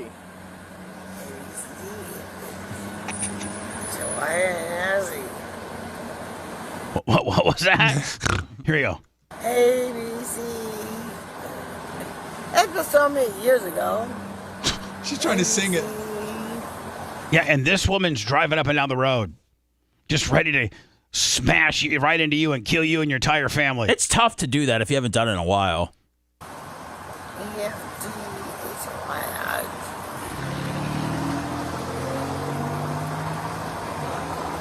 It looks like now her body language is like something's offensive to her. How she pulls back like something happened in there. What's up, man? What's going on? All right, so Miss Tammy, you're going to be placed under arrest for driving under the influence. No, it's not. Uh-oh. I don't know that. It's like maybe that. That's fine. I'm going to have you stay here for a minute. I'm going to pull my car up because I don't think that you can walk back there. So just sit with this deputy for a second. Well, hold on now. Let me just say there are way too many people out on the road. Hold on. Look now. What is this woman? Is she like? Is she was she the lead singer of Poison? I mean, Stay with this deputy for a second. Well, Angel was so intoxicated that she had to be evaluated at the hospital before even going to our jail. So good job getting her off the street. Yeah, great job. Thank you. I've been trying to clear that story for about 2 weeks now. Job done. I got a quick commercial read that I need Macho Man to set up for me here in my Adobe Willie. And then we'll start the Monday after show. It'll be visual, will not be a podcast. It'll be visual. Rumble, YouTube, Twitch, Twitter, Facebook. Me, you, Rhett, Macho Man, and Sal. Jay, appreciate you, buddy. Appreciate you. We'll see you tomorrow. Yes, sir. Thanks for letting me finish. You've been listening to the Bubba the Love Sponge Show, starring me, Bubba the Love Sponge. Co-host and show historian, Lummit. Co-host, Dr. Dan Diaco, Esquire, of Council. Co-host, J. Diaco, Esquire, the Spitting Cobra, of Council. Rhett, the Filthy Ginger, video editor. Yeah, back here wiring up. It's Mini Macho. The BRN agent, Thomas Buttoned Up B. And for everything else, go to thebubbaarmy.com. Now, time for the legal disclaimer. Exactly. The Bubba the Love Sponge Show is intended solely for the enjoyment of our listening audience. Any rebroadcast, retransmission, or other use of this show without express written consent of the Bubba Radio Network is prohibited. We must dissuade him of this delusion. Until next time, always remember. I repeat hello.